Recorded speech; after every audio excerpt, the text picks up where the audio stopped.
Beyond the Wall, Beneath the Crown. Antiquaro. Summary. As Jon Snow returns to Winterfell to prepare for the upcoming battle against the Night King, an old flame returns from beyond the wall.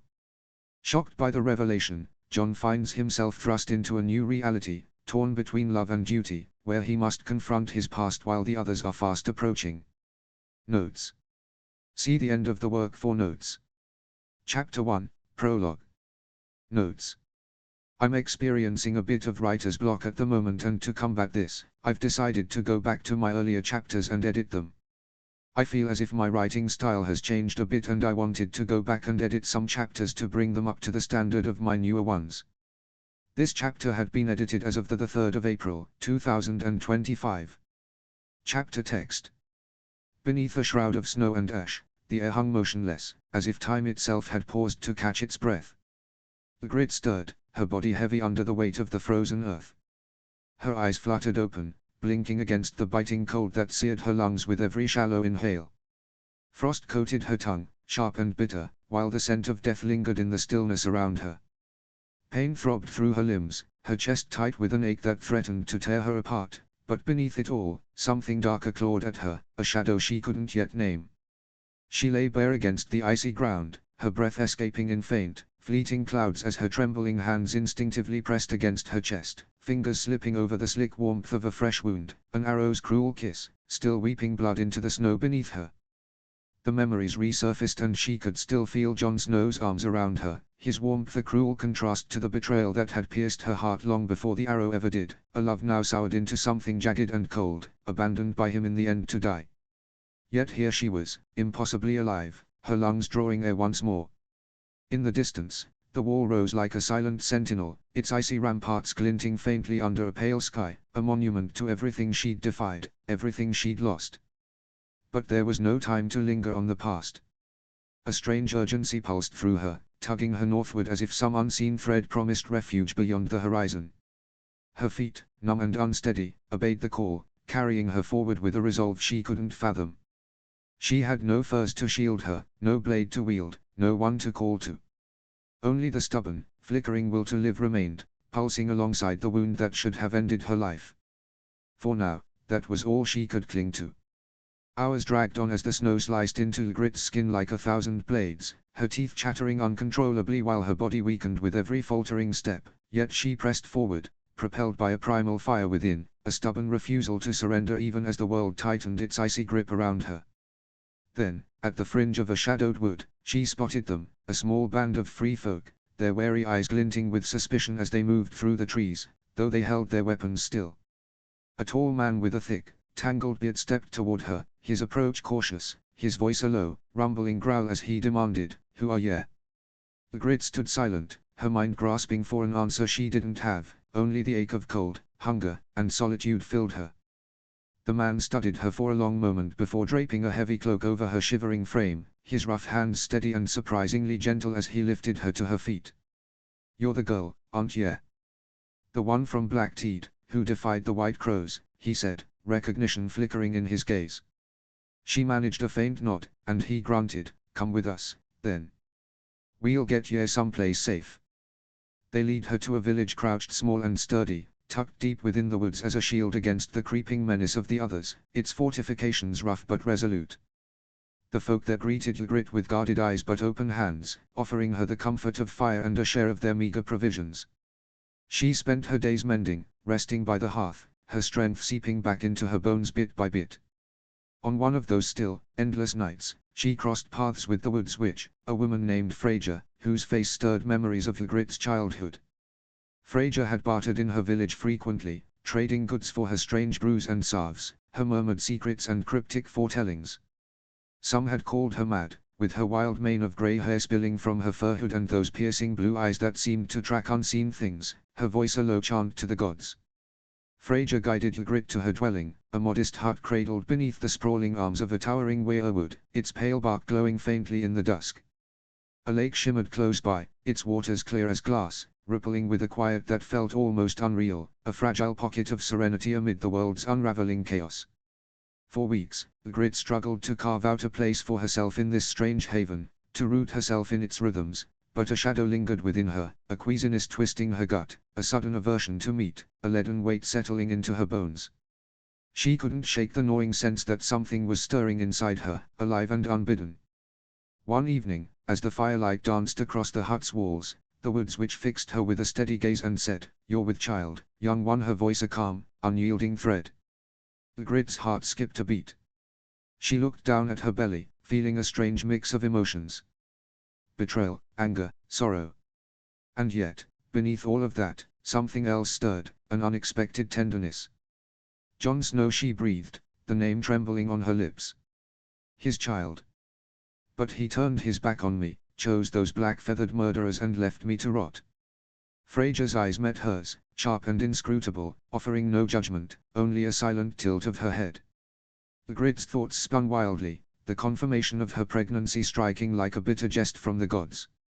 She'd never meant to be bound to Jon Snow, not after his betrayal, not after all the pain, but now this child growing within her shifted the ground beneath her feet. The idea of bringing a life into a world teetering on the edge, with the others creeping ever nearer, loomed like a mountain she couldn't climb. Frasia's voice broke through the haze, low and deliberate, "Take your time with it, girl.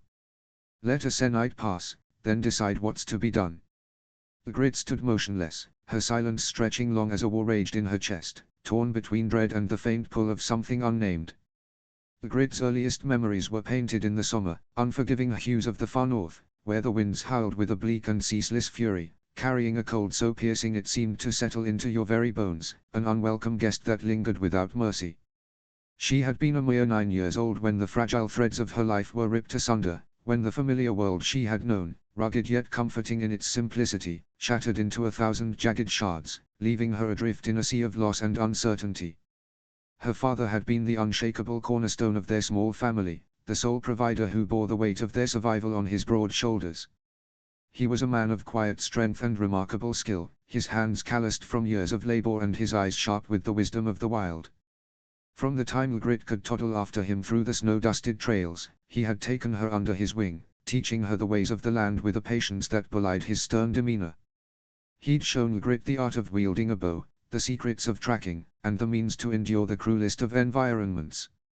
Under his guidance, she learned to thrive amid the harshest of conditions, her young spirit tempered by the lessons of endurance and resilience.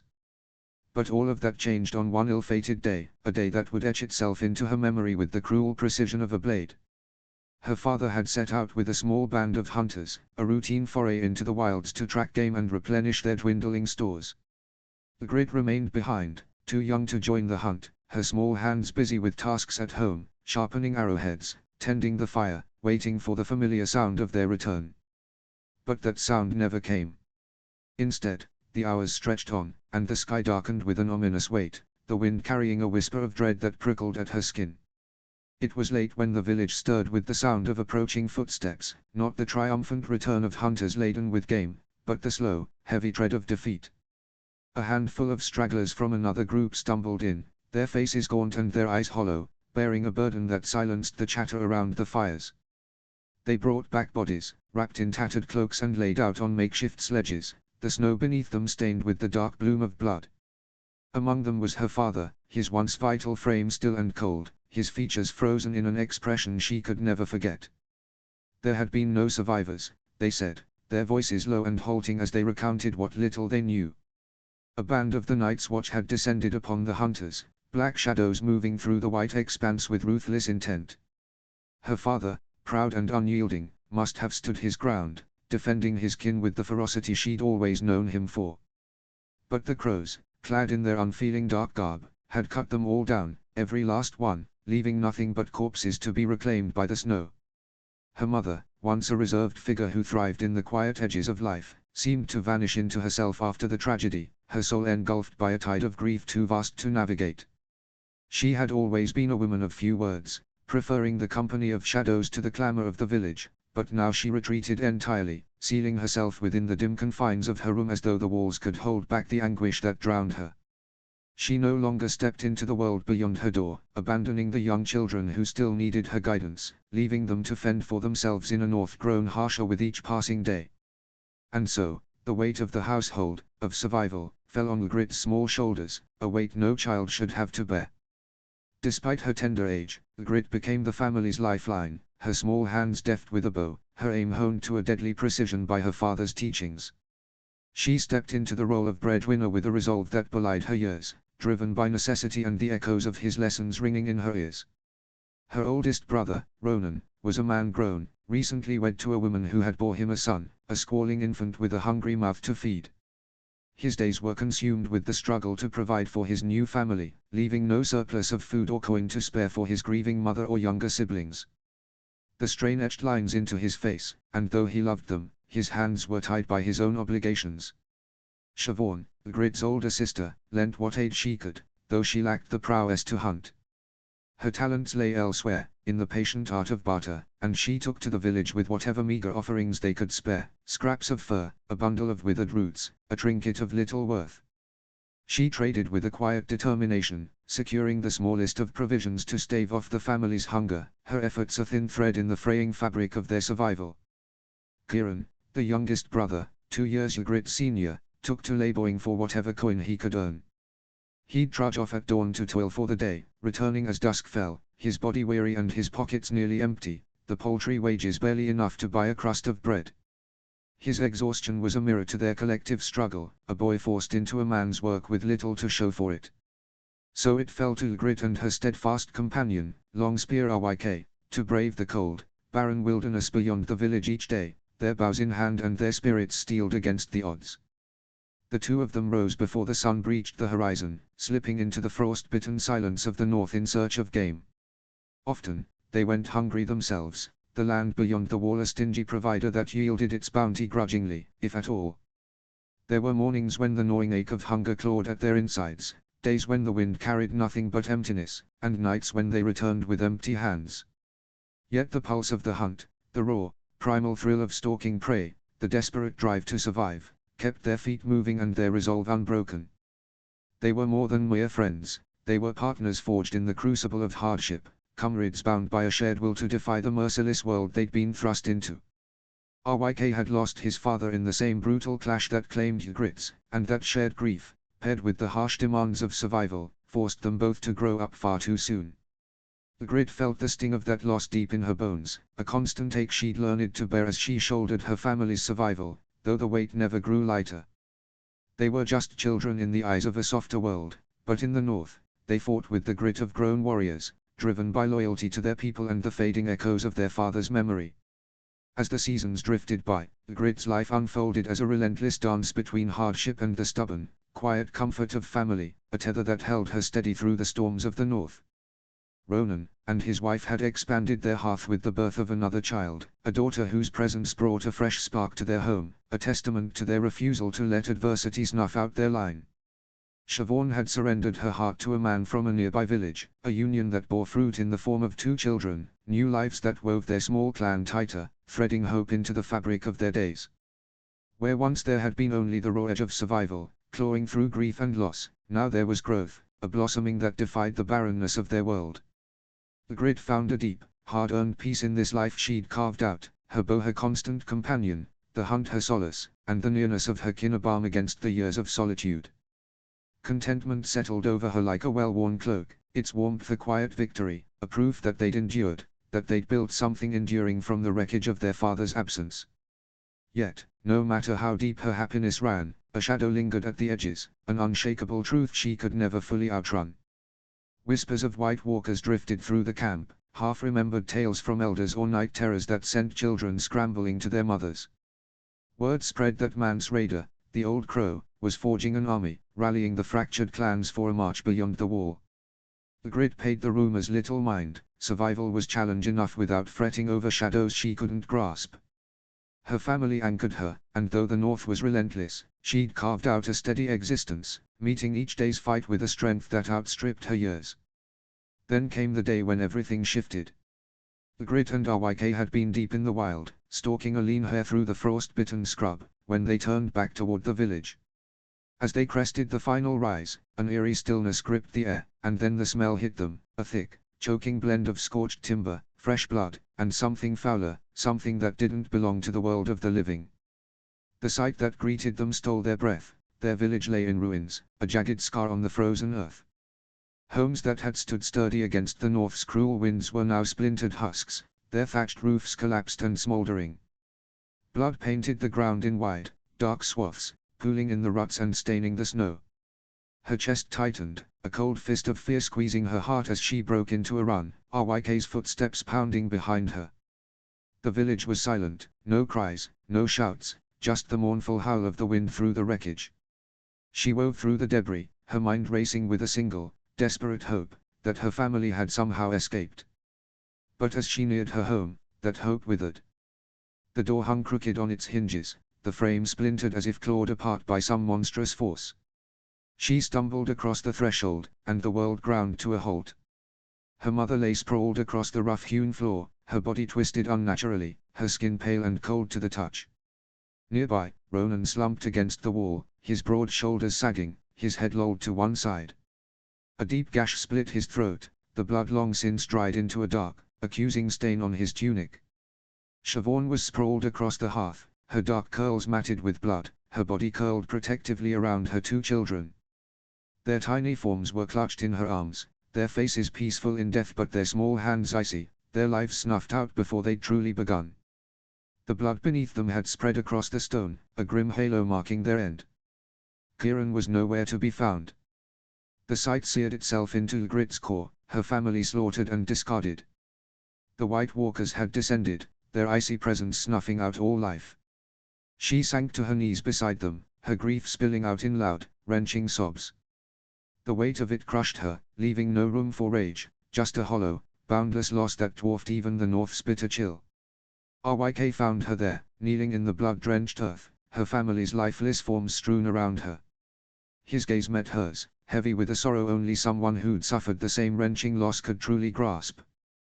Without a word, he stepped forward and drew her into his arms, his sturdy embrace the sole anchor he could offer amidst the wreckage of their world. After a silence that stretched like the endless north itself, RYK spoke, his voice rough but firm. "We go to Mance Rayder, Ygritte. To the free folk. The Night's Watch can't hold us back, and the Whites, they won't stop coming. We fight for the ones we've lost." Ygritte didn't answer at first, her mind struggling to grasp the enormity of what he proposed. The loss was still too fresh, a gaping wound that dulled her senses. But slowly, something flickered to life within her, a spark of rage, a hunger for retribution. It grew into a searing flame, a need to strike back at the White Walkers, to make them pay for the blood they'd spilled, to halt their relentless march before they claimed more.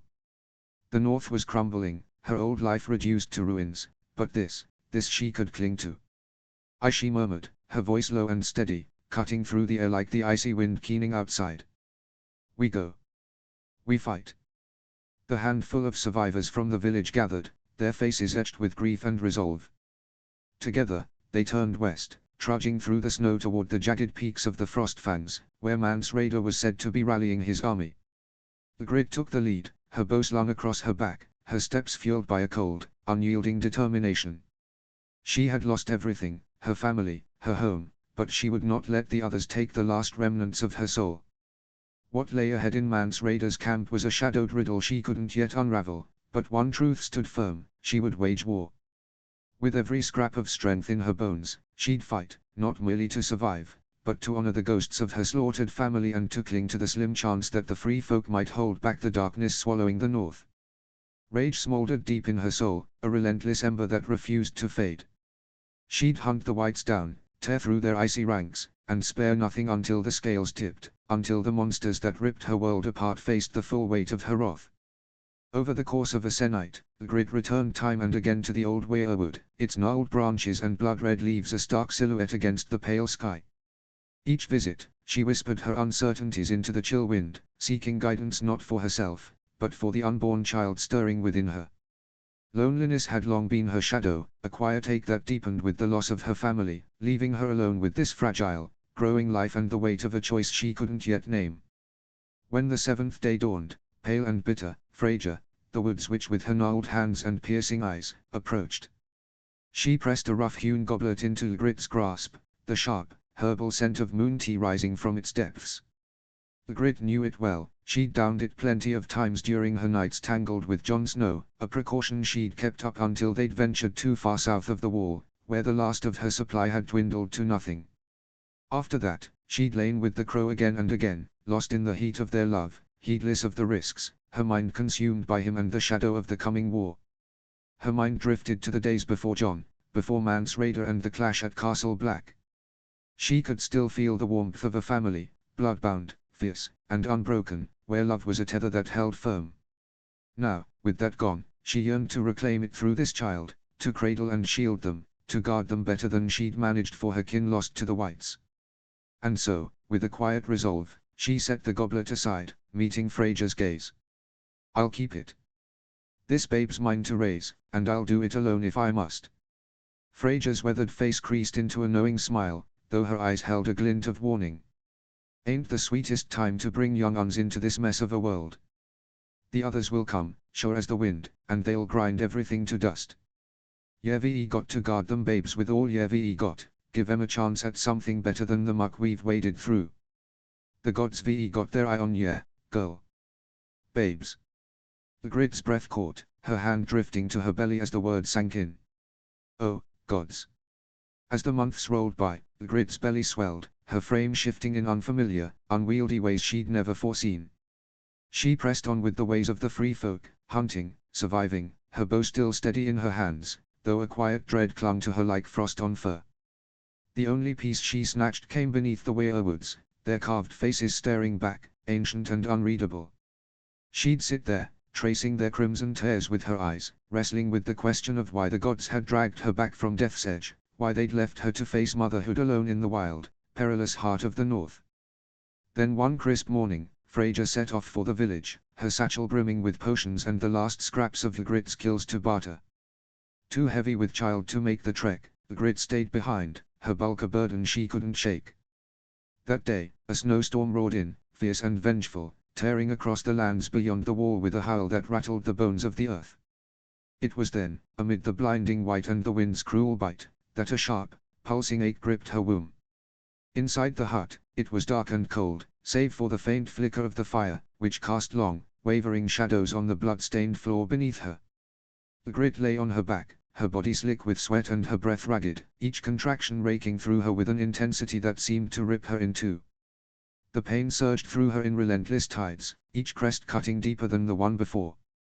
Between gritted teeth, the Grid spat Jon Snow's name like a curse, venom seeping from the raw wound in her chest. He'd abandoned her, turned his back on their love, and still, here she was, laboring to bring his children into this frozen hell. Her grip on the rough blanket beneath her tightened, the muscles of her arms and legs trembling as she fought the overwhelming urge to scream. She could feel them, the others, their presence like an icy breath on her neck. They were out there, stalking through the storm, their hungry eyes searching for any sign of life. The Grid couldn't let them know she was here. With every agonizing wave of pain, she pressed her face into the sleeve of her furs, biting down to stifle the screams. The hut felt smaller with each passing moment, the walls closing in as the minutes stretched into hours. The labor was slow, brutal. But she had no choice but to endure. She was strong. She had to be. After what seemed an unending ordeal, the agony reached a ferocious crescendo beyond anything the Grid had ever known. She felt the unbearable strain as the child's head pressed forth, and with a guttural breath, her face etched with strain, she bore down, channeling her last reserves of might. The boy arrived, his matted dark hair streaked with the raw evidence of birth, his vivid green eyes blinking into focus as a reedy, defiant cry broke from his tiny throat. The Grid's trembling hands cradled the newborn to her chest, her breath hitching as tears burned her eyes, tracing paths down her weathered cheeks. She stared at the small, flawless being, her son, alive and real against all odds. For a fleeting heartbeat, she let herself breathe, a wild, protective love flooding her core, only for the next contraction to clamp down like iron jaws. There was no pause, no chance to savor the moment. The storm howled beyond the hut's flimsy walls, a relentless beast, and out there, the whites lurked, patient, cold, and hungry. Rest was a luxury she couldn't claim. Another wave of pain tore through her, and she shifted, bracing herself on all fours. Her baby boy's cries echoed beside her, soft but insistent, as if he was calling out to his twin. The agony was a brutal, unyielding force, a crushing weight swelling within her, and the Grid pushed with all she had, her gasps tearing at the air. Then came her daughter, swift and sudden, sliding into existence with a grace that belied the ordeal. Her tiny frame bore a shock of vivid red hair and pale grey eyes, features that struck a chord of aching recognition. The girl's cry rang out, loud and vigorous, a defiant burst of life that echoed through the cramped hut. Ygritte pitched forward, exhaustion claiming her, her shaky arms struggling to encircle both babes, yet she refused to let go. The tempest outside roared without mercy, the whites a silent threat beyond the walls. But in that hushed, shadowed moment inside the hut, she drew her children near, their small, living heat flush against her, anchoring her in a world that seemed hell-bent on consuming them entirely. Ygritte gazed at her son, his green eyes, mirrors of hers, echoes of her father's, holding her stare as his whimpers faded to stillness. Her daughter's cries hushed as Ygritte drew her close, both nestled in the crook of her weary arms, alive and breathing. The hut bore the marks of her ordeal, blood streaking the floor as testament to her suffering. Yet she endured, and they did too. Worn and battered, her voice cracked as she murmured to them, rough but brimming with tenderness. "I'll keep ye safe." Her breath was labored, her body weak, but there was a quiet strength in her heart. She was a mother now. And nothing, no storm, no wight, no force of nature, could take that away. She closed her eyes, holding her children close, her body trembling, but resolute. For as long as she drew breath, she would protect them. Ygritte's eyes softened as they settled on the two fragile forms cradled in her arms, their tiny chests rising and falling with the rhythm of new life. She brushed a trembling finger along the boy's cheek, her voice barely above a breath as she named him. Oisin, she whispered, the word carrying the weight of memory, a tribute to her father, a man of strength and quiet pride, stolen from her years ago by the cold hands of fate. His name felt like a promise, a tether to the past she'd lost, now reborn in this small, squirming bundle with eyes that already held her father's memory. Then she turned to the girl, her gaze lingering on the delicate features, the faint flush of life in her cheeks. "And Neve," she murmured, the name rolling off her tongue like a song. It was an old free folk name, steeped in the lore of her people, a word that conjured images of sunlit glens and fierce, untamed spirits, full of warmth, full of hope, a beacon against the relentless dark of the north. 3 years passed, and the twins grew strong, Oisin quiet and protective, Neve wild and free. Ygritte poured every ounce of her love into them, her heart a fierce shield. But the shadow of the others loomed nearer each day. The village, once a fragile refuge, had grown too perilous, and she knew staying meant courting death. She slipped away under cover of night, Oisin and Neve at her heels, their small hands clasped in hers.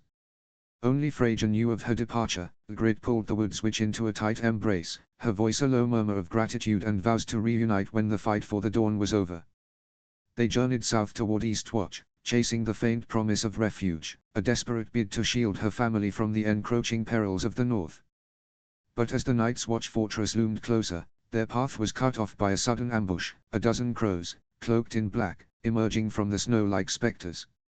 Ygritte found herself encircled, her instincts screaming to fight, but she raised her hands in surrender, her resolve faltering under the weight of a truth she couldn't deny. This was a clash she couldn't win, not if she wanted her children to live. Her pulse hammered, breath snagging in her chest, when a voice, sharp, achingly familiar, pierced the tumult, slicing through the chaos like an arrow. Ygritte. Tormund. Her uncle.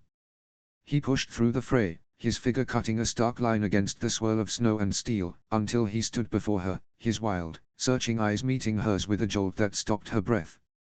The moment crashed over them like a wave, raw and unguarded, brimming with the unspoken weight of all they'd lost and the sudden, piercing relief of finding a piece of family amid the wreckage of their world. It was a reunion forged in the chaos, laced with the ache of years apart and the fragile, flickering hope that not everything had been torn away. "Is it truly you? I never thought I'd see you again." He looked behind her with a look of surprise and sorrow. "You have babes?" Tormund asked, his eyes wide as he gazed at her children. "I won't ask who the father is." He barked out a laugh as he gazed in the direction of Oisin. Ygritte grimaced, there was really no hiding it, he was a mirrored reflection of his father in not only his looks, but his personality. Ygritte nodded and Tormund's expression softened, as if he understood. Without another word, he led them inside Eastwatch's walls. "Ygritte," he began slowly, "there's some things you need to know. Things happened since you left. His voice faltered, as though unsure how to give her this news, as though he could already feel the weight of her heart breaking before he even spoke. She met his eyes, waiting, though her heart already thudded in her chest, as if she already knew what he would say. John Tormund continued, his voice rough. He brought the free folk through the wall, launched a mission to save hundreds of our folk from Hardham. The crows, they didn't like that much. They killed him, left him to bleed out in the snow. He paused, letting the words settle, and Ygritte felt something cold grip her insides. She had thought of John often, more than she would have cared to admit. She had hoped, prayed even, that he was out there somewhere, alive. But hearing the words hit harder than she imagined. Her breath caught in her throat, and for a long moment, she couldn't speak. She looked down at her children, she couldn't afford to fall apart. Not now. But the ache in her chest was undeniable, raw, and endless. Tormund continued, as if trying to give her the pieces to a puzzle she hadn't known she needed to solve. He was brought back, Ygritte. By the Red Woman, Melisandre. She did something strange, I don't understand it, but she brought him back to life. We all thought he was some fucking god. And after that, he left the crows to retake his old castle with his sister. We fought beside him and we claimed him king in the north. But there was more. She could see it in Tormund's hesitant expression. There's one more thing, Tormund said, his voice lowering, almost as if he were afraid to speak it aloud. John, he's with her now. The Dragon Queen. They've been together for a little while. They're a pair now. The words hung in the air, and Ygritte felt them pierce her chest. The familiar ache that she had buried for so long, the longing, the regret, flared up again. John had moved on. He had found someone else. She closed her eyes briefly, a heavy sigh escaping her lips. She had known it in her bones. The world was a cruel thing, and time moved on, whether we were ready for it or not. And John, her John, was no exception. She had loved him. She still loved him, in some quiet, unspoken part of her. But he was not hers. She had died, and with that, she had lost him, just as surely as she had lost everything else. Ygritte nodded slowly, accepting it, though the weight of it was something she would carry for a long time. She glanced up at Tormund, her lips curling into a faint, bitter smile. Life goes on, I guess, she whispered.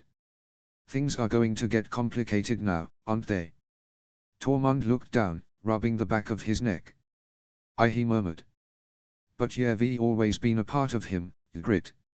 Always. Ygritte nodded again, a faint shimmer of tears threatening at the edges of her eyes, but she held them back.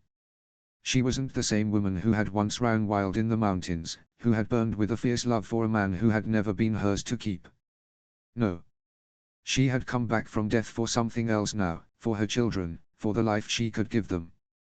For survival. Their reprieve at Eastwatch was short-lived. The Night King and an undead dragon had descended upon the walls, their presence chilling and unnatural. The battle for survival had begun, and Ygritte knew that the time had come. She had to move further south and find refuge. To find her people and her dearest friends she had longed to see. Ygritte knew she had to confront Jon Snow, to reveal the truth of his children. Perhaps, in doing so, she could finally release the bitterness that had festered within her for years. He might reject them, she was, after all, just a girl he'd bedded and abandoned, while he'd gone on to love a queen. How could she, a spear wife from beyond the wall, measure up to that? What would he make of these bastard twins, a fear he'd carried since his own shadowed birth? Time alone would unravel his reaction, but he deserved to know. His choice after that was his own, it wouldn't shift the ground beneath her. These children were hers, woven into her being through 9 moons of carrying them, their flutters and kicks a secret dance within her. She'd birthed them amid the bleak north's embrace and raised them with a love so raw and unyielding that no crown, no throne, could ever tear it away. Together, Ygritte, her children, Tormund, and the remnants of the Night's Watch made their way to Winterfell, where the final battle against the White Walkers awaited. Ygritte did not know what the future held, but she knew one thing for certain: she would fight for her family, for the free folk, and for the legacy of her people. No matter the cost. Chapter 2, Jon I. Summary. The War Council learns the wall has fallen and the Night's King and his army are moving south. The Free Folk have a new queen and Jon is confronted with a ghost of his past. Notes. This chapter was edited on the 8th of May, 2025. See the end of the chapter for more notes. Chapter text. Presiding over the weathered expanse of Winterfell's Great Hall, Jon Snow sits at the head of a massive, battle-worn oaken war table. His mind churns under the oppressive weight of impending choices, each one a stone threatening to crush the fragile hope of survival. The meeting had ignited with fervent discussions of strategy, supply lines mapped on tattered parchment, uneasy alliances forged in hasty vows, and the grim calculus of facing the Night's King's relentless tide. But now, as the firelight dances across the hall's ancient stone walls, a sinister dread seeps into the air, curling like a venomous mist through the gathered lords and advisors. The great hall's charged silence fractures as the guards at the towering doors bellow an arrival, their voices ringing off the ancient stone. The colossal ironwood doors creak open with a mournful wail, revealing Dolorous Edd, shadowed by a weary band of Night's Watch brothers. Their faces are hollowed, carved with the toll of exhaustion, their black cloaks ragged and crusted with ice, the marks of a desperate, relentless ride etched into their slumped shoulders and wind-bitten skin. Jon surges to his feet, his sudden movement drawing sharp, suspicious glances from the assembled council, lords, advisors, and warriors alike, their eyes glinting with unease as they study the intruders. Edd steps forward, unbowed, his dull countenance ignited by a fierce urgency that seizes the room. "Lord Commander," Jon says, his voice steady, "what brings you to this council?" Edd's gaze sweeps across the gathered faces before locking onto Jon's. "The wall's fallen," he says. The Night King, astride his undead dragon, tore a chasm through Eastwatch, a wound wide as a river. The army of the dead floods through, marching south with nothing to hold them back. A suffocating silence descends, the council frozen in the wake of his words. Jon's heart slams against his ribs, a relentless, deafening pulse that drowns out all else. Their sole defense, obliterated. For centuries, the wall has stood as a colossal sentinel, its sheer, ice-hewn cliffs an enduring symbol of sanctuary, a resolute divide between the warmth of the living and the unspeakable terrors lurking in the frozen desolation beyond. The idea that it now lies in ruins, its ancient strength reduced to rubble and splintered ice, feels like a wound too vast to grasp. It's a truth that claws at the edges of comprehension, twisting Jon's mind into a storm of dread, and the dawning weight of what this loss means for the war to come. From Jon's left, a sharp, stifled gasp pierces the air. He turns to find Daenerys, her violet eyes glistening with unshed tears. Viserion, she breathes, the name a fragile whisper, heavy with the weight of a mother's grief for her fallen dragon. Jon reaches for her hand, his fingers closing around hers in a firm, reassuring squeeze, but the gesture feels hollow against the depth of her grief. She's lost her child and now his majestic form is desecrated, twisted into a grotesque weapon wielded by the Night King's malevolent will. Forcing his focus back, he faces it, his voice carefully measured despite the turmoil roiling within. "How fares the Night's Watch?" Edd's jaw clenches, his weathered face shadowed with the weight of their losses. "Eastwatch is gone. Only a handful of us crawled out alive. We sent ravens to Castle Black and the other outposts, but the watch is broken. What's left is fleeing south, scattered like leaves in a storm. We rode without stopping to bring you this news." Jon battles to keep his expression a stoic mask, but within, a surge of fear and urgency rages, clawing at his resolve. Time bleeds away, each moment strengthening the relentless army of the dead. He draws a breath, steadying himself. "You've done us a great service, Edd, you and your men. Winterfell's hearths are yours, rest, regain your strength." "There's more," Edd says, his words landing like a hammer on anvil. Jon's heart stumbles, bewilderment tightening his throat. What could surpass the ruin of the wall, the gravest blow imaginable? "More," he echoes. Edd shifts his weight, his gaze unwavering but burdened with something heavier than the news he's already delivered. "Just before we abandoned Eastwatch, we stumbled across a wilderling girl. Tormund Giantsbane recognized her, wouldn't leave without her. He brought her through the wall." Tyrion, perched at the council table, leans forward, his sharp eyes glinting with intrigue. "Thousands of wilderling refugees could still be stranded north of the wall," he says, his voice edged with skepticism. "What makes this one worth mentioning?" Ed's expression tightens, a flicker of something almost reverent passing over his weary features. When we arrived at Winterfell, we passed through the Wilderling encampment outside the walls. The free folk there, they knew her. Not just as another survivor, but as something greater. They surged around her, voices raised and eyes alight. I've never seen the free folk unite like that, not for anyone. Ed's voice cuts through the hall, steady as he continues. They've crowned her queen beyond the wall, he says. The wildlings don't follow you anymore, Jon. Their loyalty's hers now. A ripple of murmurs sweeps through the council, the ethic with shock and scrutiny, every gaze pinning Jon like arrows.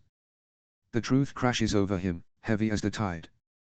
The free folk, whose loyalty he earned through blood and sacrifice, whose cause he championed at the cost of his own honor, have turned from him. Without their wild hearts and unyielding blades, he'd never have reclaimed Winterfell, never worn the mantle of king in the north. Now, they've cast him aside, their loyalty discarded like ash. But it's the mystery of this new queen who consumes his thoughts. Who is she to command such devotion, to rally a people who bow to no one? The question coils around his heart, heavy with foreboding, as he grapples with the shifting tides of allegiance and the fragile hope of uniting the North against the relentless enemy bearing down upon them.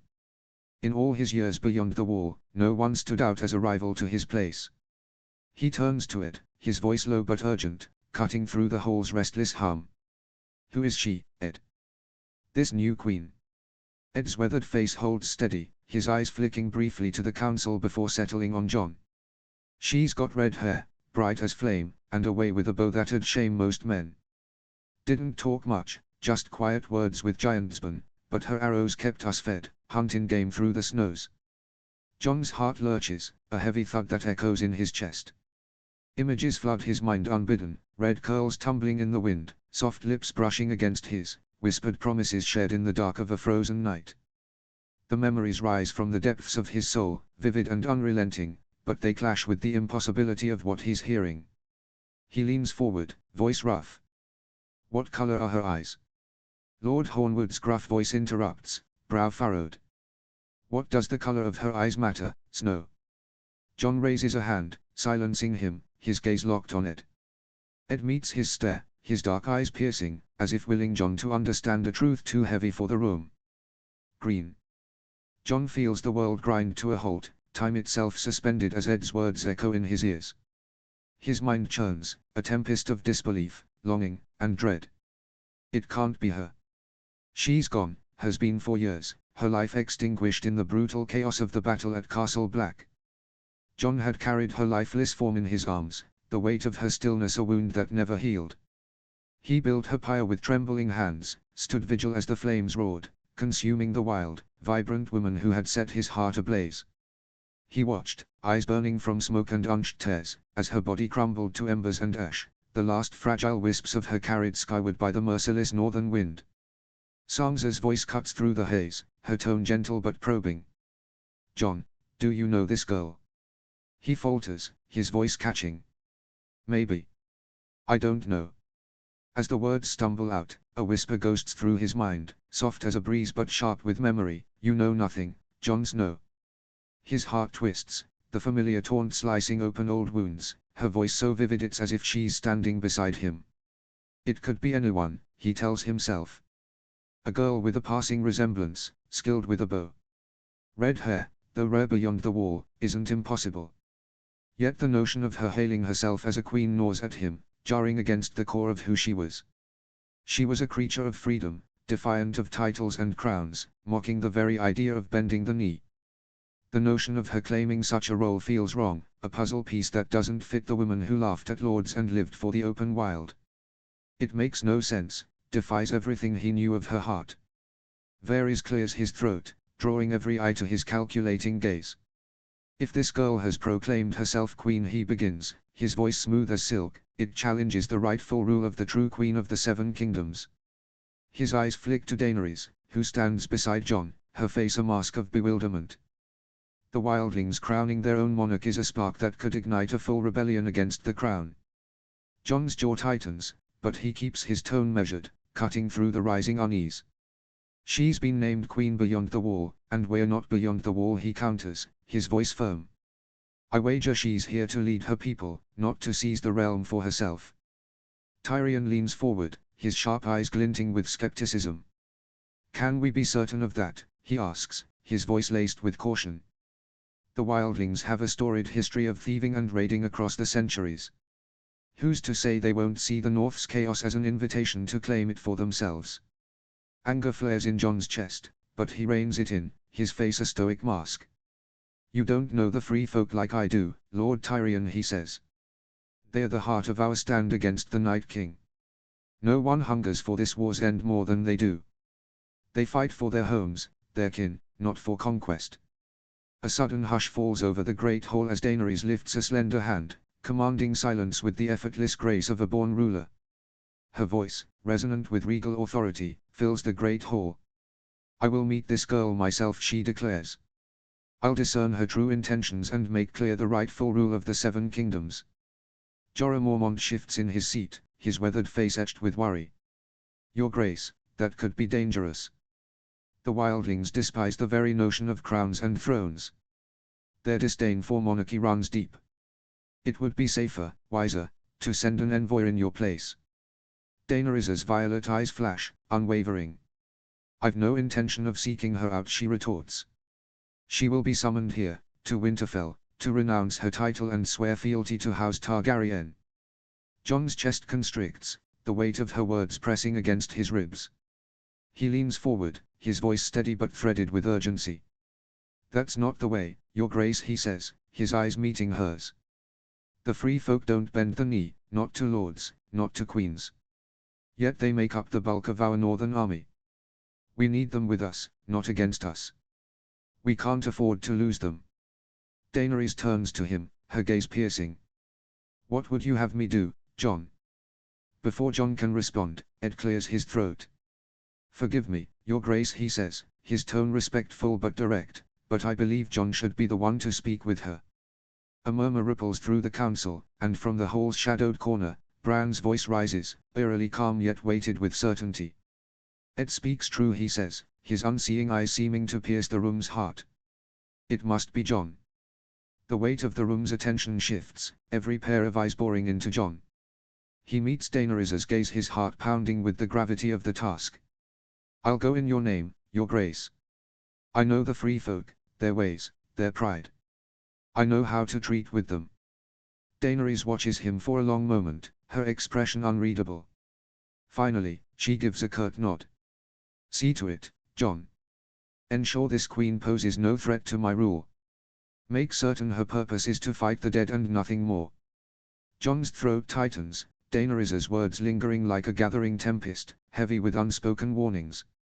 He feels the validity of her unease but struggles to find words to ease her doubts, his own mind clouded by uncertainty about this new queen. One truth burns clear, the North must stand as one. If the free folk have rallied behind a new leader, he must face her head-on.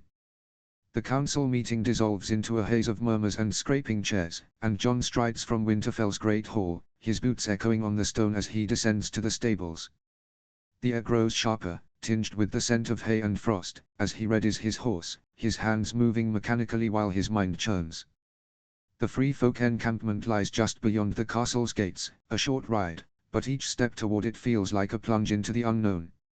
After the brutal battle to reclaim Winterfell, the free folk had forsaken the gift, pulling up their roots to settle in the rugged lands west of the castle's towering walls. There, they erected a sprawling fortress of weathered tents and repurposed huts, patched together with furs and timber, a haven for families seeking shelter under Jon's protection. They kept to themselves, their mistrust of southerners running deep, mirrored by the disdainful glances cast their way by the lords and small folk of West Eos. Despite this, the free folk have thrived south of the wall, raising children whose laughter rings through the snow, forging weapons, and bolstering the North's defenses against the Night King's encroaching shadow. Their strength has been Jon's pride, their loyalty his anchor, until now. As Jon urges his horse through the frost-rimed gates, the short journey to the encampment feels endless, his thoughts a tempest of betrayal and burning questions. The free folk's crowning of a new monarch cuts deeper than any blade, their rejection a wound to his core. But louder still is the mystery of her identity, a question that drowns out the sting of their disloyalty. Who is she, this woman who has claimed their hearts? Visions of the girl he once loved with a fierce, unguarded passion flood his thoughts. Her red curls blazing like a torch, her green eyes glinting with defiance, her voice that used to both tease and warm him in equal measure. His head screams that it's impossible.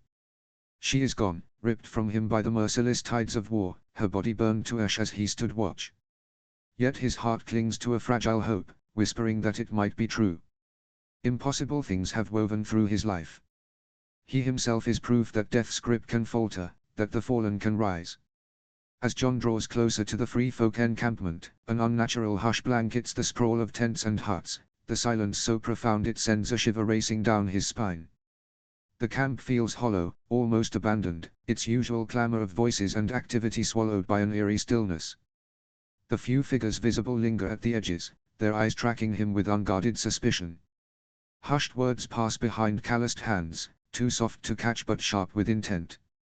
Each glance is a dagger, cutting through the title he once bore, king in the north reduced to a specter, a faded remnant of a leader they've forsaken.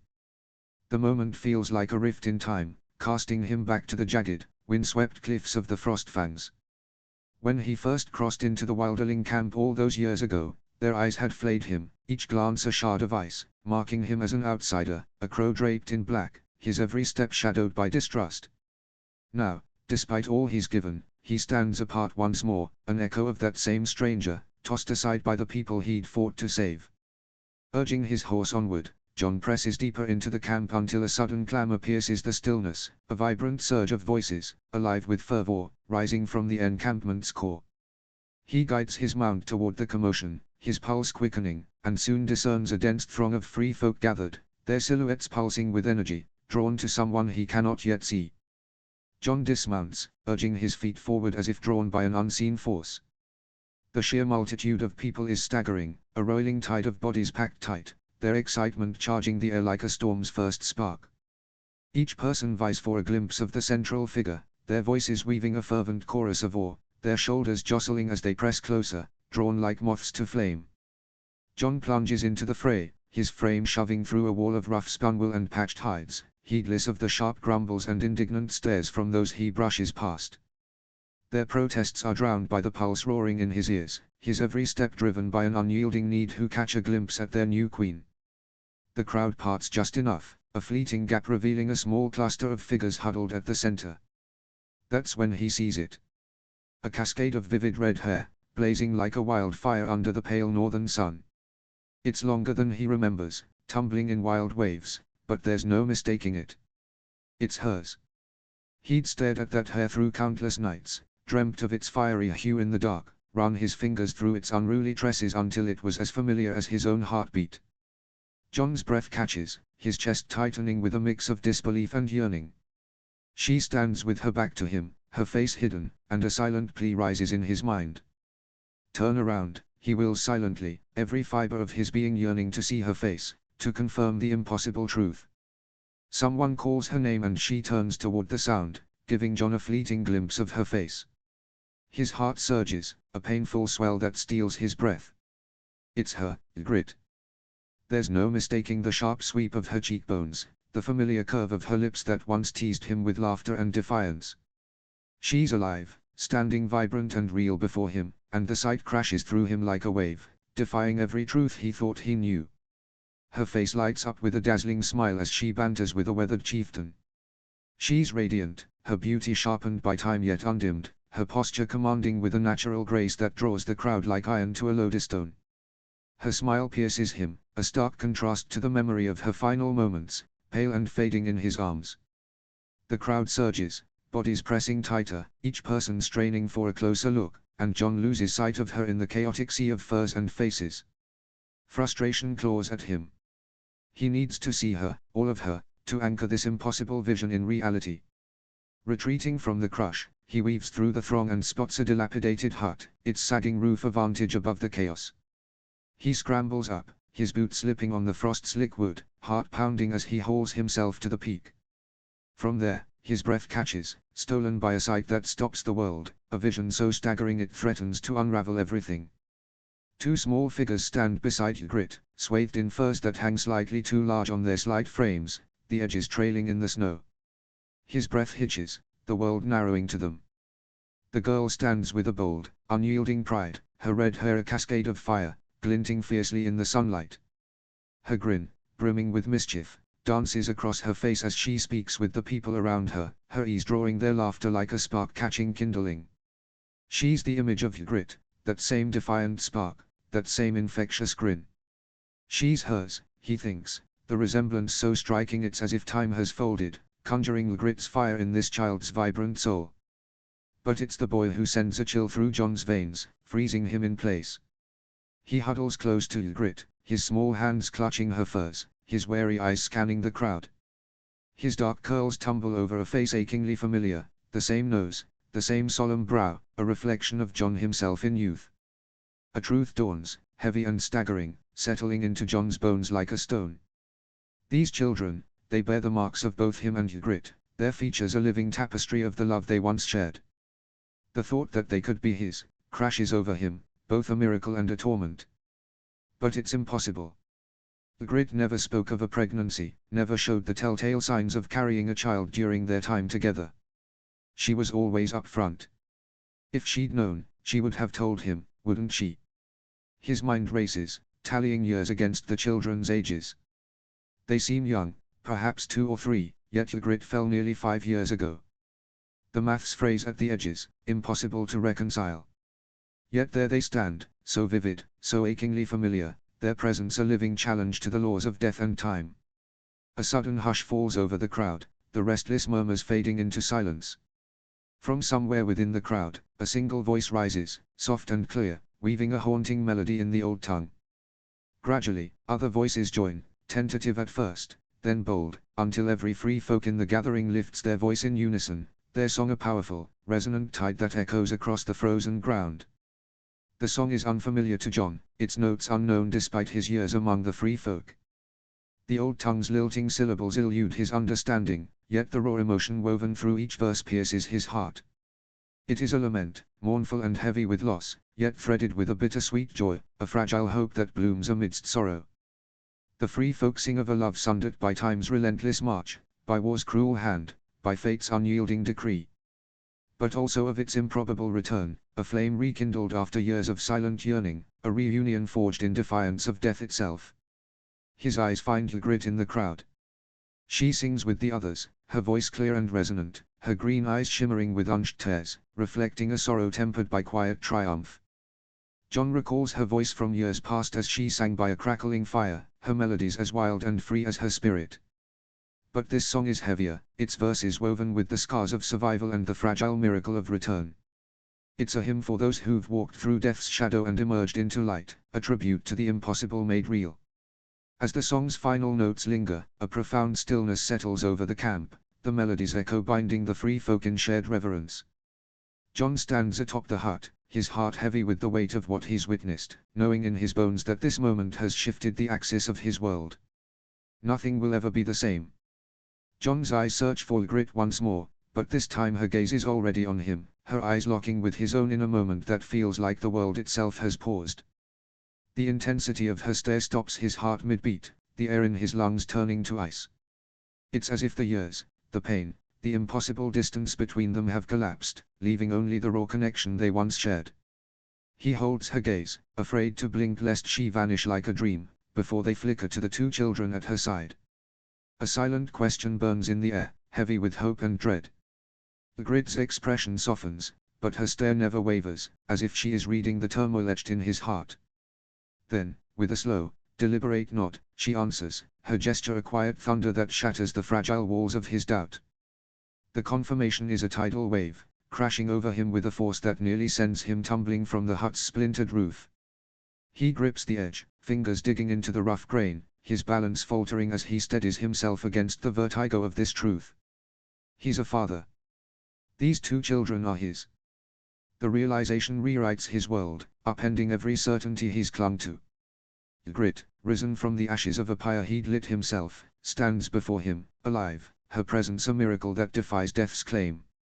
And these children, unknown to him until this moment, are a legacy he never dared imagine, a bond forged in a love he thought lost forever. His past, his purpose, his heart, all are reshaped in an instant, thrust into a new reality where love has defied fate, where the dead walk, and where he is no longer just a man, but a father to two souls who carry his blood and her fire. The weight of it is exhilarating and terrifying, a truth so vast it threatens to consume him, leaving him teetering on the edge of a life he's utterly unprepared to claim.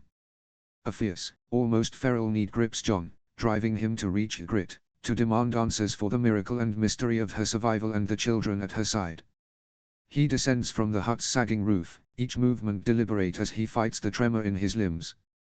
His boots hit the frozen earth, and he surges toward the crowd, heart pounding. But the free folk's fervor for their queen makes the mass impenetrable. Gritting his teeth, John pulls back and scans for a less congested route. He circles the gathering, skirting past rows of tents and huts until he spies a narrow opening where the crowd thins near a cluster of barrels. He slips forward, his gaze fixed on Ygritte's form, her red hair a beacon in the chaos. He's almost there when a massive force slams into him from the side, hurling him into the snow with a bone-jarring thud. The air rushes from his lungs, leaving him gasping, his vision swimming as he struggles to regain his breath. Blinking through the haze, he looks up to see a towering figure looming, blue eyes glinting with fierce intent. Tormund.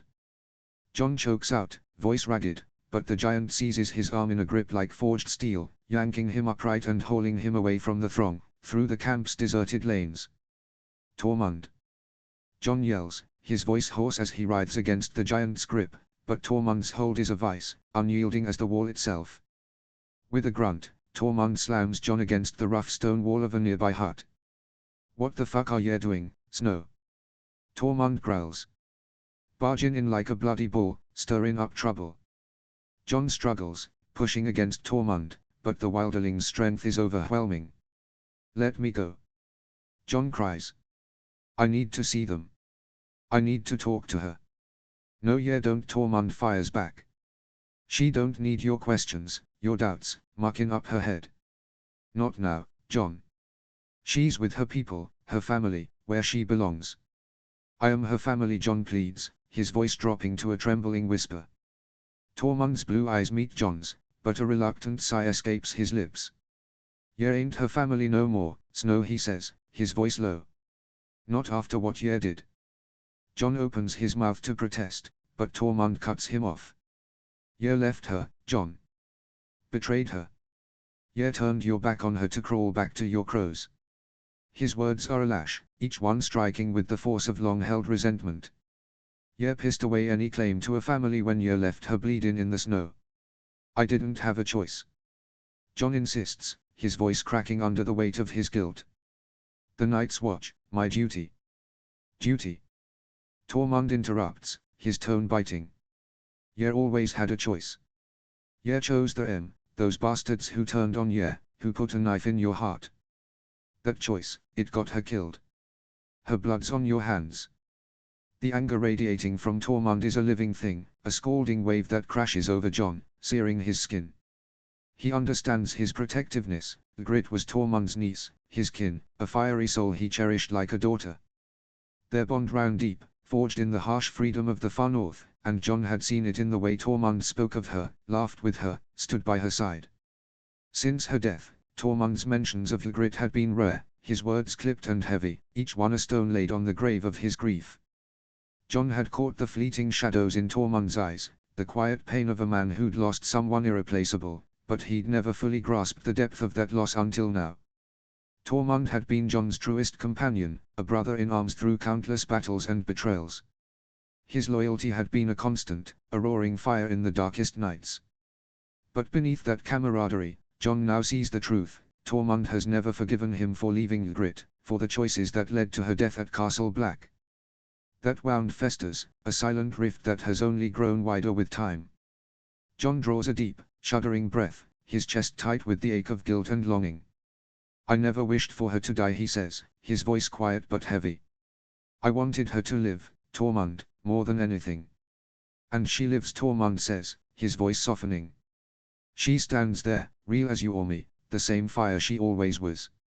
A bloody miracle, Snow, sent by the gods themselves." His weathered face, usually so fierce, glows with quiet awe, his eyes distant as if seeing her anew. John's throat tightens, a question spilling out before he can stop it. "How is she, Tormund?" "Truly." Tormund's lips curve, a rare, genuine smile cracking his grizzled features. Happy, he says, the word warm, weighted with certainty. Happier than I've seen her in a long time. It's like she's shed a shadow that's been dogging her for years, like she's found her place again. Jon's heart lifts, a fleeting warmth at the thought of Ygritte's joy, but it's drowned by a tidal wave of longing, an ache to see her himself, to witness the truth of Tormund's words in her green eyes. He shifts, ready to move, but Tormund's heavy hand clamps onto his shoulder, grounding him like an anchor. Let her be, Jon Tormund says, his tone gentle. She's just come through a long road. Let her settle her children, get em warm and fed. Let her have time with her brother, the one she thought was lost forever. Give her space to breathe. How long? Jon asks, his voice low, urgent. Tormund chuckles, his eyes glinting with amusement. When she's ready, Snow, and not a heartbeat sooner. She's alive, Jon, you've got all the time in the world now. His tone softens, a rare gentleness threading through the gruffness. Jon nods, swallowing hard, the weight of patience settling heavy on his shoulders. I'll wait. Good lad, Tormund grunts, giving Jon's shoulder a final, approving squeeze. He turns to leave, but pauses, glancing back with a look that carries the weight of years. You lost your chance with her all them years ago, Snow, he says, voice low. But kids, they're still here. You've got a chance to be in their lives, to know em. Take that time, Jon. Don't squander it. With that, Tormund strides off, his broad figure fading into the encampment's shadows. Jon stands alone, a heaviness pooling in his gut, the weight of lost years and newfound possibilities pressing down on him, mingling with the fragile hope of a future he never dared imagine. The air bites at Jon's face, crisp and sharp as a blade, each breath a fleeting wisp of frost in the darkness. He walks alone through Winterfell's shadowed grounds, the weight of Tormund's words and the staggering truth of Ygritte's resurrection pressing against his chest. The world around him is hushed, the castle's stone walls and snow-draped courtyards cloaked in silence, but his mind roars with a tempest of longing, guilt, and the vivid images of a red-haired girl and a dark-curled boy, their names unknown yet their faces etched into his soul. A deep, mournful roar shatters the stillness, rolling through the air like a dirge. Rorigal, high above, his cry resonant with an ache that mirrors Jon's own. The sound reverberates in his bones, stirring a shiver that owes nothing to the cold. Guilt claws at him, for the choices that led to Ygritte's death, for the years stolen from her, from the children he never knew. His boots crunch softly on the frozen path, moving without conscious direction, drawn instinctively toward the godswood. The ancient grove looms ahead, its gnarled branches woven into the night sky, the heart tree's white bark glowing faintly under the moon's pale gaze.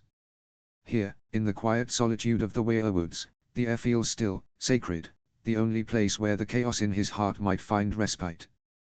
Beneath the heart tree's watchful gaze, Jon kneels, the frozen earth biting through his knees, the northern air sharp as a shard of ice against his skin. He clasps his hands, head bowed, and whispers a prayer to the old gods, his voice a low, fervent plea for guidance. Show me the path, he murmurs, help me understand. The Weir Woods stand silent, their blood-red leaves rustling faintly in the wind, a soft sigh weaving through the ancient branches. He strains to hear a sign, a whisper of divine counsel to cut through the storm in his heart, but the gods offer no answer, their silence a heavy veil over the grove. A sudden, familiar whine pierces the quiet, and Jon's head snaps up, eyes catching a flash of white in the shadows. Ghost pads forward, his massive form gliding through the snow, ruby eyes glinting like embers. Ghost Jon breathes, a flicker of relief in his voice, and the direwolf presses close, his warm muzzle brushing Jon's hand. Jon's fingers sink into Ghost's thick coat, tracing the coarse fur, seeking solace in the wolf's unwavering presence. I don't know what to do, boy. Ygritte, she's alive. Ghost tilts his head, ears twitching, and gives a small wag of his tail at the sound of her name, as if her memory stirs him too. Jon looks into the wolf's eyes, their depths brimming with a quiet understanding, and the small gesture eases the ache in his chest. I have children, he continues, the words unfamiliar on his tongue. 2 children I wasn't there for. I never saw them grow, never held them, never knew they existed. I wasn't there when they needed me. I didn't know. Guilt coils like a serpent, tightening around his heart. I don't know their names, he confesses, or what they're like. Would they hate me? Fear me? What would they think of a father who left their mother to die? Who left them to grow up without a name? The thought of their bastardy stings, a mirror to his own childhood at Winterfell, the whispers of snow a constant shadow. He wonders if they'll face the same cold stares, the same whispered slights, and the weight of his absence. His hand trembles as he strokes Ghost's flank, the wolf's warmth a steady anchor against the tide of regret. Ghost leans into him, his unwavering presence a warm, silent strength, grounding Jon against the tempest of his emotions. Time slips by, the sun setting long ago, when Ghost stirs, his massive head lifting, red eyes glinting in the dim light. "What is it, boy?" Jon murmurs. The direwolf rises, tail low but purposeful, and pads toward the edge of the godswood, casting a glance back as if beckoning him to follow. He does so without hesitation, a spark of curiosity mingling with unease. Ghost's instincts are never idle, his path always laced with intent. Together they slip through Winterfell's shadowed gates, leaving the castle's stone embrace for the free folk encampment beyond. Jon's boots scuff the snow-crusted earth, each step a quiet echo of his racing heart as he trails Ghost, trusting the wolf's unerring path through the frosted lanes. Ghost halts before a ramshackle hut, its weathered timbers leaning like a weary sentinel, patched with moss and frost. The direwolf's eyes lock onto the structure, his tail giving an eager wag, a whine rising soft and excited from his throat. From within, faint sounds of joy and laughter reaches his ears. His heart starts to pound in his chest. This is where she is. This is where they are. They are here, real, alive, and the pull to step forward is a force he can barely resist. Tormund's words echo in his mind, let her be, give her time, urging patience until Ygritte is ready. But the weight of years lost presses harder, a relentless tide. He's waited through her death, through the pyre's ashes, through the long shadow of guilt. The others march closer, their icy threat looming, and time is a luxury slipping through his fingers. How much longer can he afford to wait? Suddenly, the hut's door bursts open, the wood slamming against the frame with a sharp crack. A young woman strides out, her dirty blonde hair a wild tangle glowing faintly under the moon's pale light. Her eyes blaze with fierce determination, and in each hand, she grips an axe, their polished blades glinting menacingly in the dim glow. Her stance is low, coiled like a predator ready to spring. Jon recognizes her immediately. Inga, Ygritte's fierce companion, a woman whose loyalty to her friend was as unyielding as the northern frost. Inga was a whirlwind, fierce and bold, with a reputation for preferring the company of women, a new lover warming her furs each night. In some ways, she reminded Jon of Theon, brash, defiant, living for the moment. But unlike Theon, Inga had never warmed to Jon, her distrust of him a wall that never wavered, her sharp gaze always sizing him up as an outsider, a crow who'd stolen Ygritte's heart and brought her nothing but pain. "You've got some bloody nerve show in your face here, Crow," she says, voice laced with venom. The axes gleam menacingly with the promise of swift retribution. Jon raises his hands slowly, a gesture of peace despite the pounding in his chest. Ghost shifts at his side, a low rumble in his throat, but Jon wills the direwolf to stay calm. "I don't want trouble, Inga," he says, his voice low and steady. "I just need to see Ygritte." Inga's axes don't waver, her eyes narrowing to slits, glinting with a rage that trembles on the edge of tears. "Last time Yer took her from us, Snow, she didn't come back." Her voice cracks, raw with pain, the axes rising an inch, poised like vipers. "Her blood's on your hands, and you've the gall to show your face again. After what Yer did. Are Yer that thick, or just craven a blade in your gut?" Jon's heart twists, Inga's words a knife plunged into an old wound. "Please, Inga," he says again, meeting her gaze with quiet determination. "I'm not here to hurt her. I just need to speak with her. That's all." Suddenly, two towering figures step from the hut's shadowed doorway behind Inga. The flicker of torchlight reveals Long Spear Ryk, his crossbow slung carelessly in one hand, his eyes, glinting with sharp suspicion. Behind him, a man Jon doesn't recognize, slouches against the weathered doorframe, his lean frame draped in furs, a smirk twisting his lips. His gaze glints with wry amusement, as if Jon's presence is a game he alone finds entertaining, his arms crossed nonchalantly, masking the undercurrent of tension that pulses in the air. Inga's voice surges once more, sharp and searing. Ye no right, Crow. Never did. After all ye done, all the pain ye brought her, ye think ye can just saunter back here like nothing happened. Her fury is a tangible force, her pain radiating in waves that crash against John's resolve.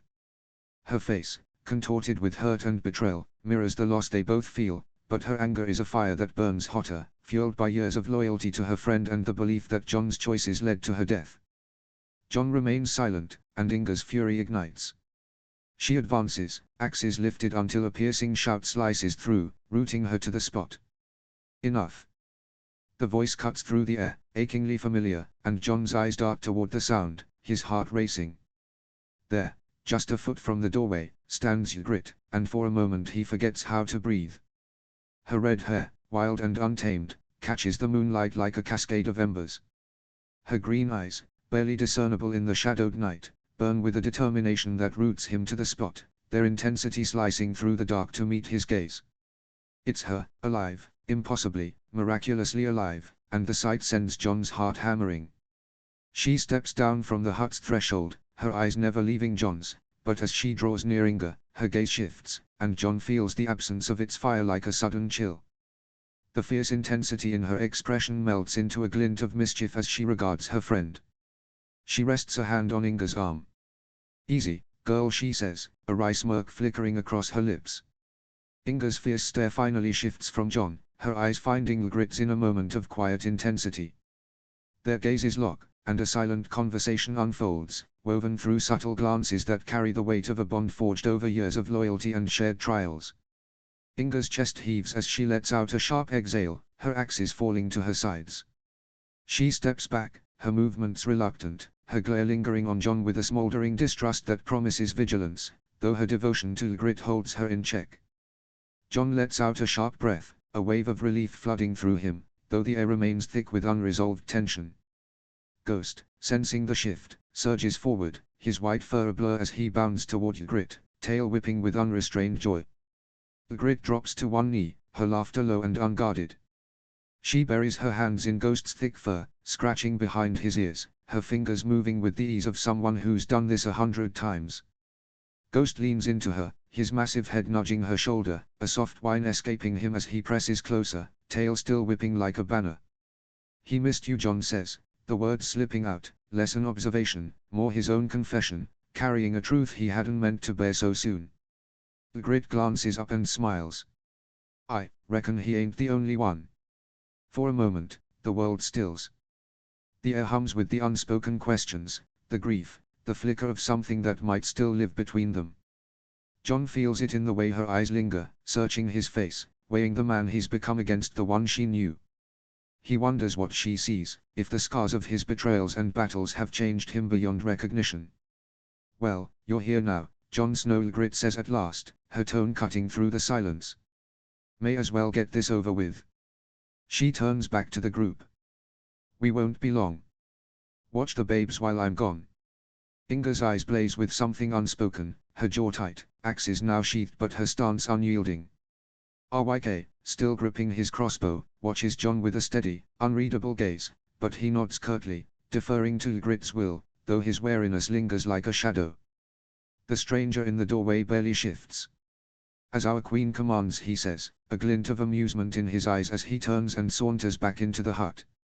Ygritte faces John once more, a spark of defiance flaring in her green eyes. "Come along, Jon Snow."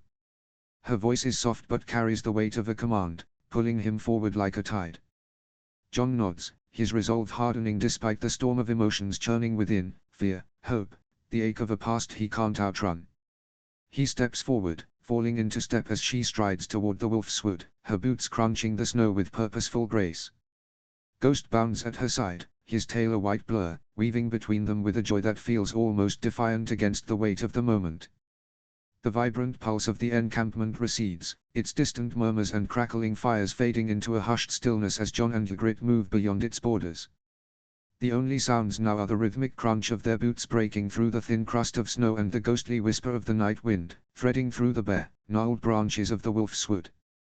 The trees loom like silent sentinels, their twisted forms casting jagged shadows under the moon's pale glow, enveloping the pair in an intimate quiet that feels both sacred and foreboding. The air grows heavier with each stride, charged with the unspoken weight of what lies ahead, a conversation that could mend or break the fragile ties of their past. John's heart beats in time with their steps, a steady drum of anticipation and fear, as they move deeper into the night, toward a moment that feels like the edge of the world itself.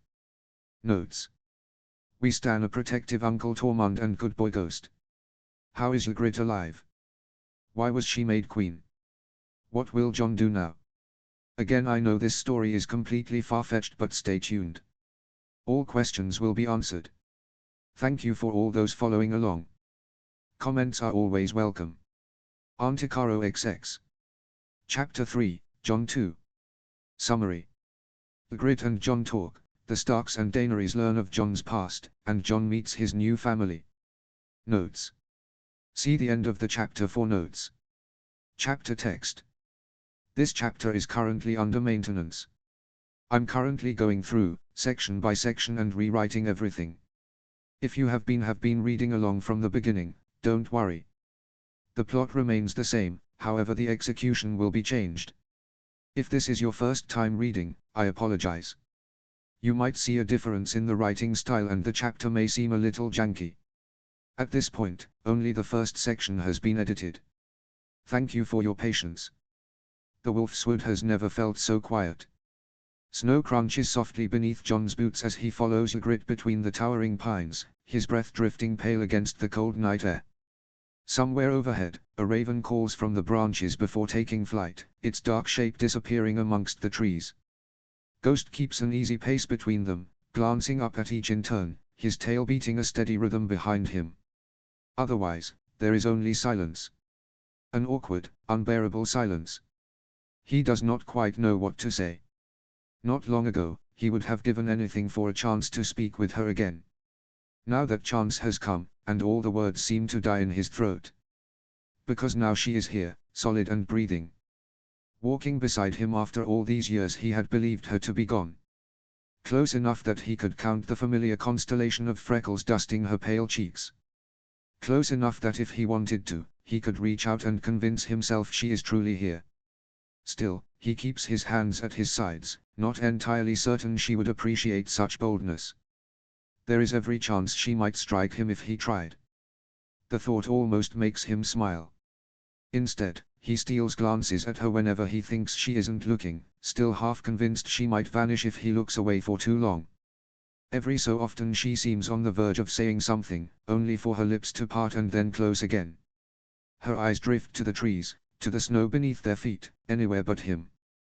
Perhaps she is searching for the right words just as desperately as he is. Perhaps the years between them have left her just as uncertain where to begin. The thought offers him a strange sort of comfort. At last, the great towers of Winterfell come into view, the bright lights glowing warmly against the black night sky. Ygritte slows to a halt on the snowy path, her breath curling visibly in the cold air. Not quite swoon in, she says with a crooked smile. Though it is beautiful. Jon finds himself smiling back. It is. She tilts her head, studying the castle. So which room is yours then? See that tower there? That's the Great Keep. He points toward a lower section nestled against its base. As a boy, I used to sleep in that small room all the way down there. Ygritte raises a brow. And now? Now I'm in the Lord's chambers, he says. You can't see it from here, but it's all the way at the top. She huffs a short laugh. So you're king of the castle now, Jon Snow? Not anymore, Jon replies quietly, his gaze dropping to the snow at his feet. I bent the knee. Ygritte's smile fades slightly. And why would ye do a thing like that? Daenerys Targaryen is the rightful ruler of the Seven Kingdoms, he says, the words feeling heavy on his tongue. We made an agreement. I swore the North's fealty to her. In exchange, she will fight beside us when the long night comes. That ain't the only reason though, is it? Her smile sharpens, though it loses all trace of warmth. Easy to get on your knees when you're fucking her too. Ygritte. Seems those crow vows don't mean much to ye no more. Jon closes his eyes and pinches the bridge of his nose. Apparently, The years apart had not made her any more forgiving. Not that he could entirely blame her. My vows end at my death, he says. I died, Ygritte. They murdered me. A boy put a knife through my heart. Ygritte studies him for a long moment, her sharp green eyes searching his face as if looking for something she isn't sure she wants to find. Then she looks away, gazing out into the darkness of the Wolf's Wood. You died too, Jon says softly, the words heavy on his tongue. He can still see it so clearly, the bright red blood staining the snow beneath her, her shallow, fading breaths, the way the light in her eyes slowly dimmed as she lay dying in his arms. His throat tightens painfully. How? I don't know, she answers, her voice quiet. Ghost presses himself gently against her, a soft whine rumbling in his throat. She reaches down, her fingers disappearing into his thick fur, but her eyes have already gone distant. All I remember is the arrow, the pain, the cold. Then somehow I woke up. Just like that. As simple as waking from a dream. Except there is nothing simple about it. Nothing simple about either of them standing here. What do you remember of it? Ygritte's gaze drifts to the trees. I was surrounded by heart trees, 9 of them, I think. My furs were gone. My bow too. I was alone. No scouts. No armies. Not a single one of my kind in sight. I remember thinking I'd been left behind. That everybody else was dead. So I went the only way I knew. I went north. Came across a hunting party not long after. They were wary at first, but they offered me shelter. They'd built a village hidden deep in the hills, high walls of wood and stone to keep the dead out. That's where I found Freyja. A small, fond smile touches her lips. An old woods witch from my own village. She took me in, fed me, clothed me, gave me a bed to sleep. Ygritte pulls her cloak tighter around her shoulders. Then I got sick. Really sick. I was burning up, couldn't hold anything down. I thought perhaps the rot had come to claim me. The hole in my chest took a long time to heal. She lets out a quiet huff of laughter. Freyja figured it out quicker than I did. One morning she put her hands on my belly and just knew. Told me I was with child. The pregnancy was brutal, she continues, her voice softening. I couldn't do any of the things I was used to. I hated it. Hated feeling so helpless. She shakes her head. Freyja kept saying it was twins. I called her a mad old bat. But my belly kept growing and growing until even I couldn't deny it anymore. She laughs then, a real one, bright and unexpected. Gods, I was the size of a mammoth.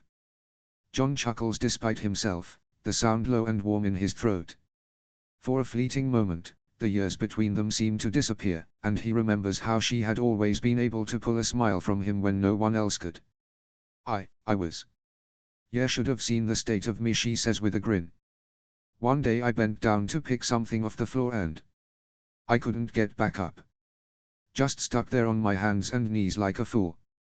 Freyja, bless her old bones, tried to help, but she's ancient. Took her near half a day to bring back help.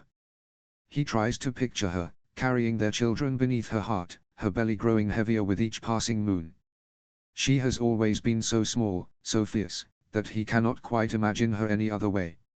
If not for the children he had seen with his own eyes, he is not sure he would have believed it.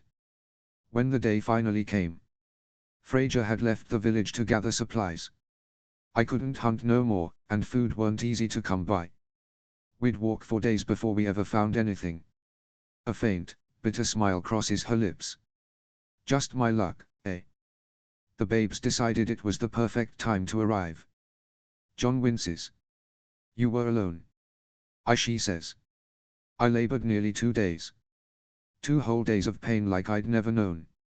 And I cursed your name the whole way through. Jon smiles, but the expression fades almost as quickly as it appears. He looks down at his hands. I should have been there. Ygritte remains quiet for a long time, and he wonders whether she resents him for it. Or worse still, if some part of her was relieved he wasn't there at all. I never thought I'd be a mother, she admits, her gaze distant. I always thought it was cruel, bringing a babe into a world like ours. Every time I felt move around inside me, I didn't feel joy. I felt dread. Like I was condemning em to the same hard life I'd known, only worse. She falls silent again, staring at Winterfell's distant towers. Then her expression softens, a smile lighting her face like the sun through storm clouds. But when I finally held em, gods. When I held em for the first time, it was like the whole world went quiet. All that doubt, all that fear, it just vanished. I looked at those tiny red-faced, squealing wee things, and I knew. I just knew. This was what I was meant for. They were everything. In that moment, nothing else mattered. Not the others, not the war. Just em. What are they like? Jon asks shyly, almost afraid of the answer. Her lips curl into a wistful smile. Neve, she's wild, fierce, and funny. A stubborn little thing, always getting into trouble. But she's got this charm about her that makes ye forgive her before ye even realize ye're angry. Jon chuckles, the sound low and warm in his throat. She sounds like you.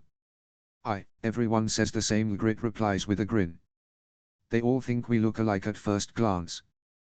But she has your eyes. And with each passing day, I swear she looks more and more like ye. And the boy. Oisin is different, Ygritte says, her tone gentling. He's quiet, thoughtful, sweet. Always watching over his sister like he's afraid the world might try to take her from him. He's a lot like ye, Jon. More than I ever thought possible. Oisin, Jon repeats the name softly, tasting it on his tongue. After my father, she says quietly. And Neve. I just liked the name. It felt right. For a long while, neither of them speaks. The only sounds are the wind whispering through the pines and the steady thump of Ghost's tail against the snow.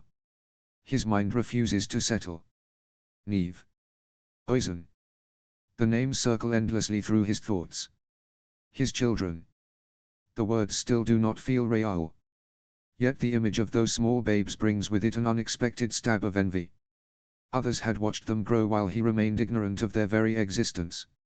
He had missed every milestone, every scraped knee, every laugh. Somewhere beyond the wall, 2 children have spent years growing into people without ever knowing the sound of his voice. Why didn't you come back to Castle Black, he asks, his voice rough. And return to the place where I was killed, she asks. There weren't much news that made it back to our village, but we knew well enough. We knew the free folk had failed in their march south. We knew Mance was dead. Beyond that, nothing. Her expression darkens. I had 2 babes depending on me. Enemies to the north. Enemies to the south. No one left to protect us but ourselves. That village was the only place that offered us shelter. Behind those walls, we were safe. How was I meant to gamble our lives on the hope that the crows might welcome me this time? For all I knew, I'd have taken one step through those gates and found another arrow in my chest. So why now? Jon asks quietly. Why after all this time? Ygritte exhales slowly, her breath visible in the cold air. The attacks were getting worse, she says at last. More frequent. Bigger groups. Smarter, somehow. It was only a matter of time before those walls didn't hold no more. We had 2 choices. Stay and wait for death, or risk everything and hope the crows would show mercy to a mother and her babes. It was a desperate gamble. But I took it. I had to. So, Jon murmurs, a quiet ache settling in his ribs. It had nothing to do with me. Ygritte looks at him then, properly looks at him, and something in her expression softens. You're angry. I don't know, he admits, his voice rough and unsteady. It's just a lot to take in. I'm a father. Ygritte looks down at her hands for a moment, then speaks softly, almost carefully. You don't have to be.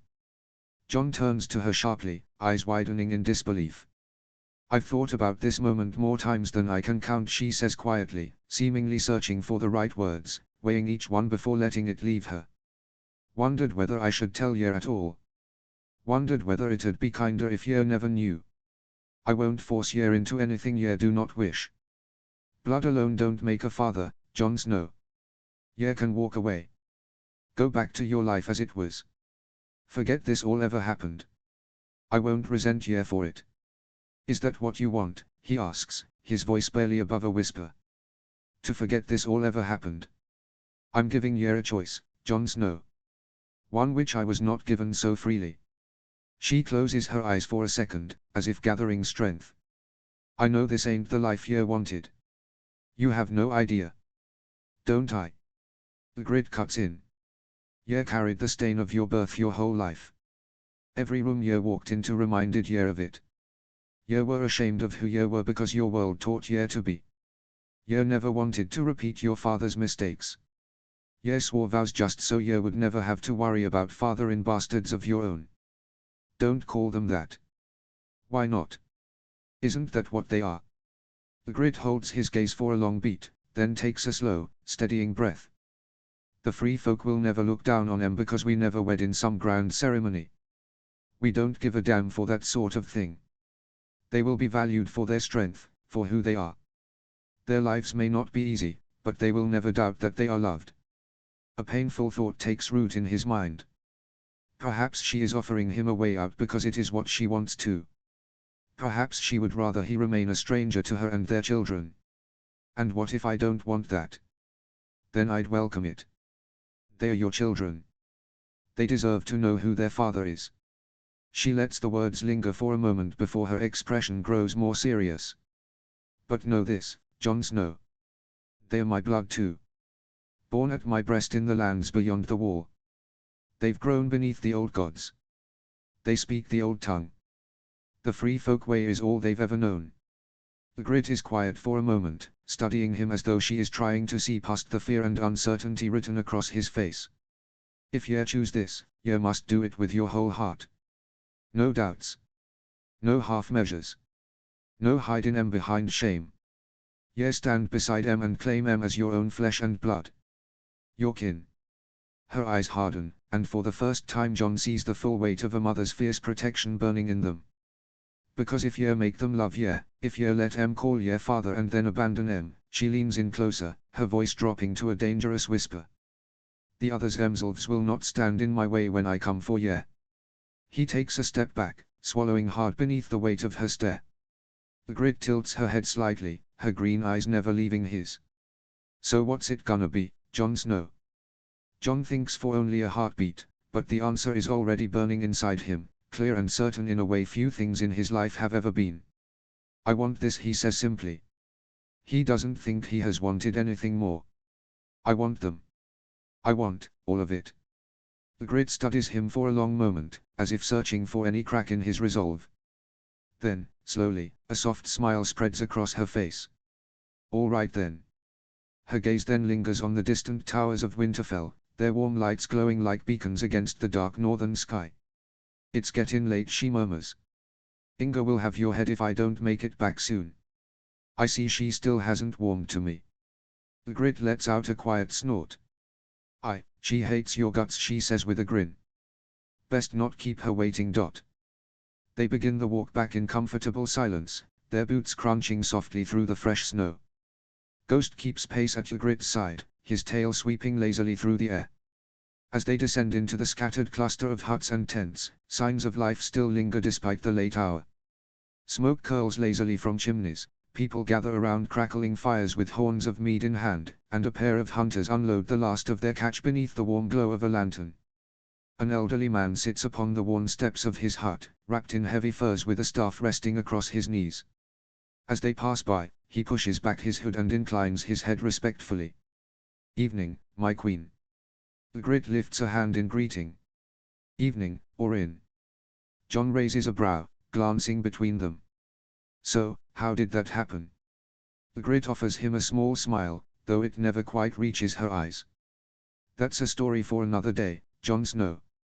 Something in her tone warns him not to press further. At last they reach the small hut, where warm laughter and soft voices drift through the cracked wooden door. Jon comes to a halt, his heart suddenly pounding against his ribs. His children are just beyond that threshold, so close and yet so far. He tries to imagine what he will say. How he should introduce himself. Whether they will even want to meet him after all this time. Well, Ygritte says, turning to face him. Good night, Jon Snow.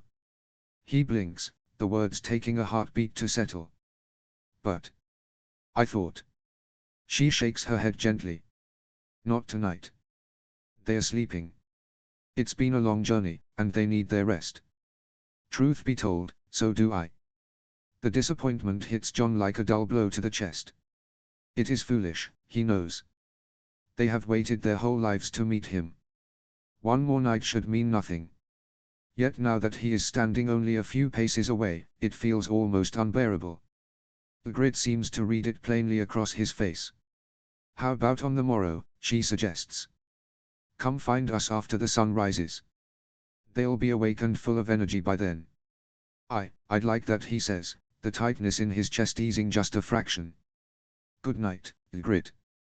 John lingers for a moment longer than he should, his feet unwilling to carry him away. There is still so much left unsaid between them, so many questions burning on his tongue. He begins to turn when he realizes Ghost has made no move to follow. The great wolf stands steadfast at Ygritte's side, watching him with calm, unblinking eyes. To me, boy, John calls gently. Ghost lets out a quiet, mournful whine, nudging his head against Ygritte's hip. She laughs softly, burying her fingers in the thick fur behind his ears. Go on now. The direwolf lingers for another heartbeat, looking up at her with reluctant eyes before finally turning and padding back to his side. John cannot help but smile. He lifts a hand in one final wave. Ygritte returns it with a small smile before disappearing into the warmth of the hut, the old wooden door creaking softly shut behind her. Only then does he turn away. The walk back to Winterfell feels different somehow, as though the man making the journey is not quite the same one who left that morning. Now the sun has long since vanished beyond the horizon, leaving only moonlight and the pale glow of the snow to guide his way.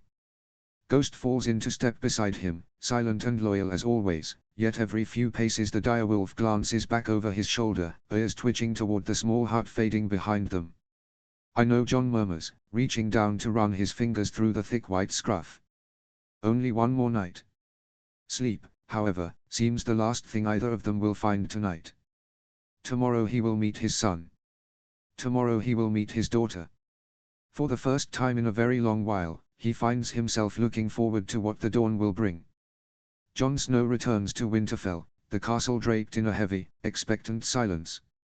Most had long since gone to bed, leaving only the distant crackle of torches and the muffled howl of the wind. His footsteps echo softly as he makes his way to his chambers, the chambers that once belonged to Lord and Lady Stark. He pauses at the door, his hand resting on the latch. The room doesn't feel like his. It never has. He is not a Stark, he reminds himself, not truly. Pushing the door open, he steps inside, the familiar warmth of the hearth doing little to ease the weight in his chest. He begins to unbuckle his sword belt when the door opens again. Daenerys steps inside, her silver hair catching the firelight, her expression soft but questioning. You've been gone a long time, she says, her voice quiet, but there's a trace of unease in it. She moves closer, folding her arms. Did the Wilderling Queen give you trouble? Did you find out why she has taken your army? Jon hesitates, caught off guard by the question. His mind lingers on Ygritte's laugh, her fierce eyes, and the weight of their conversation. He realizes, with a pang of regret, that he hadn't even asked about her plans as queen. There would be time for that later. No trouble, he decides on a lie. She's here to fight with her people against the others. And that took all night, did it? Daenerys replies, a playful edge to her tone as she steps closer to him. Jon shifts uncomfortably, his gaze momentarily dropping to the floor. We had much to discuss, he answers, trying to keep his voice even. Such as? Daenerys prompts, her curiosity piqued. Jon's throat tightens. The truth looms heavy, but how does he tell her? Should he tell her? He thinks back to Ygritte's fierce gaze, her unwavering voice when she spoke of their children. He had made a promise, to her and to himself. He would not keep them hidden. Even if the Seven Kingdoms saw them as nothing more than bastards, he was proud to be their father. Daenerys moves closer, wrapping her arms around him and pressing a soft kiss to his neck. What troubles you, my love, she murmurs. Jon hesitates before returning the embrace. Finally, he speaks, his voice low. The Wilderling Queen. She's someone I knew years ago. Someone I thought I'd lost. Daenerys blinks, surprise flickering across her face. That's good news, isn't it? She asks tentatively, her lips curving into a hopeful smile. Jon exhales heavily, his gaze dropping. We have children together, he admits. I didn't know until today. The smile falls from her face, replaced by a look of quiet shock. She takes a step back, her arms lowering. Children, she whispers, as if the word is too much to bear. Who is she? Her name is Ygritte, Jon replies, his voice low. Daenerys stares at him, the hurt in her eyes plain. You've never spoken of her before, she says, her tone trembling slightly. I thought she was dead, Jon says, his words feeling hollow even to himself. Daenerys looks down, her hands clasping tightly in front of her. Do you love her? Jon looks away, unable to meet her eyes. His silence speaks volumes. Daenerys lifts her gaze to him, her violet eyes brimming with unshed tears. I see, she whispers, her voice breaking. She takes another step back, her shoulders stiffening as if to shield herself from the pain. What does this mean for us? She asks, her voice barely above a whisper. You are my queen, Jon says, desperation creeping into his tone. He clings to the words as if they can anchor him, even as the storm of his emotions threatens to overwhelm him. Daenerys closes her eyes for a moment, as though the words hurt more than comfort her. When she opens them again, there's a deep sadness in her gaze. Good night, Jon, she says softly, turning away before he can respond. Jon stands there for a moment, the sound of her footsteps fading into the quiet. Finally, he sinks onto the edge of the bed, burying his head in his hands. The day's events weigh heavily on him, pulling him toward exhaustion. Without bothering to remove his boots, he falls back onto the bed, his mind a tangle of guilt as sleep finally claims him. Jon wakes with a start, the morning light barely filtering through the frosted windows of the Lord's chambers. The room is cold, the fire long since extinguished, but it was the nightmares that chilled him most. Dreams of Ygritte had haunted him through the night. At first, it had been a memory, her laughter echoing off the walls of the cave, her fiery hair tangled in his hands. He had dreamt of her smile, the way she teased him, her voice mocking but full of warmth. Then the dream shifted, and the cave grew cold and dark. He saw her fall to an arrow, her blood soaking into the snow as her life slipped away. Worse still were the visions that followed, Ygritte in the snow, blood seeping into the ground as she gave birth alone, screaming his name. Blood pooled beneath her, staining the white landscape red. He called out to her, but she couldn't hear him. The snowstorm swallowed his voice as he watched her cry out in pain, her strength fading. The final image was the worst. She lay still in the snow, her body lifeless. But then her eyes opened, bright, cold blue, like the others, staring through him with a cold, haunting emptiness. Trying to shake the lingering unease, he gets out of bed, dresses quickly, and heads to the great hall for breakfast. The hall is quiet, the usual bustle subdued in the early hour. Only Sansa, Arya, and Bran sit at the table, speaking in low voices. Jon notices immediately that Daenerys is absent, and a small part of him is grateful, he isn't ready to face her just yet. You were out late last night, Arya says, her sharp eyes studying him. What kept you? Jon exhales deeply. There's something important I need to tell you. He catches Bran's gaze, and the younger Stark meets his eyes with an inscrutable expression. Jon feels a chill as though Bran already knows what he's about to say. Taking a deep breath, Jon begins. Do you remember the time I was sent to infiltrate the Wilderling camp, years ago? Sansa nods cautiously, while Arya leans forward, curious. I lived with them for over a year, Jon continues. I learned their ways, their customs. And I came to care for them. They made me feel welcome in a way I never expected. His voice grows softer as he speaks, and a small, almost shy smile plays on his lips. There was a woman. A Wilderling woman I was tasked with executing, but I couldn't do it. I let her go, and later, when I was captured by her people, she vouched for me. Saved my life. Jon glances at his siblings. Sansa looks skeptical, Arya intrigued, and Bran still watches him in that unnerving way, as though sifting through his every word. Her name was Ygritte, Jon says, his voice carrying a mix of fondness and sorrow. And she was the most irritating person I'd ever met in my life. Arya grins, and even Sansa's lips twitch slightly. She took me in, Jon continues, his gaze distant. Taught me the ways of the free folk. And over time, I fell in love with her. A wildling, Jon. Sansa says, her tone tinged with disbelief. Arya, on the other hand, leans in eagerly. What was she like? Jon smiles faintly. She was beautiful. Fierce. Smarter than anyone gave her credit for. Funny, too. She had this laugh. His voice trails off, and he swallows hard before continuing. She was a warrior. Brave and stubborn. She never gave up, no matter the odds. He tells them about the Free Folk's march on the wall, how he and Ygritte had been sent south of the wall to prepare for an attack on Castle Black. He explains how he left her, how he betrayed her to return to the Night's Watch. His voice grows heavier, his regret evident. She shot me with 3 arrows when I left. So she should, agreed Arya. Finally, he tells them about her death. She died in my arms, he says, his voice breaking slightly. She was shot by an arrow during the battle. She died in my arms. Arya's face softens, and even Sansa looks moved, though she remains quiet. I burned her body beneath a weirwood tree, Jon adds, his voice thick with emotion. It was all I could do to honor her. But her memory, it's haunted me every day since. A single tear escapes his eye, and he quickly brushes it away, ashamed of the display. The silence that follows is heavy, each of his siblings processing his words in their own way. Finally, Arya reaches across the table, placing her hand on Jon's. You loved her, she would have known that, she says simply. Jon nods, unable to speak. Sansa studies him for a long moment before nodding slowly. Thank you for telling us, she says softly, her usual coolness tempered with understanding. Bran, who has remained silent throughout, finally speaks. She was important to you, he says, his tone calm but certain. And now she's returned to your life. Jon's head snaps up, his heart racing at Bran's words. But before he can respond, Bran's gaze shifts, and the moment passes. Arya leans forward, her sharp gaze fixed on him. This wilderling queen. It's her, isn't it? Ygritte.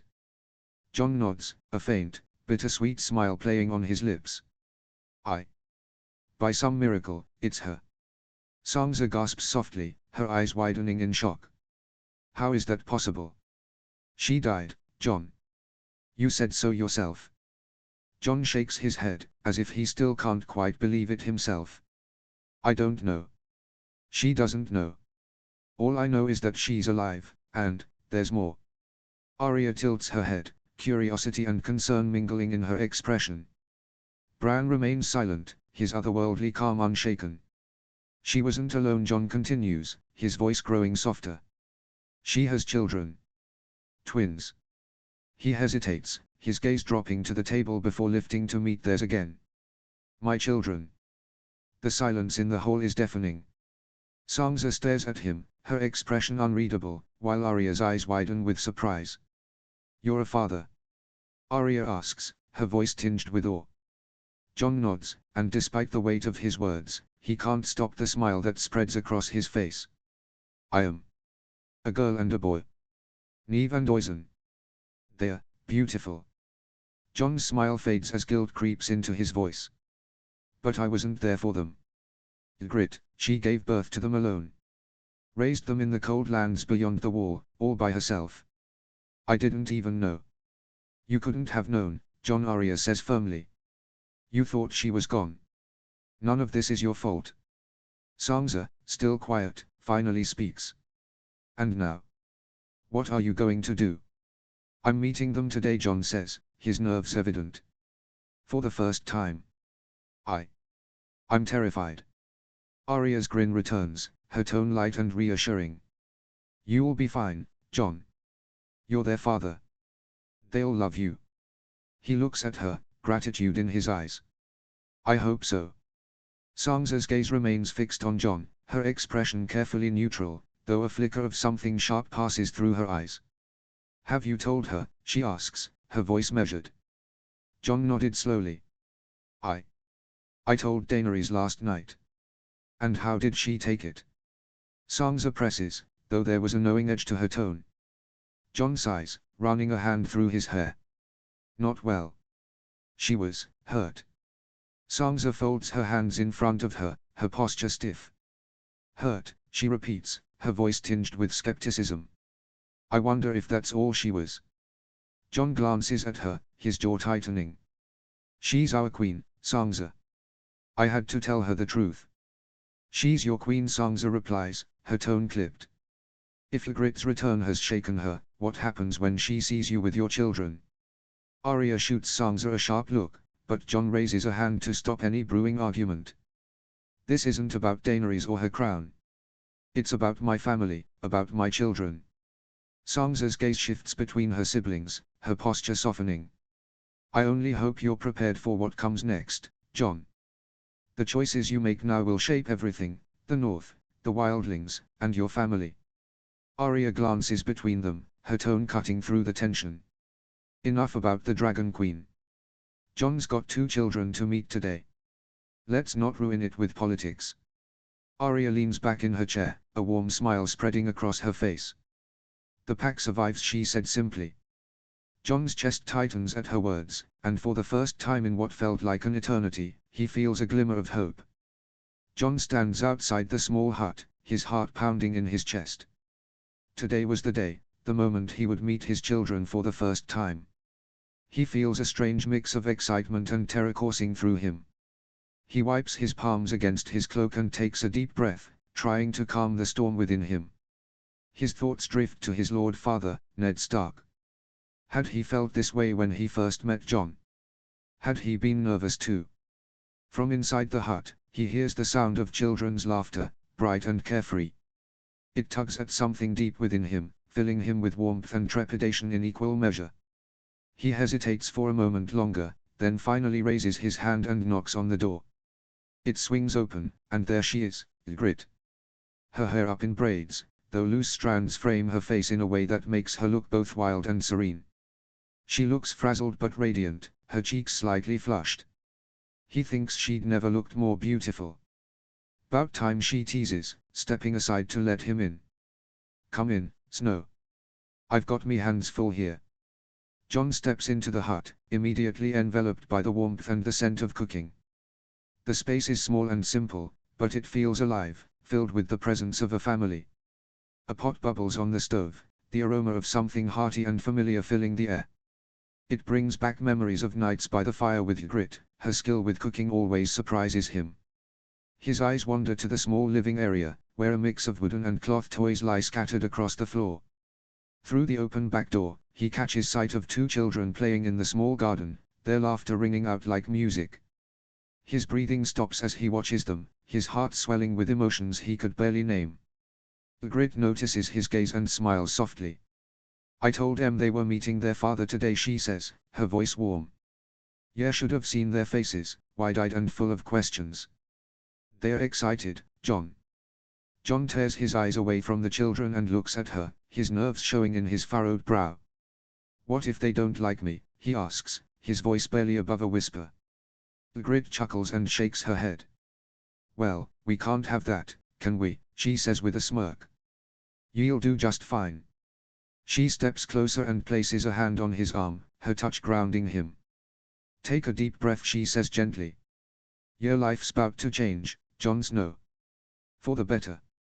Jon nods, inhaling deeply and letting the air out slowly. Ygritte's smile widens as she turns toward the back door. "Come and meet your babes, Jon Snow." With her encouragement, he follows her outside, each step bringing him closer to the moment that would forever alter his life. Ygritte calls out to the children, her voice carrying across the garden. "Neve. Oisin. Come here, my loves." The 2 children stop their playing and rush toward her. Neve, with her wild red curls and curious grey eyes, stares at Jon with open interest, her head tilts slightly as if sizing him up. Oisin, with dark hair and green eyes, clings tightly to the bottom of Ygritte's furs, half hidden behind her. Jon feels rooted to the spot, overwhelmed by the sight of them. They are so small, so real. He had no idea what to do, and for a brief, absurd moment, he wishes he could hide behind Ygritte, too. Ygritte looks back at Jon, offering him a reassuring glance, before gently pulling her children closer.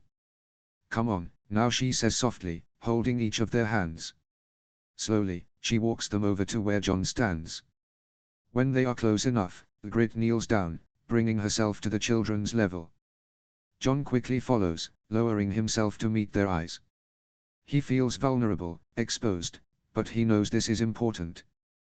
This, Ygritte begins, her voice warm but firm, is your papa. She turns to John, her gaze steady. And these are your babes, Jon Snow. This is Nyv, and this is Oisin. Jon's throat tightens as he stares at them, struggling to find words. Hello, he finally manages, his voice soft and hoarse. He can't believe what he was seeing, the two small faces before him, so different yet so familiar. Nyv, the bold one, takes a step forward. Her wild curls bounce as she tilts her head, studying him with keen interest. Then, she reaches out with a small hand and places it gently on his cheek. We have the same eyes, she says matter-of-factly. Her touch is light but firm, and Jon feels a lump form in his throat. He murmurs, his lips curving into the faintest of smiles. Nyv's smile widens, and she turns back toward her brother, who is still clinging to Ygritte's side. Look, Oisin, she says brightly. He's like Yer, too. Yer look just like him. Oisin peeks out from behind Ygritte's furs, his green eyes wide with uncertainty. He doesn't move, but Jon can see the curiosity beginning to grow in his expression. Ygritte crouches down and gently places a hand on Oisin's back. Go on, love. Say hello to your papa, she urges softly, her voice warm and encouraging. Oisin looks up at her, his green eyes filled with uncertainty. After a moment of hesitation, he nods slightly and, clutching her hand tightly, whispers a shy, hello. Ygritte stands, her smile warm as she ruffles Oisin's dark hair. Why don't Yer show your papa the new toy Uncle Tormund got for Yer, she suggests. Before Jon can respond, Nyv grabs his hand with surprising strength and begins tugging him toward the small stream at the edge of the yard. He glances back at Ygritte, his eyes silently pleading for her to stay. She smirks, clearly enjoying his unease, but follows with Oisin still clutched tightly to her side. Nyv proudly shows Jon two small carved mammoth toys made from a weirwood tree. The craftsmanship is exquisite, with intricate designs etched into the wood. Uncle Tormund said they are from the haunted forest, Nyv declares, her voice full of pride. Jon smiles, holding one of the toys in his hand, marveling at the detail. They are beautiful, he says, glancing up at Ygritte. Suddenly, a rustling sound comes from the nearby bushes. Nyv freezes, clutching her toy tightly, while Oisin's grip on his mother's skirts tighten. With a burst of energy, Ghost leaps out of the bushes, his tail wagging furiously. Nyv lets out a startled yelp and darts behind Jon, clutching his leg. Oisin immediately straightens, his small frame tense as if ready to defend her. Nyv, he calls, stepping forward protectively. Jon crouches beside Nyv, resting a reassuring hand on her shoulder. It's all right. That's Ghost. He's my direwolf. Did you follow me all the way here, boy? He asks, looking at Ghost with a mix of exasperation and affection. Nyv peeks out from behind Jon, her curiosity overcoming her fear. Ghost, she asks, her voice hesitant. Jon nods. Go on. He won't hurt you. Ever bold, Nyv steps forward and extends her small hand. Ghost sniffs her fingers, his tail wagging even harder, before giving her hand a gentle lick. She giggles and wraps her arms around his neck, hugging him close. Soft, she declares, burying her face in his white fur. Ghost's attention then shifts to Oisin, who is still clinging to Ygritte's side. The direwolf pads over to him slowly, his movements gentle. The boy looks up at his mother, eyes wide. She gives him an encouraging nod. Ghost sniffs at Oisin's chest, then looks into his green eyes. Without warning, the direwolf gives him a big lick across the face. Ghost. Jon says, his tone half scolding. But he stops short when he hears the sound that followed, a laugh, light and beautiful. It was Oisin. Ygritte's face lights up with a smile as she glances at Jon. Seems Ghost knows how to win him over, she says, ruffling the direwolf's thick fur. Jon can only watch, his heart swelling as Oisin's laughter rings out, filling the air. Ygritte's eyes shine as she looks at Jon, her smile soft and proud. She reaches down and patted Ghost on the head. Good boy, she murmurs. Well, she announces after a moment, let's head back inside. Lunch should be ready by now. Neve grabs John's hand again, chattering away about Ghost as they all make their way back to the hut. Ghost follows close behind, his tail wagging in satisfaction. John can't stop smiling. His heart was fuller than it had been in years. The day was a whirlwind of simple joys and new beginnings. John spent the afternoon with Ygritte and the children exploring the Wilderling encampment. Everywhere they went, people greeted Ygritte warmly, some calling her my queen with nods of respect. They greeted many familiar faces from John's time with the Free Folk, and Ygritte seemed at ease, radiating the respect and warmth of her people. Neve clung to John's hand, boldly introducing him as her father to anyone who would listen. Oisin stayed close to Ygritte's side, his shy gaze darting to John now and then, studying him with quiet curiosity. Later, they ventured to a nearby waterfall, its cascading waters sparkling in the sun. The children splashed in the stream, their laughter echoing in the crisp northern air. John couldn't help but marvel at how much Neve reminded him of Ygritte. Her fiery spirit and boundless energy were impossible to ignore. Oisin, though reserved, joined in the fun, his smiles and soft giggles showing glimmers of his warm heart. Dinner was a lively affair back at the hut. The meal was simple but delicious, Ygritte's cooking a reminder of her resourcefulness and care. Neve's chatter filled the room, her endless stories and questions captivating everyone. John was utterly enchanted by her, already wrapped around her little finger. Oisin, still shy, sat beside Ygritte but surprised John by asking a few quiet questions about Ghost and the North. Ygritte smiled and assured John, he's like this with everyone new. Give him time. As the day winds down, John feels a deep sense of contentment. He wasn't sure how he'd gotten so lucky to have this moment, but he vowed to cherish every second of it. All right, time for your bath and then bed, Ygritte announces, her tone firm but playful. The children let out a chorus of groans, dragging their feet as she sets up the tub in the corner of the hut. John helps where he can, awkwardly holding the pitcher of warm water and fetching towels, though he feels entirely out of his depth. Ygritte handles the chaos with ease, guiding the children through their routine. The bath itself is an event. Neve chatters non-stop, splashing water everywhere, while Oisin sits quietly. Once they are both clean, Neve bolts out of the water and runs naked around the hut, laughing wildly. Ygritte sighs, exasperated but amused, and chases after her with a towel. You'll freeze to death, you little savage, she calls, but Neve only giggles and runs faster. John watches, laughing so hard he almost forgets to help. Finally, with Neve wrangled into her nightclothes and Oisin already dressed, they settle into bed. John helps tuck them in, smoothing the blankets over their small forms. Just as he leans back, Neve turns to him with wide, hopeful eyes. Papa, Neve pipes up, her big eyes gazing at him. Are you gonna live with us now? John's heart feels like it might break. He hesitates, unsure how to answer. Ygritte steps in smoothly, kneeling by the bed. See that big castle over there, she says, pointing out the small window. The silhouette of Winterfell looms in the distance, its lights faint against the dark sky. The children nod. That's where your papa lives. He's got very important work to do there, but he'll come and visit ye as often as he can, she says with a gentle smile. Neve pouts but seems to accept the answer. Promise, she asks John. I promise, John replies, his voice thick with emotion.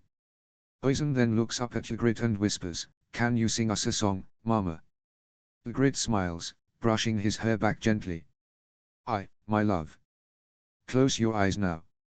She begins singing a soft, lilting lullaby, her voice clear and hauntingly beautiful.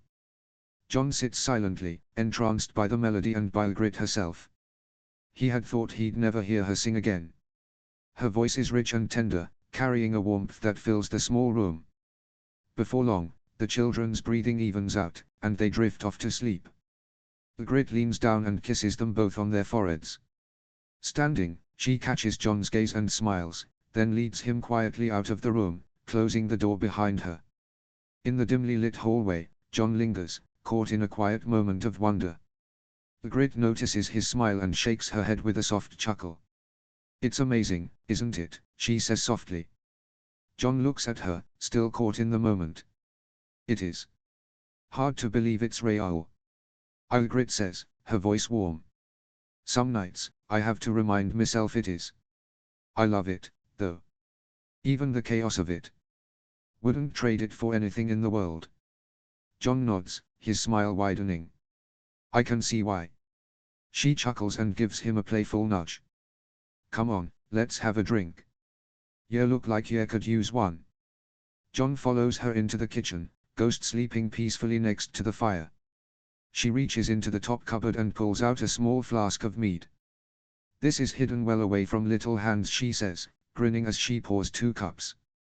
She hands one to Jon and motions him towards the small wooden table. Sit, she orders, placing the cups down. Jon obeys, taking the drink in his hands. Ygritte sits across from him, leaning on her elbows. So, how are you feeling? Jon hesitates, then lets out a breath. Overwhelmed. Ygritte laughs, the sound light and full of affection. I'd expect nothing less. But you did good today, Jon Snow. Jon gives her a small, grateful smile. They began talking about their day, how the children had warmed to him, the moments that stood out, and then Ygritte brought up a particular incident that had made her laugh earlier in the village. A young wildling boy had stumbled over his words while addressing Ygritte, bowing awkwardly and apologizing profusely to his queen. You handled him well, Jon remarks with admiration. You make a good queen. Ygritte rolls her eyes, downplaying it with a wave of her hand. Speaking of queens, Jon begins, there's a council meeting at Winterfell tomorrow morning. It'd be good if you came. Show them you're their ally, not just their neighbor. Ygritte's brow furrows. A council meeting. Jon, I've not left me babes alone since they were born. I don't have fancy handmaidens or wet nurses like you lot. Jon considers her words.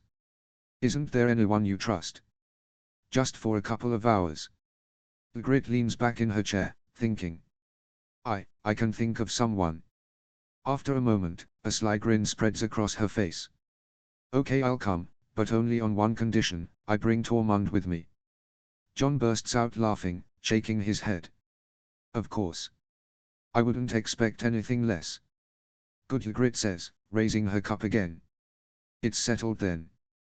But don't think I'll sit quiet at ye fancy council. I'd never expect you to, Jon replies, smiling as he clinks his cup against hers.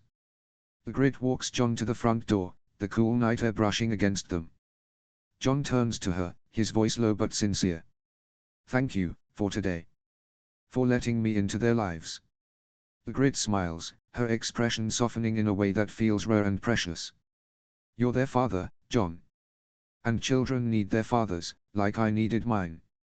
They share a lingering moment, their farewells hanging unspoken in the air. Finally, Jon nods. Good night, Ygritte. Good night, Jon Snow. But as Jon takes a step away, he notices Ghost isn't following. Instead, the direwolf remains firmly at Ygritte's side, his white fur almost glowing in the moonlight. Come on, boy, Jon calls, his tone expectant. Ghost lets out a low huff of defiance, settling onto his haunches as if he has no intention of moving. Ygritte chuckles, resting a hand on Ghost's head. Looks like he's made his choice. Seems he wants to stay the night. Jon sighs, but there's a small smile tugging at his lips. Fine. But don't spoil him too much. Ygritte smirks. I make no promises. Ghost settles comfortably by Ygritte's side, a satisfied rumble escaping him. Jon watches them for a moment longer, his heart feeling heavier with each step he takes away. As he walks back to Winterfell, the familiar sight of the castle glowing faintly in the distance, he can't shake the feeling in his chest. He glances back over his shoulder, a pang of longing hitting him. He feels as though he wants to stay too. Notes. Well, this was fun. Loved writing the interactions between Jon and Ygritte and of course their little ones. I did struggle a bit with getting the accents right. Please let me know if it's too much. Happy reading. Antikaro XX. Chapter 4, Ygritte I. Summary. Ygritte navigates West AOC politics, Arya demands a challenge and the Wildling chieftains talk battle plans. Notes.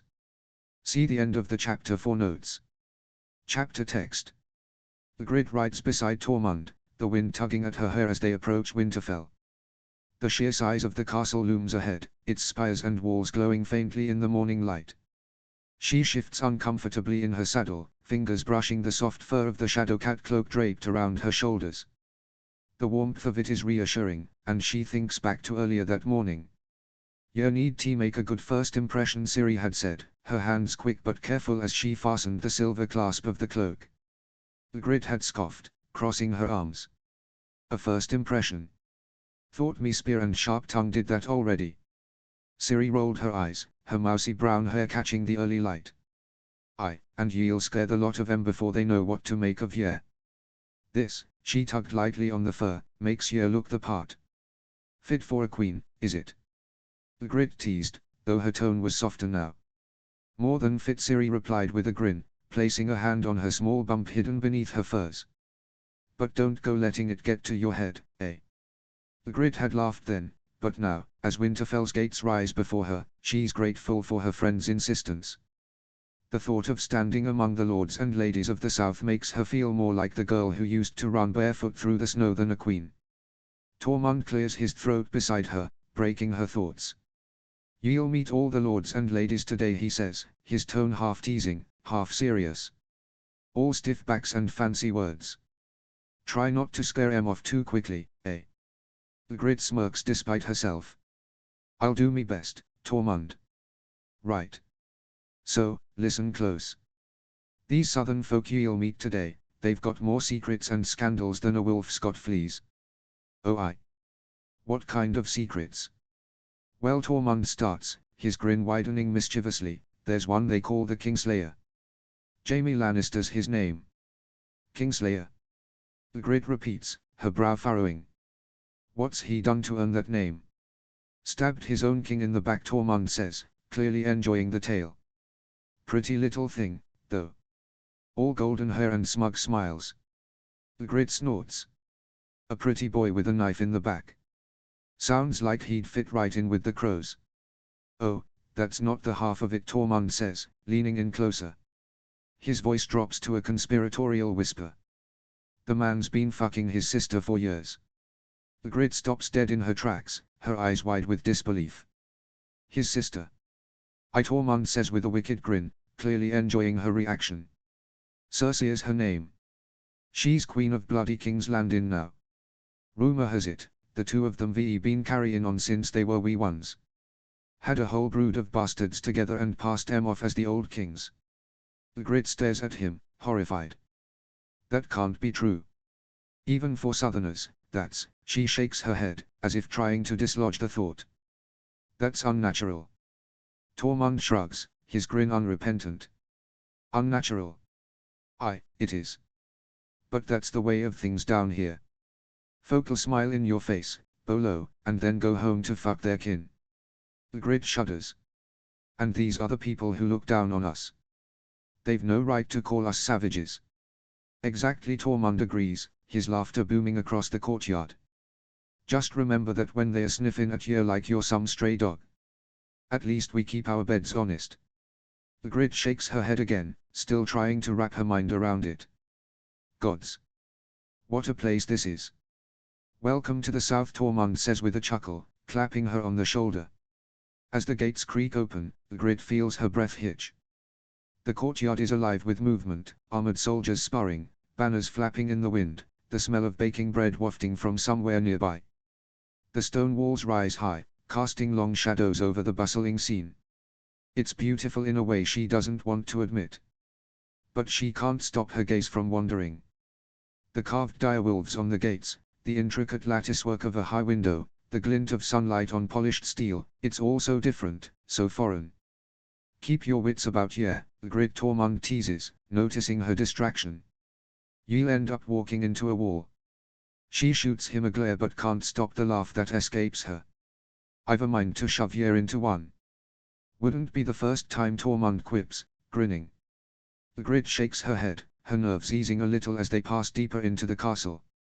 The cloak feels heavier now, a reminder of who she's supposed to be.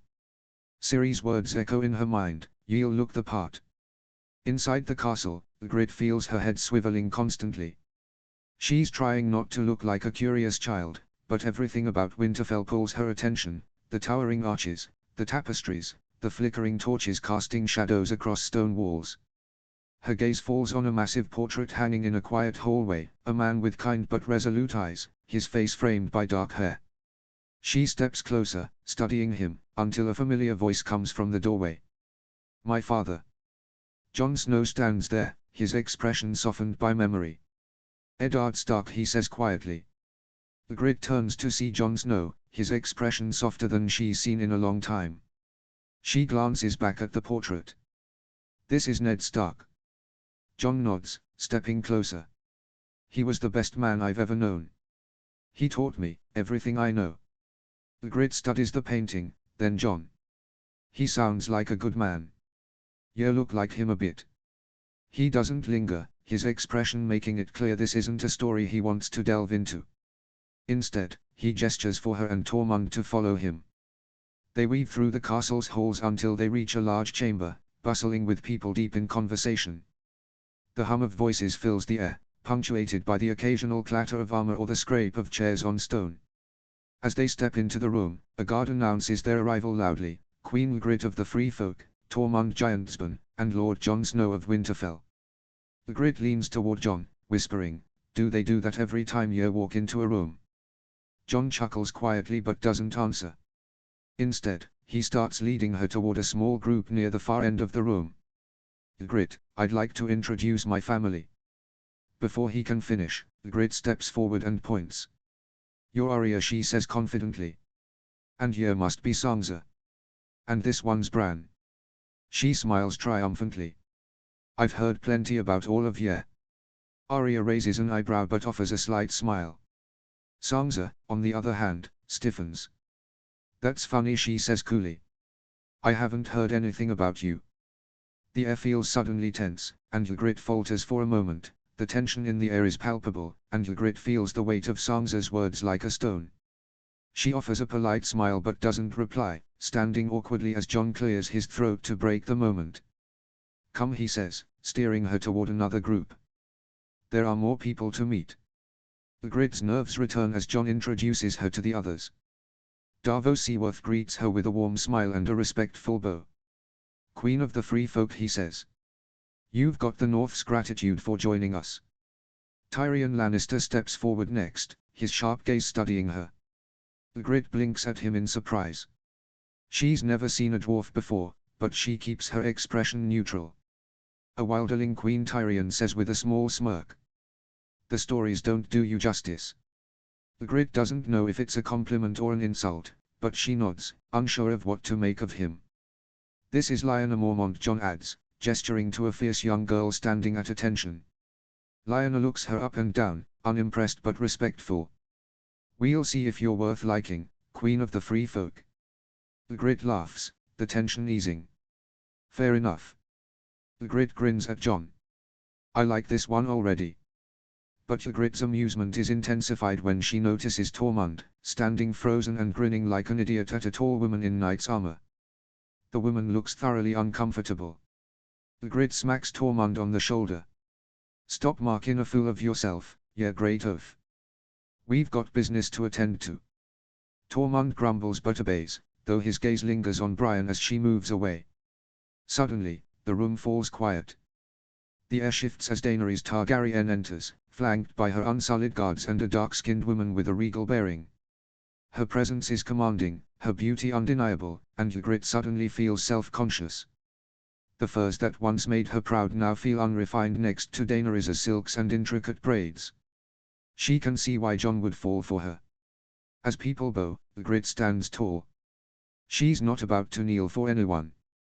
Jon moves to greet Daenerys, but Ygritte notices a subtle tension between them, a strain that's well masked but evident to someone who knows Jon as she does. Jon brings Daenerys over to her. "Your Grace, this is Ygritte, Queen of the Free Folk." Ygritte forces a polite smile. "Nice to meet you," she says evenly. Daenerys' eyes narrow slightly. "It is customary to kneel before your queen." Ygritte's smile doesn't falter. "Then by all means, kneel away." Out of the corner of her eye, Ygritte catches the Stark girls exchanging glances. Sansa looks wide-eyed at her sister, her mouth slightly open as if she cannot believe what she's just heard. Arya, on the other hand, has a faint smirk tugging at her lips, her amusement poorly concealed. Jon's face tightens with awkwardness, and before either queen can escalate, he quickly calls everyone to the table. Let's get started. Ygritte settles into her seat beside Tormund at the far end of the council table. On her other side, Arya sits down, her sharp eyes flicking between the gathered lords and ladies. Ygritte feels distinctly out of place amid the polished armor, fine silks, and formal speech. The meeting begins, and Ygritte quickly becomes aware of the stark divide in the room. Plans are laid out for the coming battle, lines of defense, deployment of forces, and fallback positions. But as the strategies unfold, Ygritte feels her stomach twist. They've placed the Free Folk and Dothraki on the front lines, sacrificial positions, with no regard for their survival. Her jaw tightens. She shares a look with Tormund, his jaw clenched. Finally, she can't hold her tongue.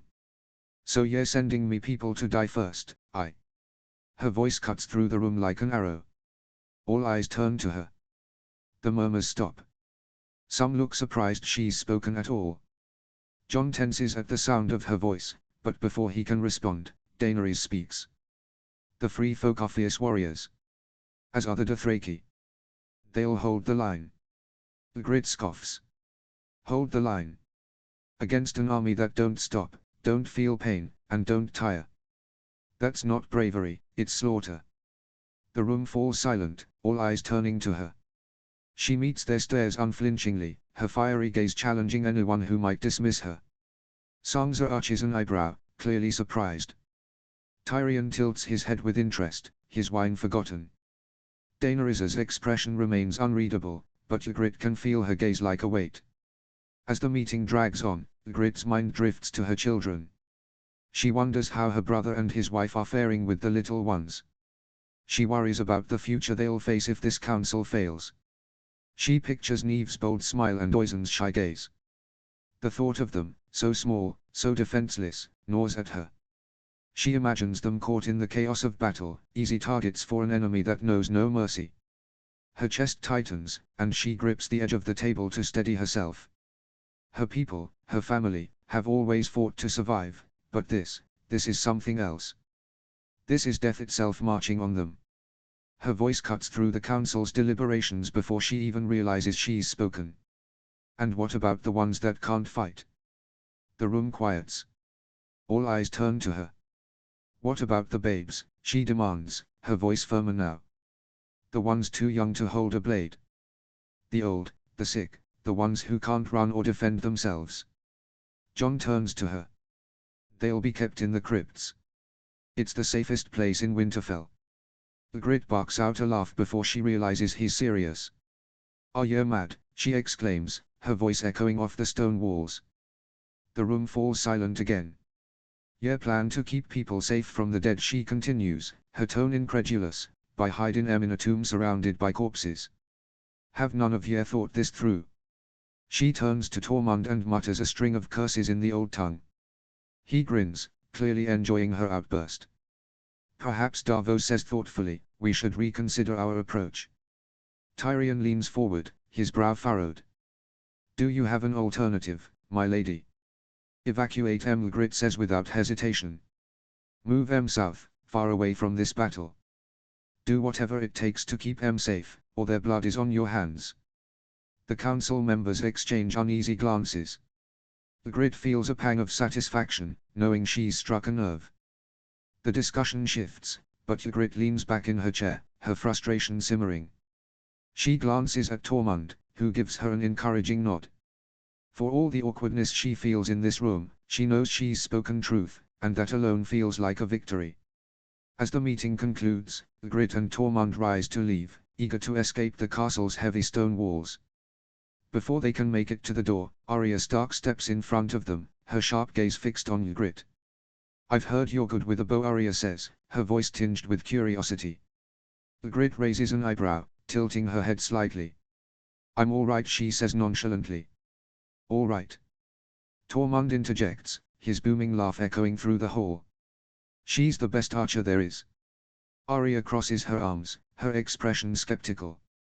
I'll believe it when I see it. Ygritte, never one to shy away from a challenge, shrugs. All right, little wolf. Let's see what you've got. Arya leads Ygritte and Tormund out to the training yards. As they step into the expansive space, Ygritte pauses, her breath catching at the sight. The yard is vast, lined with practice dummies, sparring rings, and racks overflowing with weapons. She approaches the weapon rack, her fingers brushing over the array of bows. There are long bows and short bows, some carved from sturdy northern wood, others forged in steel. Some are small enough for children, while others are ornate, clearly designed for lords and ladies. The sight pulls her back to her own beginnings, to the rough-hewn bow her father had made for her. She remembers the rough bark of the trees her father marked with crude X's for her to practice on. She can almost hear his soothing voice, the encouragement in his kind eyes. At 6 years old, she had begged to join her father on a hunt, determined to prove herself. They had come upon a doe, a rare and graceful sight in the north. With trembling hands, she nocked an arrow, drew the string, and released. The arrow flew but missed its mark, landing in the doe's flank. The animal fell, but as they approached, it writhed and cried out in pain. Ygritte's heart had shattered. She knelt beside the creature, tears streaming down her face, apologizing over and over. It was her father who ended the animal's suffering with a swift shot to the eye. Her father had been kind, his voice steady as he rested a hand on her shoulder. A true aim is a kindness. Never let em suffer. Ygritte had sworn off meat for weeks after her bow for even longer. But when her father was killed, leaving her family vulnerable, she had no choice but to return to the woods and hunt. From that moment on, she never allowed herself to make a bad shot again. The memory fades as Ygritte's fingers close around a bow from the rack. It's not as good as her old one, but it'll do. She turns to find Arya already testing her weapon, her expression sharp and focused. From the corner of her eye, Ygritte spots Sansa wheeling Bran into the training yard, the two of them settling in to watch. Their expressions are a mix of curiosity and anticipation. Arya strides confidently to the line, picks her target, and pulls back her bow. She takes a moment to aim before releasing. The arrow sails through the air and lands dead center on the target. Arya turns to Ygritte with a smirk, her tone playful. Your turn. Ygritte steps forward, rolling her shoulders and testing the bowstring. She picks an arrow, lines up the same target, and looses it without overthinking. The arrow splits Arya's cleanly in two, burying itself into the target. Arya's smirk falters, her brows lifting in surprise. Ygritte glances at her with a sly grin, catching the flash of annoyance in her expression. From the sidelines, Tormund lets out a triumphant cheer, his voice booming. Again Arya says firmly. She moves to the next target, nocking an arrow and firing quickly. It lands with precision, dead center once more. Ygritte follows, her shot splitting Arya's arrow yet again. Arya lets out an exasperated breath, her frustration barely hidden now. The younger Stark grits her teeth but doesn't back down. This time, she points to a small, almost invisible notch on one of Winterfell's high towers. Let's see you hit that, Arya challenges as she nocks her arrow. She takes aim and fires, but the arrow misses, clattering against the stone. Maybe you need to aim with your eyes open, she quips, her voice tinged with amusement. Let's see you try, replies Arya, her face set firm. Ygritte takes aim and once again, her aim is true. By now, a small crowd has gathered. Lords and ladies from the War Council watch the exchange with growing interest, whispering amongst themselves. Even Sansa and Bran look impressed. Arya lowers her bow and shakes her head, a grudging smile forming. All right, I admit it, you're better than I thought. Ygritte clasps Arya's hand firmly, a newfound respect between them. You're not bad yourself, little wolf, she replies warmly. But Arya isn't ready to let her go just yet. Let's see you take on moving targets, she says, grabbing a basket of apples. Arya tosses an apple into the air, and Ygritte's arrow slices through it cleanly. She tosses another, and the result is the same. By the time Arya starts throwing 3 apples at a time, Ygritte hits them all effortless. Arya watches in amazement before breaking into a wide grin. Incredible, she says, shaking her head. You'll have to teach me sometime. Ygritte nods, warming to the little wolf pup. As the two archers walk towards the weapon racks and return the bows, Ygritte's gaze drifts upward. She spots Jon standing on a balcony overlooking the yard. His face is lit with admiration, but beside him, Daenerys stands stiffly, her expression unreadable. Sansa and Bran approach, and Ygritte notices the warmth in Sansa's eyes as she praises her for her exceptional skill. "You're truly a master with that bow," Sansa remarks, her voice filled with genuine admiration. Ygritte smiles, nodding gratefully. "Thank you," she replies kindly, appreciating the compliment. Arya, still catching her breath from the competition, looks at Ygritte with a grin. "So when can I meet my niece and nephew?" Ygritte thinks for a moment, a smile tugging at her lips.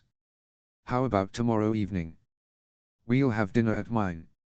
It'll be a good chance for me babes to meet their family, and for us to get to know each other better." Sansa's eyes brighten at the idea, and she exchanges a look with Bran. "We would love that," she agrees.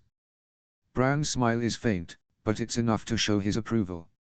Ygritte nods, feeling the weight of the warmth between them. Her mind shifts back to her children, eager to return to them. "I'd best be getting back to em now. They'll be wondering where their mother's gone." She turns to Tormund, who's been watching the entire exchange. "Come on, you big fool. Time to go." As Tormund tightens the saddle on his horse, Ygritte double-checks the straps on hers. The sun is low in the sky, casting long shadows over the courtyard. Just as she's about to mount, a voice calls out behind them.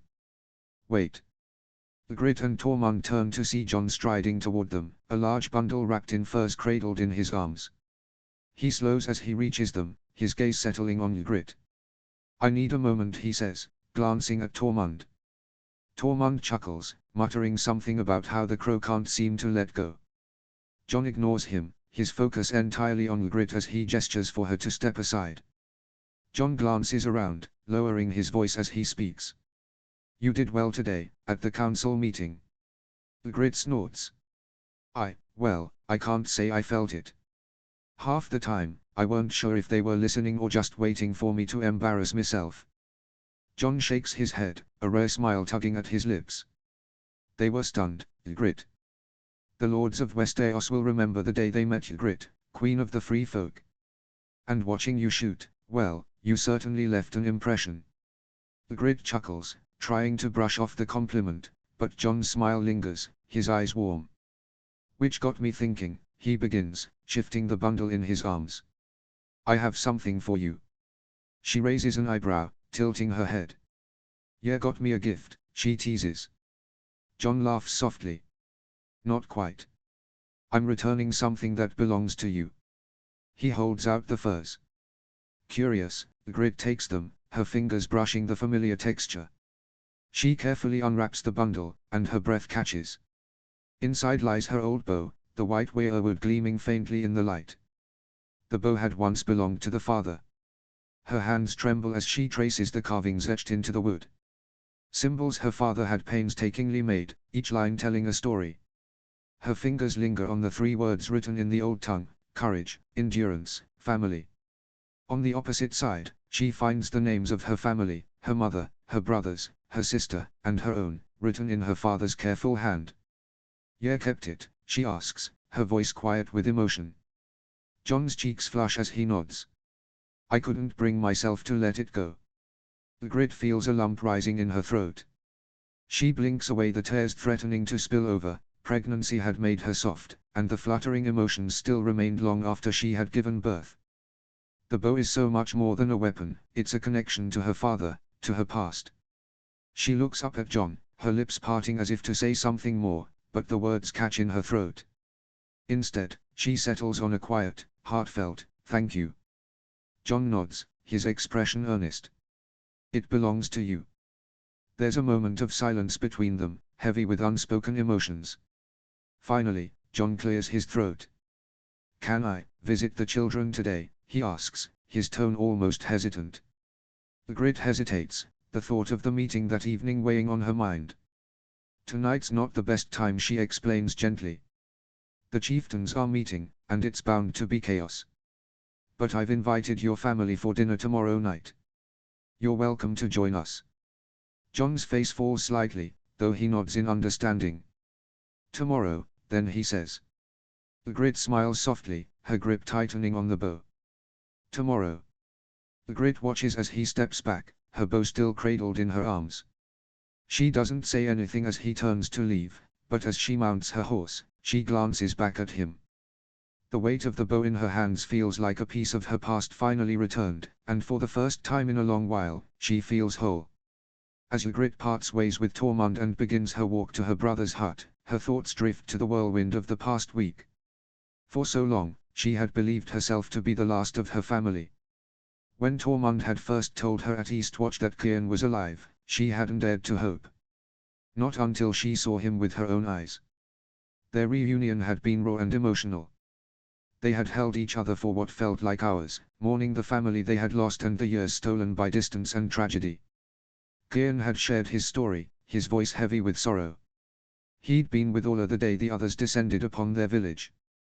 The chaos had been unimaginable, screams, fire, and death surrounding them. When the dust settled, Ciarán had found the bodies of their family, and with them, the remnants of his hope. He and Ola had only just learned they were expecting a child. Together, he and Ola had fled south to Hardham, clinging to each other for survival. There they had welcomed their first child, a daughter Sauas, amidst the chaos. When the Night's Watch had arrived with ships and the promise of sanctuary beyond the wall, they'd seized the chance and made their way south to the Gift. There, they settled with the remaining free folk and later welcomed their second daughter, Mabe. The sound of children's laughter pulls Ygritte from her thoughts. As she approaches the hut, she spies 3 children playing outside. Sauas, a little over a year older than her own twins, leads the charge with Niamh and Oisin chasing her, all 3 giggling wildly. Ciarán stands nearby, watching the chaos with amusement. It's Oisin who spots her first. His face lights up with a wide grin, and he lets out an excited yell. Mama! He sprints toward her as fast as his little legs can carry him, with Niamh not far behind. Ygritte drops to her knees, scooping them both into her arms. She plants kisses all over their cheeks, breathing in the warmth and scent of them. I missed you, Mama, Oisin says sweetly, clinging to her tightly. Ygritte strokes his hair and kisses his head. And I missed ya, my sweet boy. Both of ya. She pulls back to look at them, her eyes darting between their freckled faces. Have you been good for Uncle Ciarán and Auntie Ola? Before either can answer, Ciarán approaches, Sauas holding tightly to his hand. Hi, Auntie Iggy. Sauas chirps, her excitement mirrored in her bright green eyes. Ygritte chuckles and sweeps her niece up into a hug, squeezing her tightly before setting her back down. Then, she turns to Ciarán, embracing him warmly. Thank you, she says, her voice sincere. For looking after em. I hope they weren't too much trouble. Ciarán laughs, glancing at the twins. That one, he points to Oisin, was a delight. But that one, he nods toward Niamh, you have your hands full with her, little sister. The sound of the hut's door creaking open draws her attention, and Ola steps out, Mabe balanced on her hip. The youngest of the children has her mother's dark curls and wide, curious eyes. Ola, Ygritte says warmly, moving to embrace her sister-in-law. They hold each other tightly, an unspoken understanding passing between them. Thank ya. You've nothing to thank me for, Ola says as they pull apart, but Ygritte shakes her head. I know full well who did most of the work, Ygritte replies with a grin, nodding towards her brother. Ola laughs, shifting Mabe into Ygritte's arms. The little girl blinks up at her aunt with a shy smile, and Ygritte's heart swells as she gently kisses the child's forehead. Come inside, Ola says, ushering them toward the hut. We've stew on the fire, and I'm sure the little ones will be glad to have you home. As they step inside, Ygritte feels the warmth of family wrapping around her as snugly as the furs lining the cloak on her shoulders. For the first time that day, she allows herself to breathe. The small hut is filled with the scent of stew and the warmth of laughter. The children chatter excitedly, Sauas showing off her ability to braid Niamh's unruly hair while Oisin talks animatedly about his plans to catch a big fish the next time they visit the river. Mabe babbles happily in Ola's lap, her tiny hands clutching at pieces of bread. Ygritte watches it all with a contented smile. She hadn't felt this sense of wholeness in years, not since the free folk had been scattered to the winds by the White Walkers. Her gaze moves from her children to her brother, who is teasing Oisin about the giant fish that will surely drag him into the water, to Ola, who quietly listens with a knowing smile. This, Ygritte realizes, is what she's been fighting for. As the meal winds down, Ygritte turns to Cian. "I've a favor to ask," she begins, her voice steady but soft. "There's a meeting tonight with the chieftains. I'd like Yer to come with me." Cian leans back in his chair, his expression cautious. He doesn't answer right away, his gaze drifting toward Sauas, who is now attempting to stack bowls with Neve. Ygritte studies him, noting the flicker of hesitation in his eyes. She remembers a time when he would have leapt at the chance. During the rebellion in Blackteed, Cian had been by her side until the bitter end. Back then, Cian had been her fiercest ally. Young, brash, and unrelenting, he had been the first to speak of rebellion, the first to rally others to their cause. Now, Ygritte can see the weight of his responsibilities in the way his shoulders slump, the way his eyes linger on his daughters. His priorities have shifted, and she can't fault him for it. "I don't know, Ygritte," he says finally, running a hand through his dark hair. "Things are different now." "I know," she replies gently. "But I need you. Your voice carries weight with the free folk, and the chieftains will respect Yer. This isn't just about me or Em, it's about ensuring there's a future for all of us, especially our children." Cian exhales deeply, his gaze now fixed on the table. He thinks for a long moment, the silence stretching between them. Finally, he nods. "All right. I'll go. For you, and for Em," he says, glancing toward Sauas and Mabe. Ygritte feels a wave of relief and gratitude. "Thank you," she says, placing a hand on his arm. Cian meets her eyes and offers a faint smile. "Just like old times, eh?" Ygritte chuckles. "Not quite. You're a lot slower now." The tension eases as they share a laugh, and the children's giggles rise to join them. Ygritte leans back in her chair, looking around the room. For this moment, she allows herself to feel the warmth of family, the sense of belonging. And though the night ahead promises challenges, she knows she won't face them alone. The night air is cool and crisp as Ygritte and Cian make their way to the old hall, the faint crunch of snow underfoot the only sound breaking the silence. Oisin clutches her hand tightly while Neve skips ahead, her boundless energy a stark contrast to Ygritte's simmering apprehension. She glances over at Cian, his jaw set and his eyes focused straight ahead. His presence steadies her. Ygritte feels a flicker of guilt as she looks towards her children. Ola had already done so much for her today, and asking her to watch the children again felt like too much. She only hopes Neve will keep herself entertained during the meeting. The hall looms ahead, dark and foreboding. Once a temple to the Seven, the building has long been abandoned, its structure worn and weathered by years of neglect. The wooden doors creak loudly as they push them open, revealing a large, dimly lit space with a fire roaring in the hearth at its center. Tormund and Ryk are already there, drinks in hand, waving them over with broad grins. Ygritte scans the room, taking in the familiar faces. There's Sigornothan, his broad shoulders and stoic demeanor unmistakable. Soren Shieldbreaker sits near the fire, his sharp eyes scanning the room. Blind Doss and Brigg share a laugh over some joke, while Divin Sealskinner leans casually against a post, his ever-present smirk firmly in place.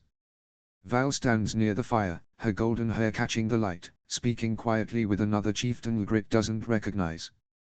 Harmadog's head stands with her arms crossed, her disapproving glare cutting through the warm firelight. Mother Mole sits apart from the others, her watchful gaze fixed on Ygritte and the children. In total, there must be 30 or more people gathered here. Each one is a leader in their own right, a person who has accomplished something remarkable among the free folk. And yet, as Ygritte steps into the room, she feels a wave of doubt wash over her. These people had endured battles, braved the cold, and led their people through impossible odds.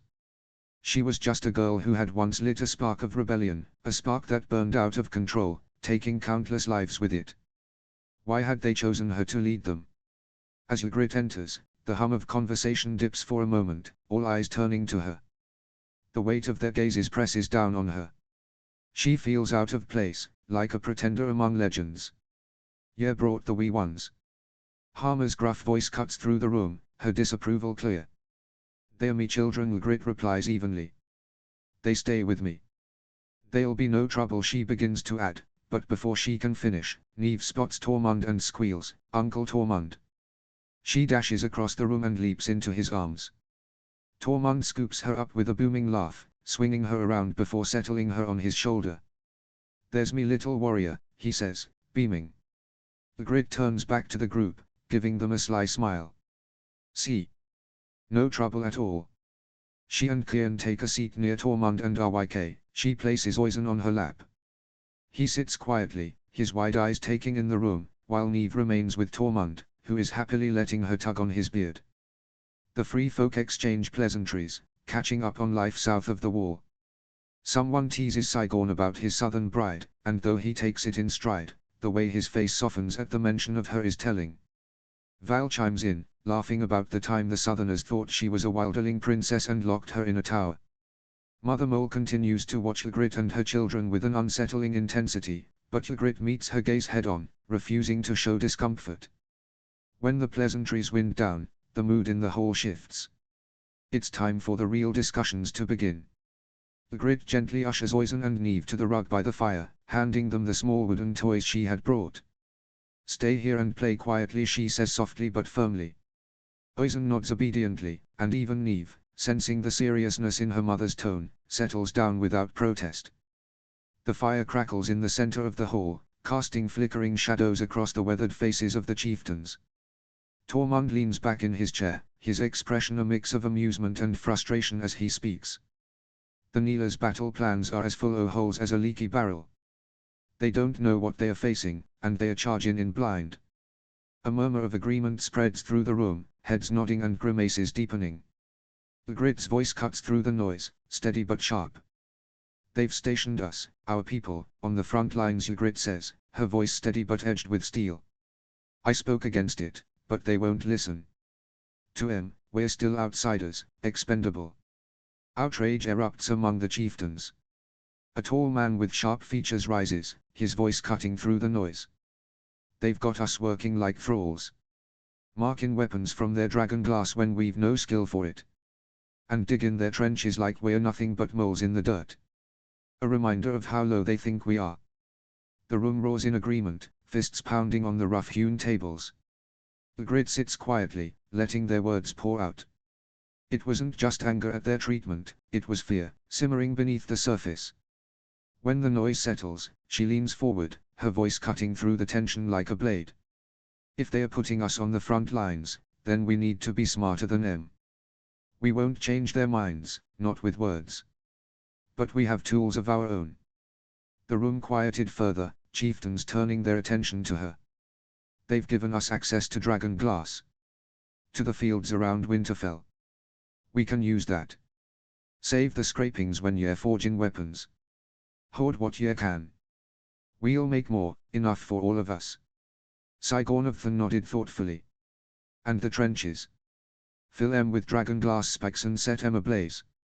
Turn them into death traps. We don't wait for their plans to fail, we make our own.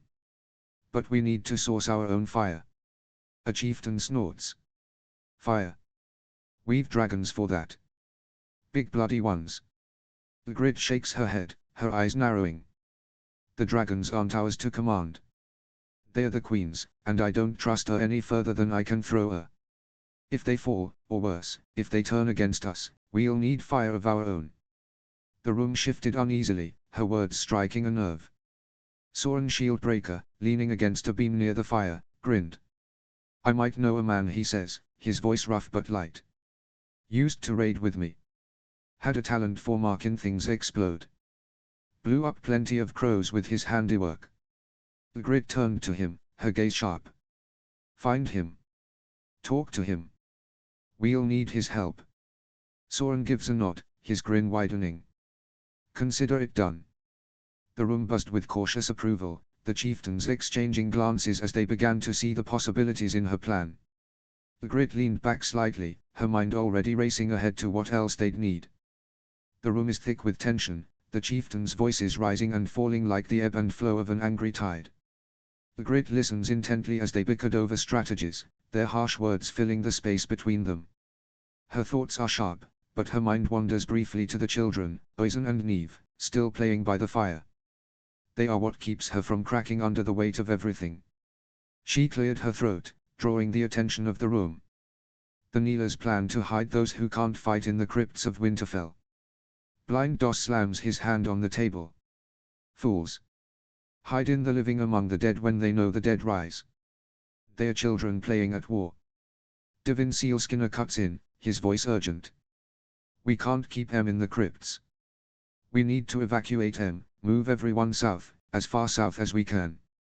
But Harmadog's head slams her fist on the table. Move south. The free folk will stick out like sore thumbs. And with all our fightin' men still holed up in Winterfell, they'll slaughter em like dogs. Saigon crosses his arms and eyes Ygritte thoughtfully. What about a pardon from the king in the north? If we could get him to grant us safe passage, the free folk could ride south. At least those who can't fight. Ygritte's heart tightens, and she shakes her head. He's not king in the north anymore. He bent the knee to the Dragon Queen. The words taste bitter on her tongue, a reminder of the fragile alliance they now find themselves in. Jon Snow is no longer the leader of the North, and his allegiance to Daenerys Targaryen has shifted the tides for the free folk, in ways they cannot not yet understand. The room falls silent at her words, the enormity of what they'd lost weighing heavily. Gyrn, who has been sitting quietly beside her, looks as if he were 1,000 miles away. His expression is distant, lost in thought. Ygritte's gaze shifts to him, and she can see the uncertainty clouding his features. She knows what he was thinking. The same as her. Their children, their future, what will become of them in this madness? She can see the way his mind is working, torn between the responsibility he feels for the free folk and the raw, primal instinct to protect his own kin. I'll speak about it again at the next council meeting. They agreed their plan is flawed, she says, her tone firm. The longer they wait, the closer the dead get. They must act fast to give the innocent a fightin' chance. Her words hang in the air, heavy with the urgency she feels in her bones. Every moment counts. If they don't begin moving their people south, it'll be too late. They can't afford indecision. She meets the eyes of the chieftains, one by one. The free folk have always survived because we adapt, she begins, her voice steady despite her nerves. We've fought for freedom, and we've paid the price for it. I won't see us destroyed again, not for pride, and not for vengeance. But I won't see us bent, either. We're in the south now. We never expected to get this far. It's not our land, but we make it ours by fighting for it, by surviving. And if the southern lords think we're weak, let 'em. We'll show 'em what we've always been, strong, proud, and united. The room grows still as Val's voice breaks through the tension. Mance was the one who united the free folk. Val begins, her gaze fixed on Ygritte, but yeah, Ygritte, are the one who will lead us through the long night. Ygritte blinks, caught off guard by Val's words. She had always thought of Val as someone who viewed her with indifference, perhaps even disdain. To hear her speak so openly, so boldly in support of Ygritte, takes her by surprise. She opens her mouth to respond, but the words catch in her throat. She clears it, then smiles, grateful but unsure of how to accept the praise. Val nods, a subtle smile tugging at the corner of her lips. The other chieftains exchange glances, some with approval, others with the weight of history and pride in their eyes.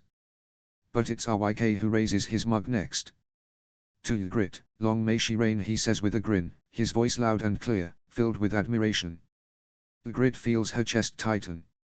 She never wanted to be a queen, never sought to lead them.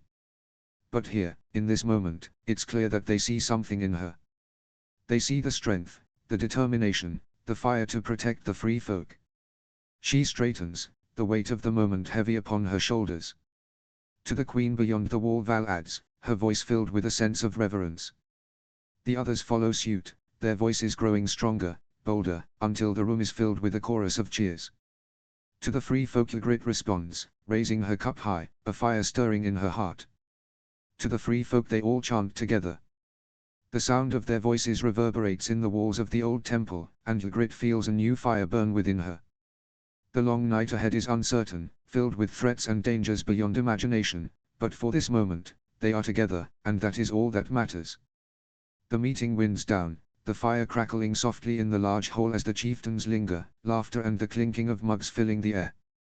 Ygritte knows she needs to get home, her children have been remarkable tonight, but it's been a long day for them. She walks toward the fire where Neve and Oisin are fast asleep, their small forms illuminated by the flickering flames. I'll walk ye home, Kian says as he steps beside her, his voice low. RYK joins them, stretching with a grin. I'll come too. Wouldn't mind the fresh air. Ygritte carefully lifts Oisin, who murmurs a soft murmur in his half-sleep. She whispers soothingly, stroking his hair, and he nestles closer, falling back into his dreams. RYK steps forward, his usual boisterous energy softened. Let me, he says quietly, scooping Neve into his arms with surprising tenderness. She doesn't wake, nestling instinctively against his chest. As they prepare to leave, Mother Mole steps forward from the shadows, her sharp eyes fixed on the children. "Ye come far, girl," she says in a low voice, her tone edged with something almost prophetic. "Blood will tell. Fire and blood, ye carry it with you, whether ye know it or not." Ygritte glances at the old woods witch, her brow furrowing. "What are ye talking about?"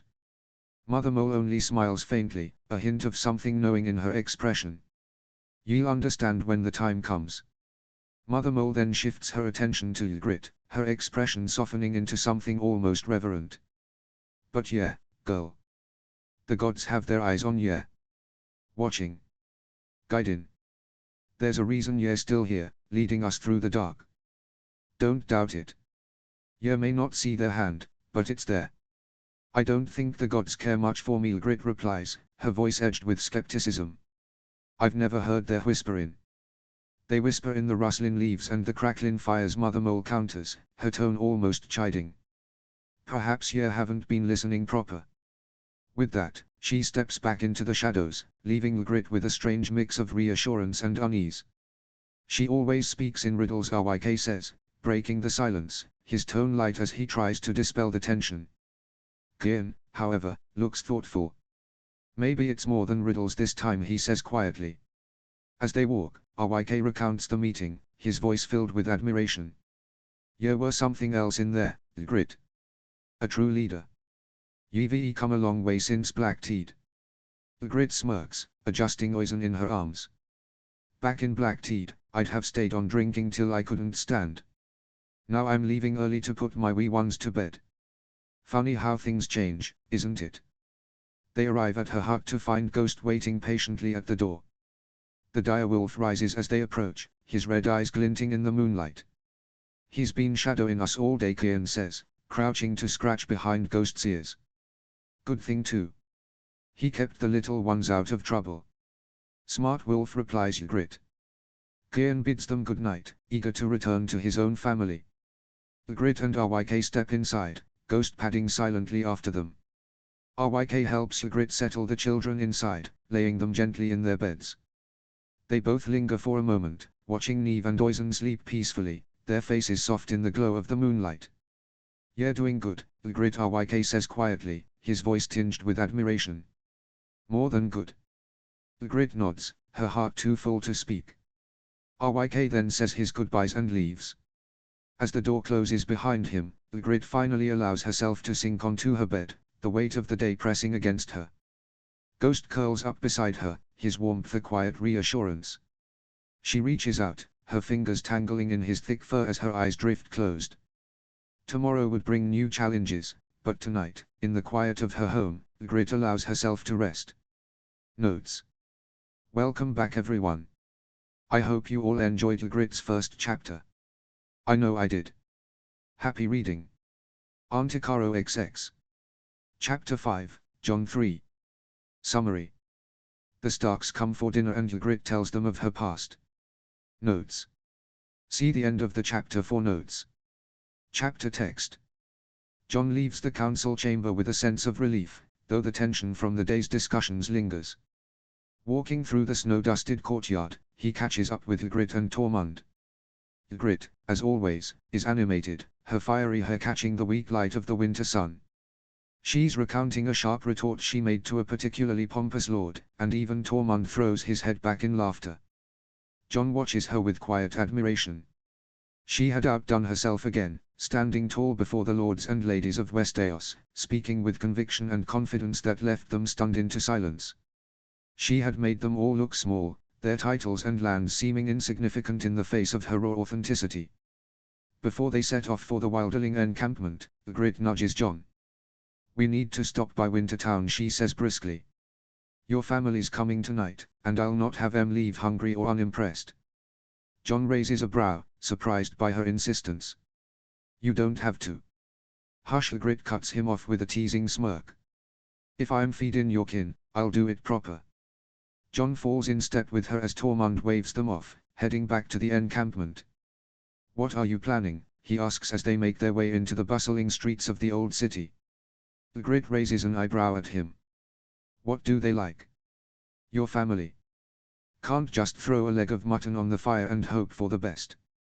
John thinks for a moment. Sansa likes lemon cakes, he offers, a hint of a smile softening his face. Arya, she'll eat just about anything, so long as it's not too proper. Bran prefers hearty meals, stews, roast meats. Ygritte nods thoughtfully, her sharp eyes scanning the stall's offerings. Lemon cakes, she repeats, as if committing it to memory. I've no idea how to make them, but I'll think of something. They stop at a stall where she selects fresh vegetables, meat, and a small sack of dried herbs.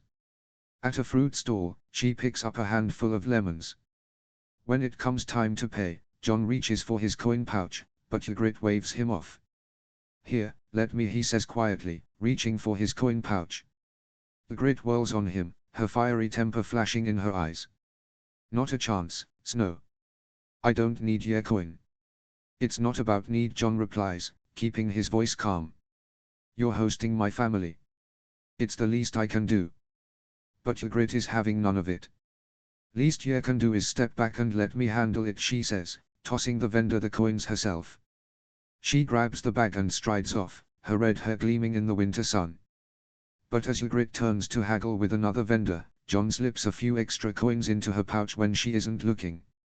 He does it swiftly, his fingers light, the act almost reflexive. She turns back to him, eyeing him curiously. John hides his amusement behind a neutral expression. When they reach the outskirts of the market, John catches Ygritte's arm gently. You don't have to go through all this trouble, you know, he says, his voice soft. Ygritte scoffs, pulling her arm free. It's no trouble, Jon Snow. Your family's important to you. John watches her walk ahead, her fiery spirit unyielding.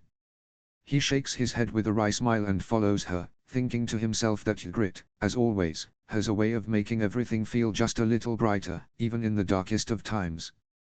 John and Ygritte approach a small hut, its smoke curling lazily from the chimney, a warm beacon against the icy northern wind. He feels the nerves and excitement creep in at the thought of seeing his children again. John catches sight of Niamh first, and another young girl with brown hair kneeling beside Ghost. Both are meticulously weaving tiny flowers into the direwolf's thick white fur. Ghost sits placidly, his crimson eyes half-lidded, clearly unbothered by their handiwork. A little farther off, John spots Oisin sitting cross-legged beside a dark-haired woman holding a babe. Oisin is clapping his hands and encouraging the infant to mimic him. The baby squeals in delight, tiny hands smacking together with effort. The woman notices them first, her eyes narrowing slightly before softening. Oisin, she calls gently, nudging him. Look who's here. Oisin turns, his wide green eyes lighting up as he spots Ygritte. Mama! He cries, as a massive smile spreads across his face, and he bolts toward her, his small feet kicking up snow. Ygritte drops the basket of supplies she is holding, and crouches down just in time to catch him, enveloping him in her arms. There's me little lad, she says softly, holding him close. Niamh and the other girl abandon their project with Ghost and dart toward her as well. Niamh throws herself at Ygritte, while the other girl, slightly more reserved, hangs back until Ygritte pulls her in with a laugh. John's heart swells as he watches the reunion. Ygritte's joy is radiant, and for a moment, he feels as though he's glimpsing another side of her, softer, yet no less fierce. He's so caught up in the scene that he barely notices Niamh slipping free of Ygritte's embrace and running toward him. Papa, she calls, her small voice ringing out. John freezes, stunned, as Niamh throws her arms around his legs. For a moment, he doesn't know what to do. Then he gently lowers himself to her height, returning her hug with care. You've got flowers in your hair, he says softly, noticing a daisy nestled in her wild red curls. Niamh beams up at him, and John feels something deep inside him shift. Oisin, meanwhile, lingers at Ygritte's side, shyly watching John from a safe distance. His small hand grips his mother's tunic as he peers at the man who is both familiar and strange to him. John meets the boy's gaze, offering a small, reassuring smile, but doesn't push. The dark-haired woman approaches them with the babe on her hip. Ygritte glances at John and says, "This is Ola, my sister-in-law. And her children, little Mabe and Sauas." Ola smiles kindly. "You must be John. We've heard a lot about you." "Good things, I hope," John replies, though he can't help but notice the fleeting glance that passes between Ola and Ygritte. Ola's smile widens slightly. "Mostly good," she says, her tone light. Ghost finally rises from where he's been sitting, flowers still dangling from his fur. He pads over to John and nudges his hand with his wet nose. "Where have you been, boy?" John murmurs, scratching behind Ghost's ears. "I've missed you." Ygritte smirks. "He's been here, guarding the children like they're his own pups. Hasn't left their side since he found them." John pats Ghost's thick fur affectionately.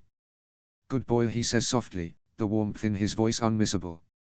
The door to the hut creaks open, and a tall man with curly brown hair and a sharp expression steps out. John recognizes him instantly, the man he had seen leaning in the doorway the night he first came to Ygritte's hut. The subtle similarities between him and Ygritte are undeniable, but it's his vivid green eyes that give away their shared blood. The man looks John up and down, a small smirk playing at the corner of his mouth. "So, you're the crow," he says, his tone half teasing, half measuring. "Qian," Ygritte says, her voice sharp but affectionate. "This is Jon Snow." Qian steps forward, extending a hand. John takes it, meeting his firm grip. "Thanks for looking after the children," John says sincerely. Qian raises an eyebrow. "Figured someone had to," he says lightly.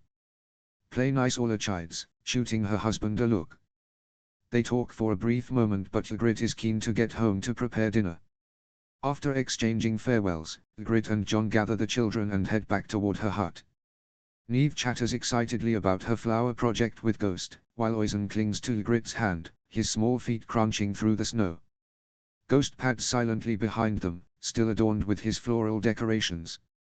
John kneels in the snow, rolling a small ball between his gloved hands as Neve and Oisin scamper about, their laughter echoing in the crisp winter air. Ghost lounges nearby, his massive form stretched out in the weak sunlight, crimson eyes lazily watching the children as they play. John tosses the snowball lightly toward Oisin, who ducks behind a tree, giggling. "You're supposed to throw it back," John calls, grinning. Oisin peeks out shyly, holding the ball but hesitating. Neve, ever bold, takes matters into her own hands, snatching a handful of snow and pelting John square in the chest. "Got ya, Papa," she declares, triumphant. John stumbles back dramatically, clutching his chest. "You've bested me, child," he says, feigning defeat and falling into the snow. Neve bursts into laughter at his reaction, and John can't help but laugh with her. His heart swells watching the children, their faces bright and carefree. He had never imagined a moment like this, his heart fully tethered to these little souls. Inside the hut, Ygritte is bustling around, her movements quick and determined. She wipes down the table, checks the stew bubbling over the hearth, then returns to straighten the blankets draped across the chairs. John watches her from the doorway, leaning against the frame. Her brow is furrowed, her lips pressed tight. He recognizes the look, she's nervous. "Ygritte," he says softly, stepping inside. She doesn't turn to face him, instead busying herself with adjusting the bowls she's already placed on the table. She asks. "You're stressed," John says plainly. "I'm not," she snaps, but the tension in her voice betrays her. "You're scrubbing the table like it owes you coin," he points out, his tone teasing. Ygritte pauses, glancing at him as she lowers the rag. Her shoulders drop in defeat. "I've seen Winterfell, John. I've seen your home, and mine it's nothing compared to that." Ygritte exhales sharply, her hands resting on her hips. "Why did I even agree to this? Your sister's going to take one look at this place and—" John leans against the wall, watching her. "You're worrying too much. My family's not here to judge you or the hut. They're here to get to know you, and the children." Ygritte sighs, letting herself relax. She glances at him, her lips curving into a small smile. Go back outside with the children before Neve gets it into her head to braid Ghost's tail. Again. She glances out the window and freezes. Her eyes widen. What in the gods? John follows her gaze and sees Neve climbing onto Ghost's back, trying to balance herself like she's riding a horse. Ghost, ever patient, doesn't protest, but the sight is enough to send Ygritte bolting for the door. Neve. Ygritte shouts as she sprints outside. By the gods, girl, what are you doing? Ygritte exclaims, pulling her cloak tighter around her as she rushes across the snow. She grabs Neve under the arms and lifts her off Ghost, setting her firmly on the ground. He's not a horse, Neve, Ygritte says, though there's a hint of fondness in her voice. You can't just climb on him like that. John stifles a laugh as he steps into the garden. To be fair, Ghost didn't seem to mind much. Ygritte whirls on him, her glare sharp enough to cut through the cold. You're not helping, Jon Snow. Neve sulks for a moment before sighing. Sorry, Mama. Ygritte softens, brushing a strand of hair from Neve's face. Go play with your brother. And stay off Ghost. Ygritte groans, shaking her head. Go on. Keep an eye on em while I finish dinner. Especially Neve. Aye, your grace, Jon teases, earning a playful glare from Ygritte as she stomps back inside. Jon sets off for Winterfell to retrieve his siblings, leaving Ygritte behind to get the children ready for the evening. He pulls on the reins of his horse, the gates of Winterfell creaking open as he rides into the courtyard. Arya, Bran, and Sansa are already waiting for him, bundled in their cloaks to keep out the cold. Jon dismounts swiftly, his breath clouding in the chilly air. The sun begins to set as they ride towards Ygritte's hut, the air cold but crisp. Arya rides beside him, her curious gaze fixed on him. So she starts, her tone playful but probing, what are they like? The children, I mean. Jon smiles at her question, thinking of Neve's fiery spirit and Oizen's quiet curiosity. They are full of life, he says, his voice soft. Neve is bold and mischievous, she'll remind you of someone, Arya. And Oizen, he's quieter, but he watches everything. Smart, like Bran. Arya grins. Bold and mischievous, huh?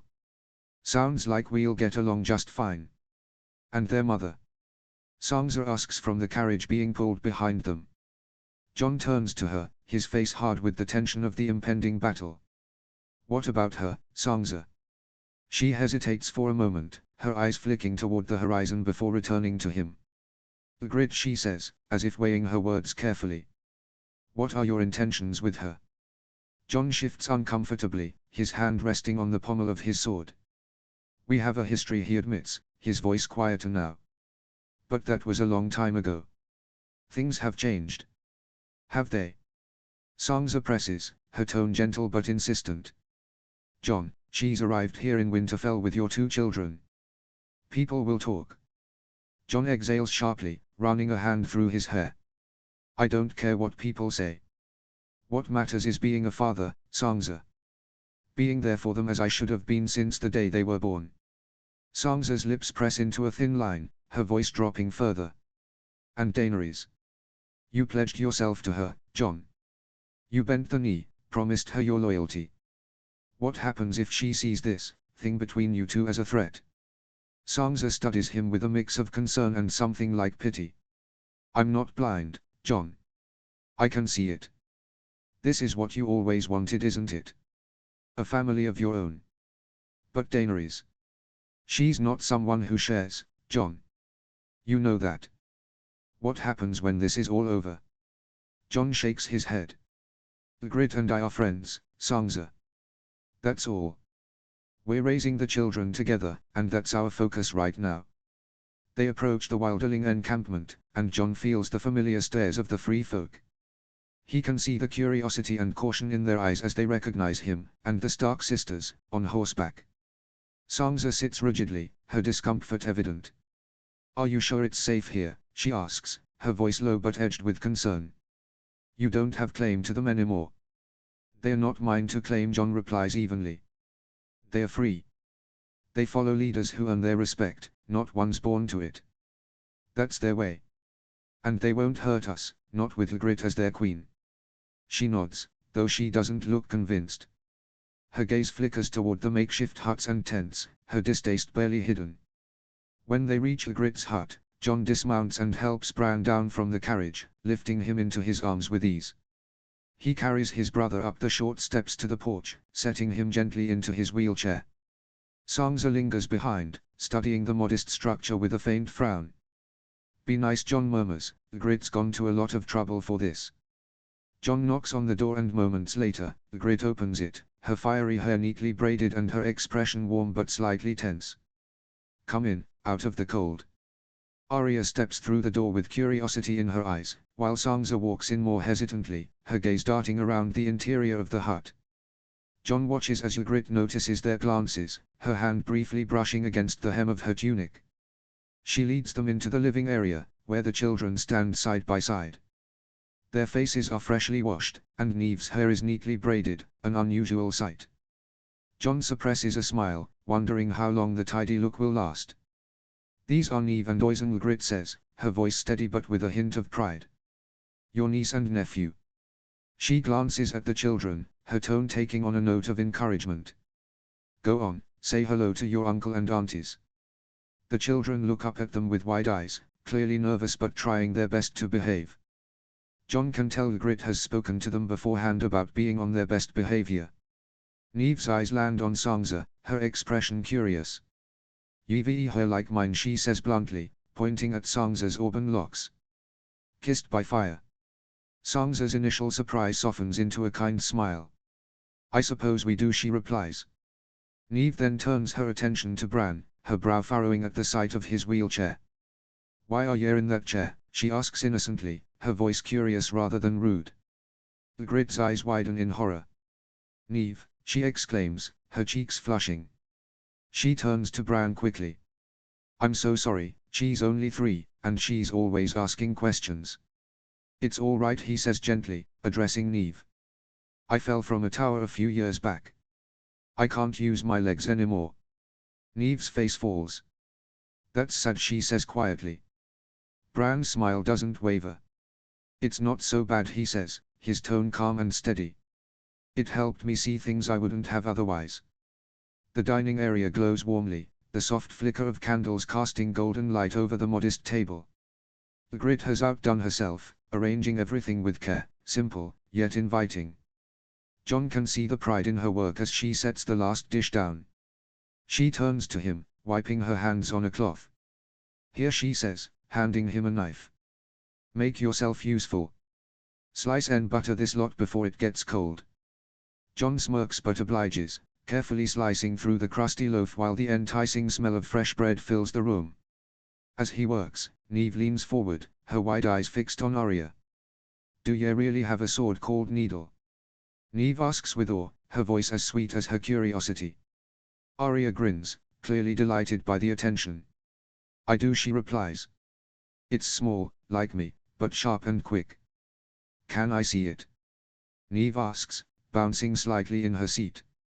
"Maybe after dinner," Arya says, winking. Oisin, meanwhile, clings to Ygritte's side, half hiding behind her as he glances at Jon's sisters. He whispers something into his mother's ear, and Ygritte nods encouragingly before ruffling his hair. The meal is set, the rich aroma of venison stew filling the room. Ygritte ladles the stew over creamy mashed potatoes and places the dishes in front of her guests with a quiet confidence. "Caught the deer myself this morning," she says, settling down in her seat. "Figured it'd make a good meal." The stack of the freshly sliced bread sits at the center of the table, and the lemon tart Ygritte baked for dessert waits nearby, its golden crust glowing in the candlelight. The first bites are met with silence, the kind of silence that speaks of mouths too full and too pleased to form words. "This is delicious," Sansa finally says, breaking the quiet. Arya, her bowl already half empty, nods. "The best meal I've had in a long time." The evening unfolds easily, laughter filling the room. The children behave remarkably well, Neve chattering animatedly with Arya, and even Bran, usually reserved, laughing at one of Ygritte's sharp-witted comments. At one point, Neve breaks into a song from the Free Folk, her sweet voice filling the space. When she falters, forgetting a few words, Ygritte jumps in without hesitation, singing the old tune with a warm smile. Jon watches it all, his heart full. For the first time in what feels like forever, the weight of the world seems to ease, replaced by the simple joy of family. The meal winds down as the last of the lemon tart is savored. The children slip quietly from the table to sit by the fire, Neve humming softly as Oisin stacks small wooden blocks. Ghost remains beside them, ever watchful, his white fur gleaming in the flickering light. Ygritte clears the plates with practiced ease, heading to the small kitchen nook to prepare another round of drinks. Jon watches her move about with ease, pouring ale and mulled cider into mugs. There's a rhythm to her actions, a care in the way she ensures each drink is warm and full before returning to the table. She sets the mugs down, sliding one toward Sansa, who accepts it with a nod of thanks. Sansa studies Ygritte for a moment, her curiosity finally spilling over. You must have seen so much beyond the wall, she says. But I realize we don't know much about you, Ygritte. Where are you from? Ygritte leans back in her chair, her hands curled around her mug. Her expression softens, her thoughts drifting to the past. I grew up in a small settlement called Blackteed, she begins. It's where the Antler River meets the Shivering Sea. My people there, we were humble folk. Loved the sea and a good drink. Her eyes brighten as she speaks, the memory of her home bringing a faint smile to her lips. It's a beautiful place. Water everywhere you look, and when the sun rises over the sea, she trails off, as if picturing it in her mind. Nothing like it. Jon listens intently, picturing the place she describes. He can see the sunlight glinting off the sea and imagine the salty air. It sounds beautiful, he says, his voice low and sincere. And your family? Era asks, all eyes focused on the wilderling. Ygritte hesitates, then lets out a sigh. I was the youngest of 4. My mother, father, 2 brothers, and a sister. My father was a fisherman, worked hard every day pulling nets, mending boats, trying to keep food on the table. We didn't have much, but we had each other. Jon's eyes remain fixed on her. It strikes him how little he knows about her life before they met beyond the wall. He never thought to ask, not back then, not when they were caught in the whirlwind of war and survival. Me father died when I was 10, and life got a lot harder, Ygritte continues. My oldest brother, he had a family of his own by then. A son to look after. Couldn't spare much for us. My other brother and sister worked where they could, but it wasn't enough. We struggled.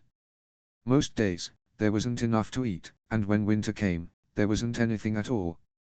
She glances down at her hands, her fingers flexing slightly. That's when I learned to hunt. I wasn't very good at first, but I didn't have a choice. I had to provide. For my mother, for my family. I was just a girl, but there was no one else to do it. Jon's throat tightens. He pictures her, small and fierce, trudging through the snow with a bow that was likely too big for her, doing whatever it took to survive. There's a pause before Jon finally asks the question he knows he shouldn't but can't help himself. How did your father die? Ygritte's jaw tightens, and for a moment, she doesn't answer. Then she exhales sharply, her gaze locking with his. He was killed by crows like you. Jon's heart sinks, and he can see Arya and Sansa exchange uneasy glances. He was out hunting with a few of his mates, RYK's father was among them, Ygritte says, her voice steady but sharp. They weren't stealing or raiding. He wasn't hurting anybody. None of them were. They were just trying to bring back enough meat to last us through the week. The crows didn't see people, just enemies. They ambushed him. Didn't ask questions. Didn't care who they were or why they were there. Her words hang in the air, heavy and unrelenting. Jon feels the weight of them pressing down on him. Not just for Ygritte's father, but for the countless others like him. For the girl Ygritte had been, forced to grow up too fast in a world that took more than it gave. My story isn't rare. Most of the free folk have one just like it. That's why we fight so hard. We've lived through too much. Lost too much. And we've learned we can only rely on ourselves. The room remains silent, the crackle of the fire the only sound. Jon looks at her, his chest tight with guilt and something deeper, admiration for the strength she carries and the pain she's endured. Blackteed was my home, she begins again, her voice steady but carrying a weight that draws everyone's attention. For all its beauty, it was a dark place to grow up. Ygritte explains that Blackteed wasn't just hard because of poverty. A few centuries earlier, a rogue faction of the Night's Watch known by the Wildlings as the White Crows were sent north in a mission to control the free folk population. They established themselves as rulers in a few smaller free folk settlements. They built walls around the villages to isolate the people and claimed control over the fishing trade, restricting who could take boats out to sea. Hunting was nearly impossible with barricades blocking the forests. They patrolled the poorer areas, enforcing their own twisted sense of justice. Punishments were severe, public executions and floggings were common. Children as young as 12 were forced to watch the grisly displays. Ygritte's voice grows quieter as she recalls the details, but her words remain sharp. The people lived in constant terror, afraid to step out of line or even step outside alone. The White Crows, she says, ruled not for the Night's Watch but for themselves, drunk on power. We were trapped, Ygritte says, her tone quiet but fierce. Too scared to fight, too weak to run. That's what they wanted, to make us forget what it meant to be free. Jon lowers his gaze, guilt tightening his chest. He's heard of atrocities committed by the Watch in the past, but this is a horror he hadn't imagined. I've never heard of them before, he says, his brow furrowed. Ygritte gives a small, humorless laugh. Course yeah, haven't, she replies, her tone sharp. The Night's Watch lost contact with them generations ago. The histories probably marked it as a failed mission and moved on. But the White Crows stayed, ruling over us as their own little kingdom. Power passed from father to son, and it only made them worse. Her words linger, and Jon tries to process the horrors she's describing.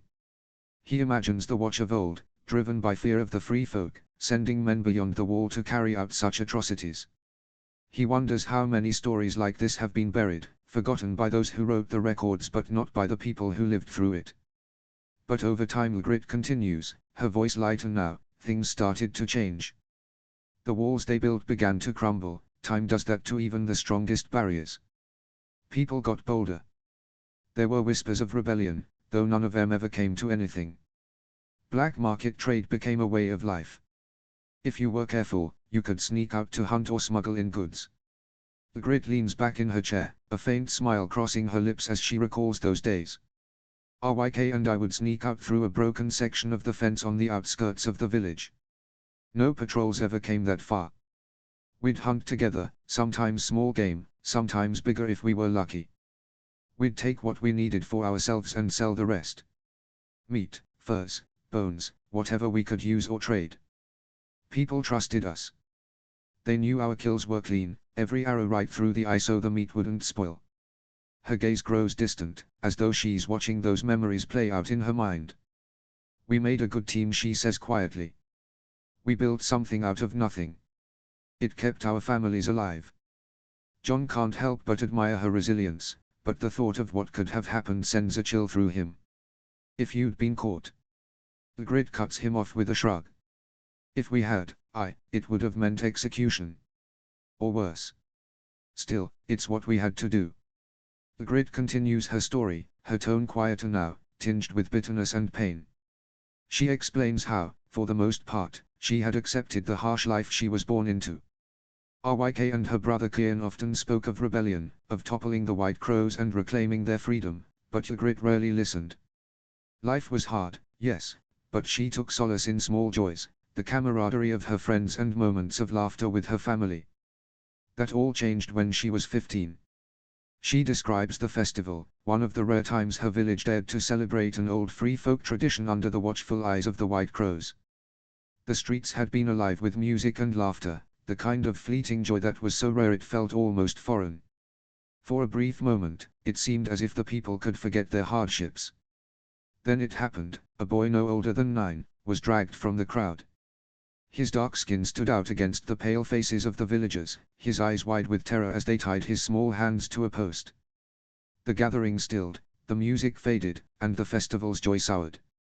Ygritte explains that she had seen the boy before, in the rougher parts of town. His body was often marked with bruises and welts, and he would beg for scraps of food. She had given him bread a few times, though they had never spoken. It was rumored that he was the illegitimate son of Hafner Thorgard, Blackteed's leader of the White Crows. A cruel man, who ruled through fear and brutal violence. No one knew the boy's mother or where she came from. Some said she'd been a woman from Bravos, stolen from the many slave trader boats that would patrol the shivering sea in search for men and women of the free folk to be taken across the narrow sea, never to be seen again. She falters briefly before continuing. I didn't know what he'd done to deserve it, or if he'd done anything at all. That didn't matter to them. They needed to make an example of him, to remind us who held the power. Flanked by his guards, Thorgard's presence alone seemed to tighten the air. He addressed the villagers, his voice cold and commanding. He spoke of disobedience, of how even a child could not escape justice, and how no crime would go unpunished under his rule. That moment, she says, was a turning point. It was the first time she truly understood the cost of their inaction, the weight of the fear that had kept them all in line. Something in her shifted, a spark igniting deep within. She realized she could no longer accept the world as it was. That was the first time I understood what RYK and Kian were talking about. What it meant to want more than just survival. A guard stepped forward, whip in hand, and the crowd tensed. No one dared to move, their fear palpable. The grid had stood frozen at first, like everyone else, watching as the guard raised the whip. But something inside her snapped. Fueled by rage and a fierce, protective instinct she didn't fully understand, the grid shoved her way through the onlookers. Before she could think, she placed herself between the guard and the boy, her heart pounding in her chest. The whip came down with a sharp crack, slicing through the grid's cheek. The pain was blinding, but she refused to cry out.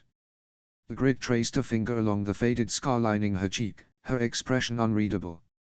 That's how I got this, she said simply, her voice softer now. John, seated across from her, stiffened. He had noticed the scar many times before, a faint line that curved along her cheekbone, but he had never asked about it. He had always assumed it was from a skirmish with the Night's Watch or a battle in the wilds. The grid's gaze flickered to him, and for a moment, there was no bitterness in her eyes, only a quiet resignation. I wasn't thinking that day. I just couldn't stand there and let it happen. John's throat tightened. She had been just a girl, standing alone against a tyrant, and she had paid the price for her defiance. The grid's voice carried a quiet intensity as she continued her tale, her gaze fixed somewhere far away. She described the moment after the whip struck her cheek. The crowd fell into a hushed silence, stunned by her audacity. With blood trickling down her face, the grid began hurling a torrent of insults at Thorgard and his guards, her voice fierce and unwavering. Thorgard's cold eyes locked onto hers, his lips curling into a snarl. He ordered his guards to seize her, and in one swift motion, she pulled a dagger from her belt and slashed the ropes binding the boy to the post. He stumbled free, wide-eyed and trembling, but Ygritte grabbed his hand without hesitation. "Run," she whispered urgently. Together, they darted through the stunned crowd, weaving between villagers too afraid to move. Chaos erupted behind them as the guards gave chase, but Ygritte was quick and knew the village like the back of her hand. She darted through narrow alleys, weaving between the ramshackle homes and market stalls, her grip firm on the boy's trembling hand. Shouts from the guards rang out behind them, but Ygritte didn't dare look back. She headed straight for the old temple, the one place she believed they might find refuge. The temple was an awe-inspiring sight. A colossal structure, its weathered stone walls loomed over the village like a silent guardian.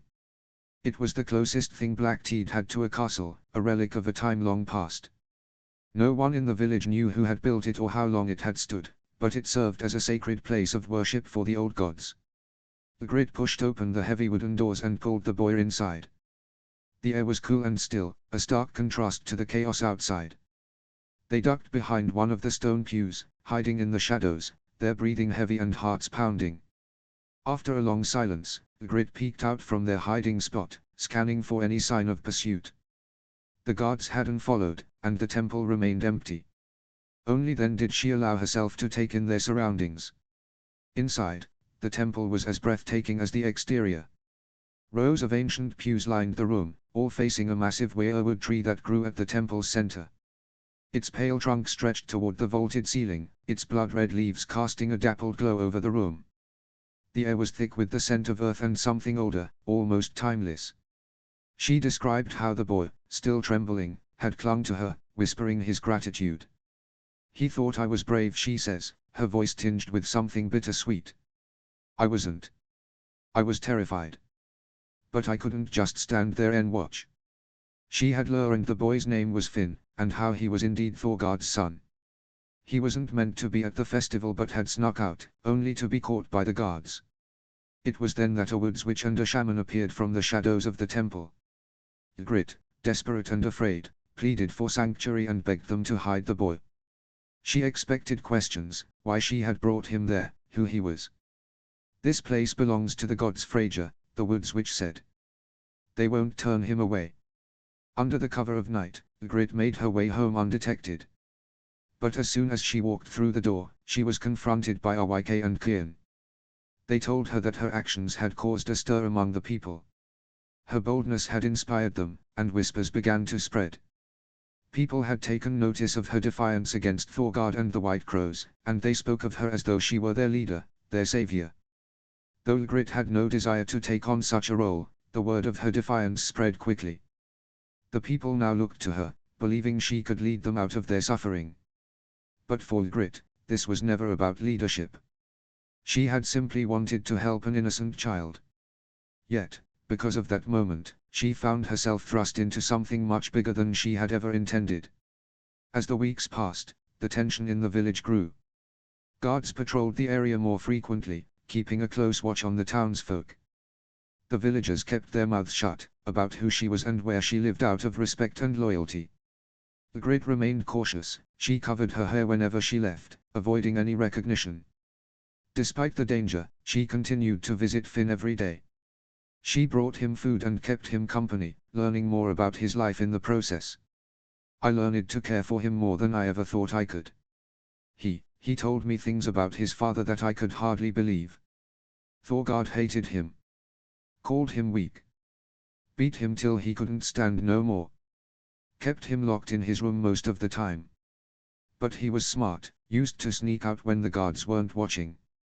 Then, when Finn was only 4, his mother tried to protect him, tried to keep him safe, and he watched as Thorgard butchered her.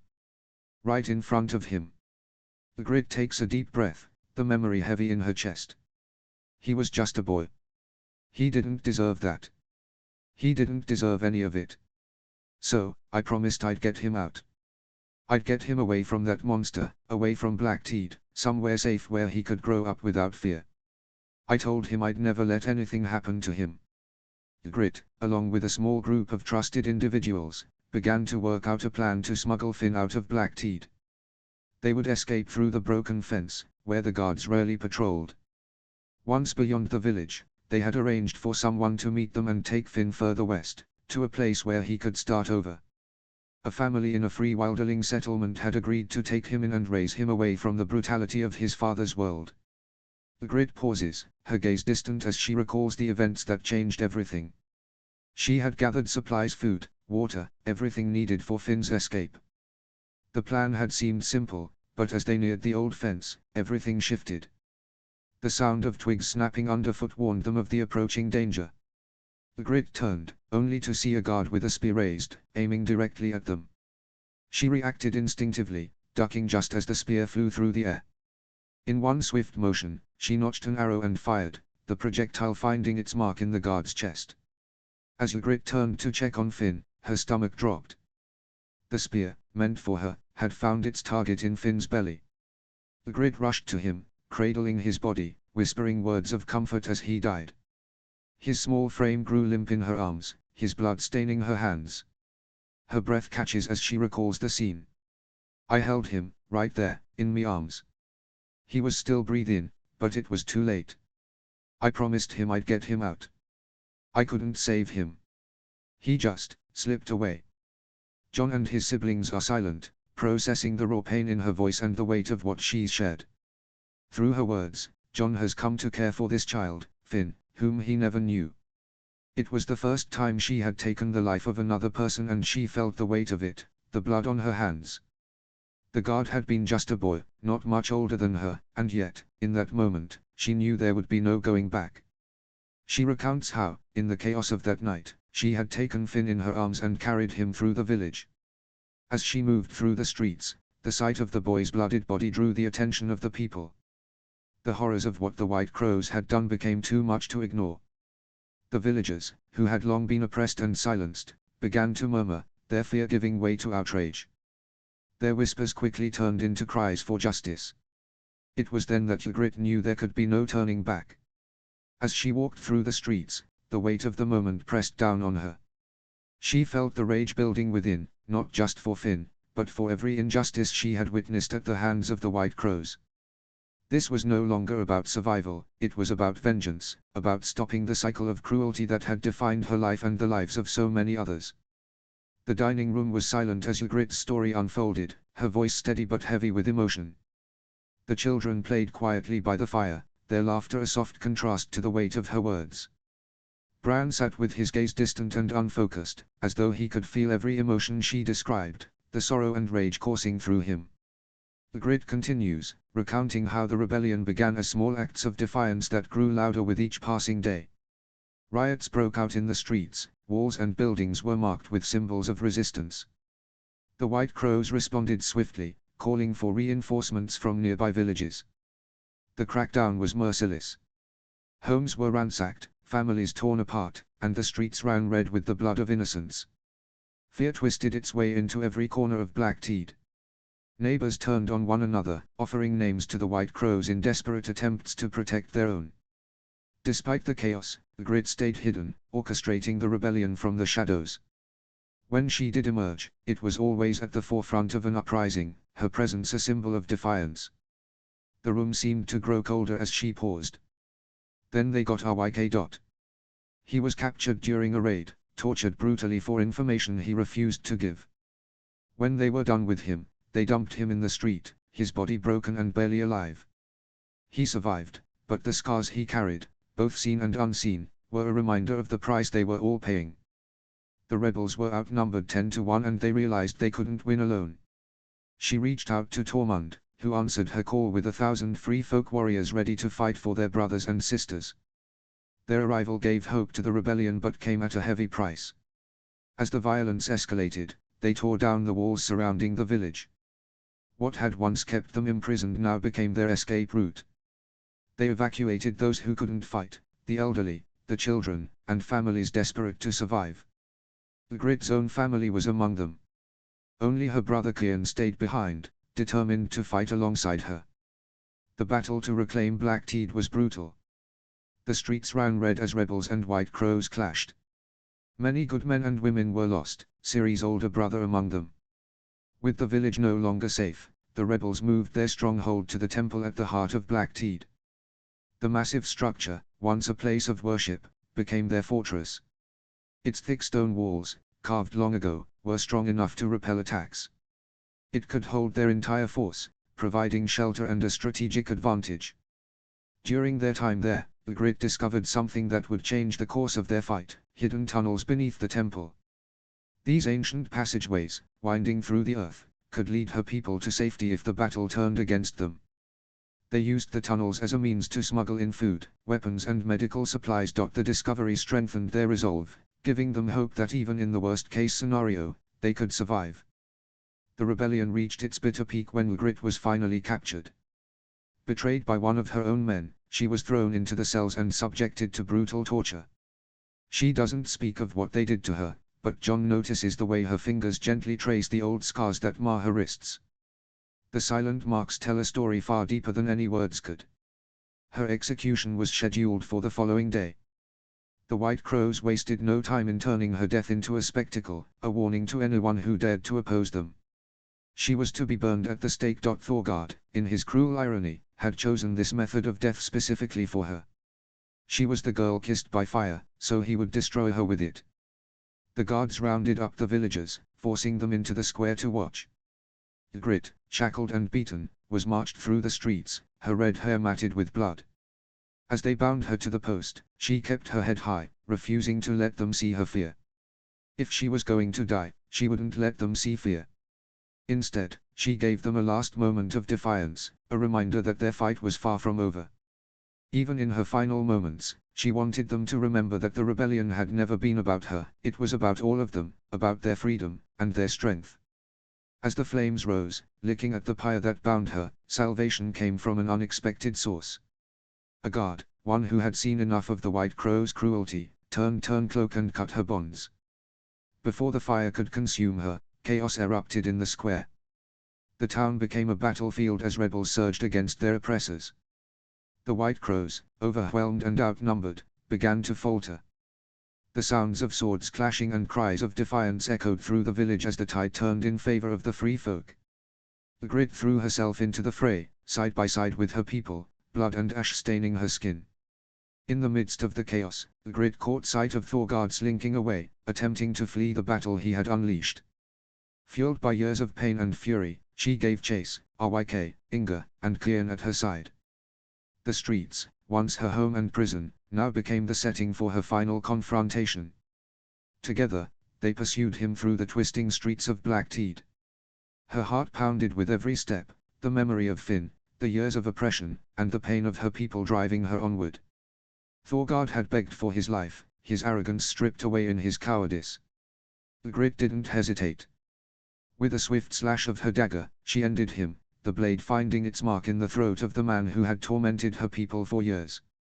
His tyranny died with him, leaving behind only silence and the dawn of freedom.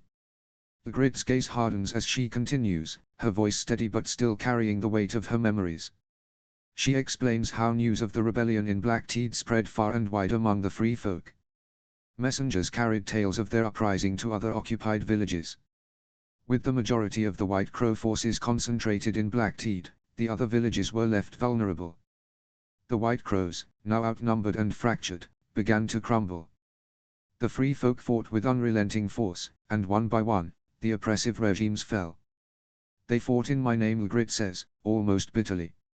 I never asked for it, never wanted to be a symbol. But it didn't matter. Once the fire was lit, it spread like wildfire. She tells of how Blackteed began to heal in the wake of the rebellion. The evacuees returned to the village, bringing life and laughter back to its streets.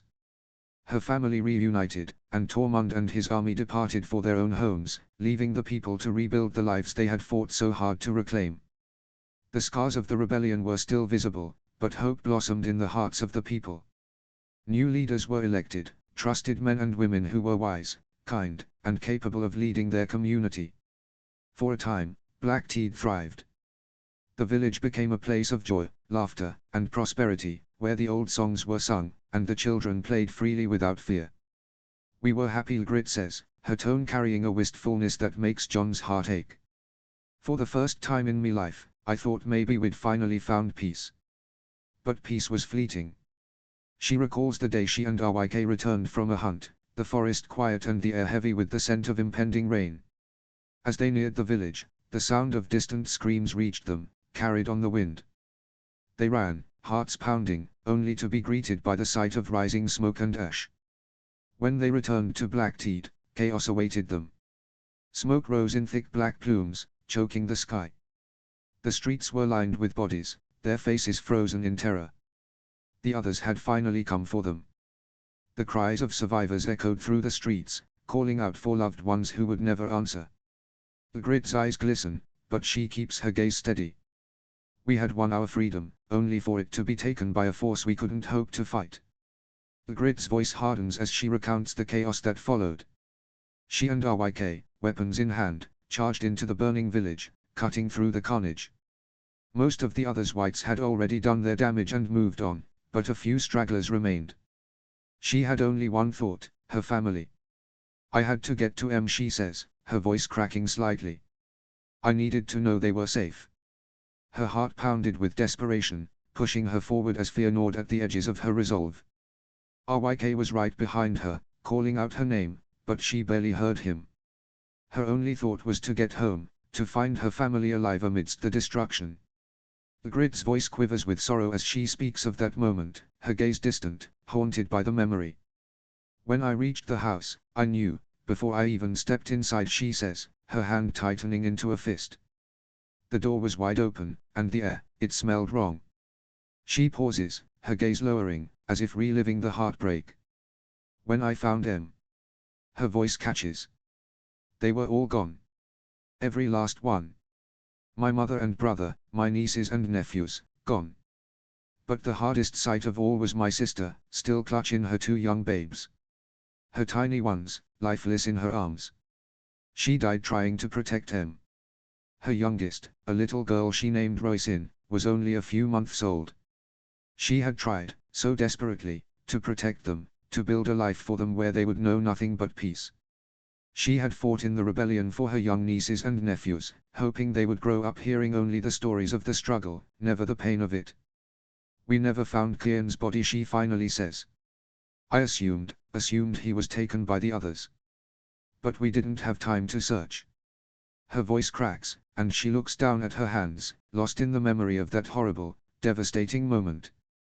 RYK had to pull her away from the bodies of her family, her grief overwhelming, her screams echoing in the chaos. She had wanted to stay with them, to join them in death. They hadn't deserved such an end. It should have been her instead. Knowing the danger of the others, RYK set her family's home ablaze to keep their bodies from being turned into whites. Ygritte's eyes, distant and haunted, looked toward the window. We had no time to mourn, we had to leave.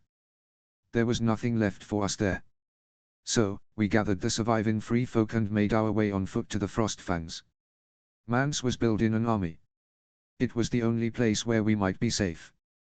She falls silent for a long moment. I looked back at Blackteed, my village, one last time. It was nothing but rubble and ash. My home, gone. Everything I fought for. All of it was reduced to nothing. The dining room falls into a heavy silence, the weight of Ygritte's story pressing down on everyone. No one dares to speak, unsure of what words could possibly suffice. Ygritte, her voice quiet now, continues. When she arrived at Mance Raider's camp in the Frostfangs, the whispers had already begun. The people had wondered if she would challenge Mance and take his place as their leader. Ygritte scoffed at the thought. She could barely care for herself, let alone an army of over 100,000 people. She had no desire for power, no energy for leadership. Her days at the camp blurred together. She spent most of her time in the small hut she shared with RYK, Ciri, and Inga, barely leaving her room. Grief consumed her, dragging her into a void she couldn't escape. She refused food, barely slept, and when she did, the nightmares were relentless, forcing her awake drenched in sweat. Memories of her mother's grief after her father's death haunted her, as she now mirrored that despair, silent, withdrawn, hollow. She had resented her back then, not understanding how her mother had abandoned them in the time they needed her most. Her friends tried to help, bringing her meals or sitting by her side, but Ygritte felt unreachable, too lost in her sorrow. Tormund began visiting her during that time. He would sit silently at the edge of her bed, saying nothing, his presence heavy with shared grief. They sat together, bound by the same pain, their silence a fragile comfort. In time, Ygritte began to heal, though the scars of her loss would never fully fade. Slowly, she ventured out of her hut, taking long walks around the sprawling army camp. Everywhere she went, she felt the weight of people's eyes on her. One day, Mance Rayder approached her. He was direct, as always. He wanted her to join his council, to stand beside him as a leader of their people. Ygritte saw through his intentions. He wanted to quell the rumors, to keep her close and avoid any challenge to his authority. She didn't argue. Like him, she wanted her people safe, and if this was what it took, so be it. Fighting for Mance was different, though. She no longer cared about the risks. She didn't care if she lived or died. Death had taken everything from her already, and a part of her longed for it to take her too. Mance had sent her for her first mission.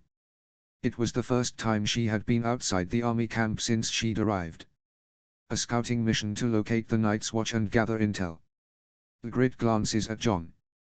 She pauses, a faint smile tugging at the corner of her lips. And that, she says, her voice soft, is when I met Yer. Jon's gaze lingers on Ygritte, her words pulling him back to their first meeting. He remembers the icy wind biting at his face, the snow crunching beneath his boots, and the weight of Longclaw in his hand as he held it to her neck. She had looked up at him then, her fiery hair stark against the white snow, her eyes unflinching and fierce. She hadn't begged, hadn't pleaded. Instead, she'd stared him down with a defiance that burned hotter than any flame. He'd seen no fear in her, only a quiet resolve that made him hesitate. A shiver runs through John as the memory plays out in his mind. He can still feel the cold steel in his grip, the momentary thought that he should end her there. But something had stopped him, something he couldn't name then but understood now. Ygritte had been a survivor, a warrior who'd faced horrors he could scarcely imagine. As John sits across from her, he realizes that fire still burns within her, even after everything she's endured. The flickering firelight catches Ygritte's face as she suddenly glances at the shadows growing long on the walls. "It's late," she murmurs, rising from her seat. "I've kept the little ones up long enough. Time for bed, yeah lot." Sansa nods in agreement, her soft smile warm despite the weight of Ygritte's tale. "We should return to Winterfell as well. It's been a long night." Ygritte turns to her children, gently ushering them toward the door. "Say your thanks and farewells now," she tells them. Neve, her eyes wide with excitement, looks up at Arya. "Can I come and visit you in the big castle someday?" Arya grins, crouching down to meet the girl's gaze. "Of course. I'll show you the best hiding spots." Ygritte chuckles, placing a hand on Neve's shoulder. "We'll see about that," she says, shaking her head before turning back to the siblings. The children wave to the Stark siblings, their small voices ringing out with goodbyes. Ygritte turns to Jon, Sansa, and Bran, her expression apologetic. "I'm sorry for ending the night on such a grim note." Bran, who has been silent for most of the evening, finally speaks, his voice calm and distant. "The past shapes us, but it's the strength to move forward that defines us." Ygritte looks at him, a flicker of something unreadable crossing her face. She simply nods. Jon lingers near the door as Sansa and the others step out into the crisp night air. He's unsure what to say, but before he can gather his thoughts, Oisin stops suddenly and turns back to Ygritte, his small hand gently tugging on hers. "Mama sad?" he asks, his young face full of concern. Ygritte kneels, brushing a hand through his dark curls before pressing a soft kiss to his head. "I'll be all right, my sweet boy," she says, her voice steady but tender. Jon swallows hard, the simple exchange pulling at his heart. He kneels to say goodbye, and Neve runs into his arms. Wrapping her small arms around his neck, she presses a kiss to his cheek. "Good night, Papa," she whispers sweetly. Oisin, usually reserved, surprises him by walking straight into Jon's embrace. The little boy hugs him tightly, and Jon can feel the small, unspoken connection. It's the first time Oisin has shown him any form of affection, and it overwhelms him. His chest tightens, and his gaze flicks to Ygritte, who is smiling softly at the scene. The children remain near the fire as Ygritte walks Jon to the door. The cool night air greets them as she opens it, and for a moment, they stand in silence. Jon's voice falters before he finally speaks. "I didn't know," he says quietly. "I never asked." "I didn't." Ygritte's gaze shifts, and she looks at him with a mix of understanding and quiet sorrow. "The wounds were still too fresh then. I didn't want to talk about it." She pauses for a moment, her expression growing distant. "I was a different person when you knew me. Cold. Hard." Jon shakes his head, though it feels like he's searching for something to say.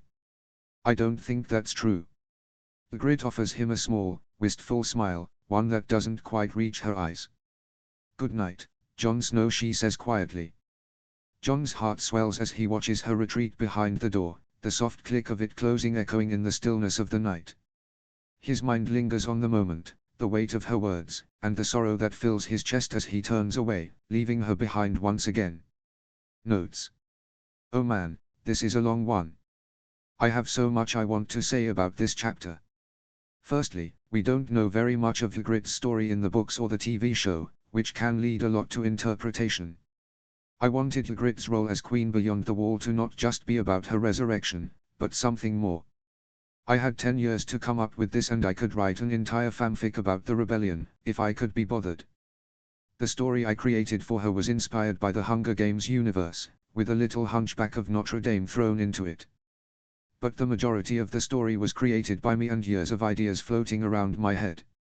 Secondly, I needed to get the story out relatively early on because it will be important in later chapters. Having Jon and the Starks hear it for the first time over dinner was the best way to integrate it into the fanfic. Lastly, can you believe this was supposed to be only a small section of the chapter I had planned? It was so long because I wanted to share the raw and emotional pain Ygritte would have felt, and how it impacts her today.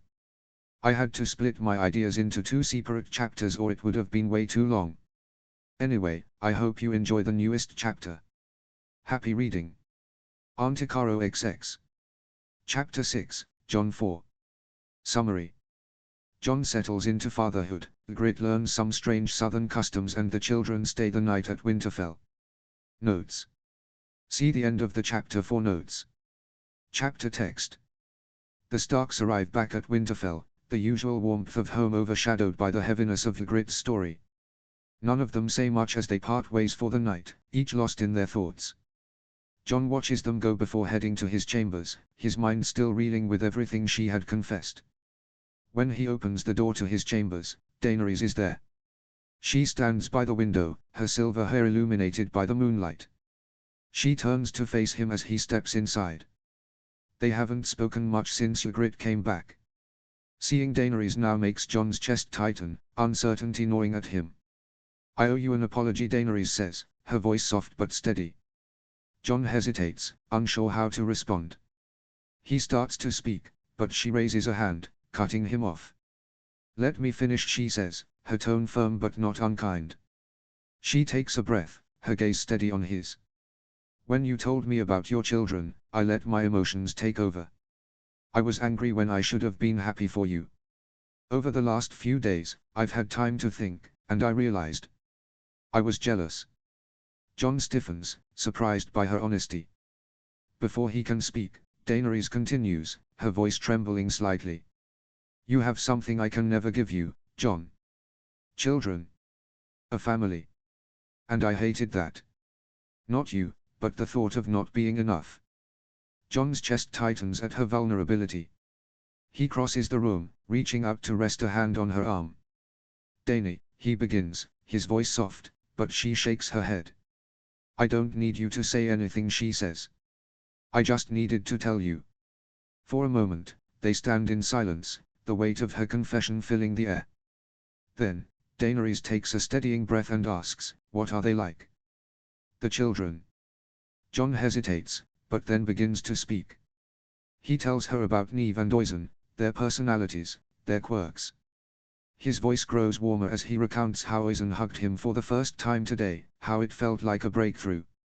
"He's finally warming up to me," he says, a faint smile tugging at his lips. Daenerys watches him closely, a warmth returning to her gaze. "I'd like to meet them someday," she says gently. Jon nods slowly, though a shadow of uncertainty passes over his face. "You will," he says, though he wonders how Ygritte might react. Still, he wants Daenerys to know them, to understand this new piece of his life. The tension between them eases as they talk more, laughter breaking the heaviness of the past few days. Jon feels a sense of relief, as though a long-held tension is finally breaking. He looks at Daenerys and thinks to himself how good it is to have her here, to laugh with her, to feel at ease. For the first time in days, the heavy burden of the past lifts slightly, replaced by the warmth of her presence. Jon and Daenerys' laughter fades into a charged silence. Without warning, Daenerys leans forward and kisses him, her movements desperate, filled with longing. Jon responds instinctively, returning her kiss with equal fervor. She pulls back for just a moment and stares into his eyes, her hand caressing his face. "I missed you." They move towards the bed, shedding layers of clothing in a trail across the floor. Jon lowers himself over her, their bodies fitting together with a familiar intensity. His lips find hers again, but as he pulls back to look into her eyes, the face staring back at him isn't Daenerys, it's Ygritte. Her fiery hair frames her face, her sharp, familiar eyes piercing into his. It should horrify him. The sight should make him stop, but it doesn't. If anything, the image of Ygritte beneath him ignites something deeper, something raw. He loses himself entirely, thrusting harder, his breaths ragged, a desperate cry escaping his lips as he reaches his peak. As he collapses beside Daenerys, the spell breaks. Ygritte's face fades, replaced by Daenerys' soft, contented smile. She lies in his arms, her head resting on his chest, content and oblivious. She murmurs something softly, a hint of satisfaction in her voice, but Jon barely hears her. The weight of what just happened crashes over him like a cold wave. Guilt knots in his stomach, twisting tighter with each passing second. He stares at the ceiling, his thoughts racing, his heart heavy. Daenerys falls asleep in his arms, her breathing steady and peaceful. Jon, however, lies wide awake, haunted by what he's just done. The next few days follow a blissful rhythm, a routine that offers Jon a brief escape from the weight of his responsibilities. Jon rises each morning beside Daenerys in their shared bed, the soft glow of dawn casting light over her sleeping face. They share a quiet breakfast with his family, the table filled with chatter and laughter. Although the tension still lingers between Daenerys and his sisters, they each remain civil throughout the morning meal. Council meetings follow, filled with discussions of strategy and plans for the coming battle. Though his mind is present, his heart often drifts to the afternoons that await him. Each day, Jon rides with Ygritte and Tormund back to the hut nestled on the outskirts of the Wildling encampment. The evenings he spends with Ygritte and the children are his sanctuary. The world outside might be at war, but here he finds a kind of peace that seems impossible to grasp elsewhere. Jon becomes attuned to the children's routines, learning their little quirks and habits.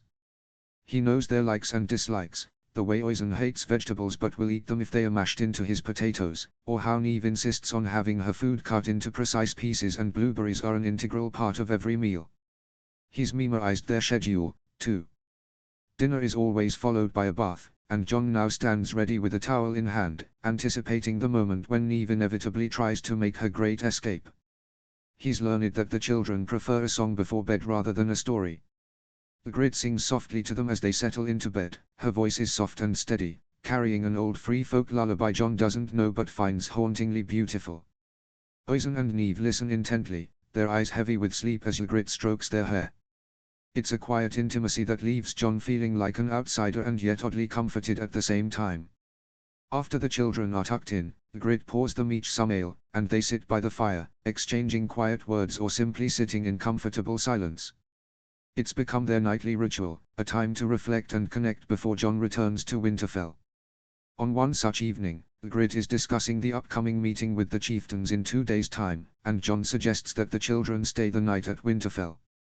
It's a simple proposal, one that would allow Ygritte to stay behind and enjoy the evening, without worrying about the constant demands of parenting.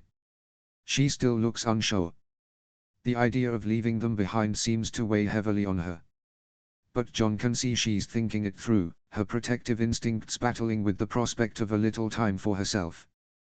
Jon, trying to reassure her, retorts, "I'll have my family there to help, and the handmaidens. They'll be well taken care of." She looks unconvinced, but Jon can see that she wants to trust him. Finally, she makes a compromise. "I'll bring Em to Winterfell after the War Council tomorrow, just for the afternoon. Let Em get a feel for the place before I make any decisions." Jon's face lights up with excitement. He can't wait to show them his home, to let the children explore the castle. His sisters will be thrilled to see them again.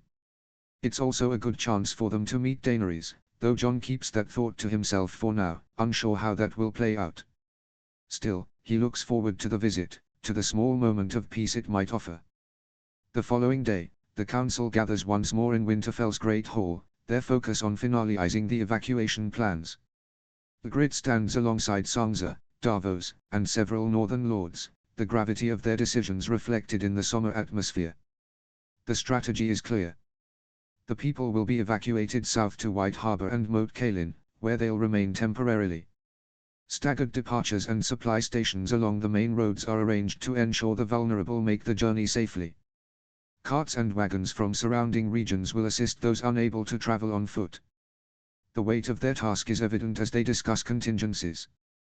The council agrees to send ravens with detailed instructions that will decide the evacuees' fate, either a triumphant return to their homes or a grim order to continue further south.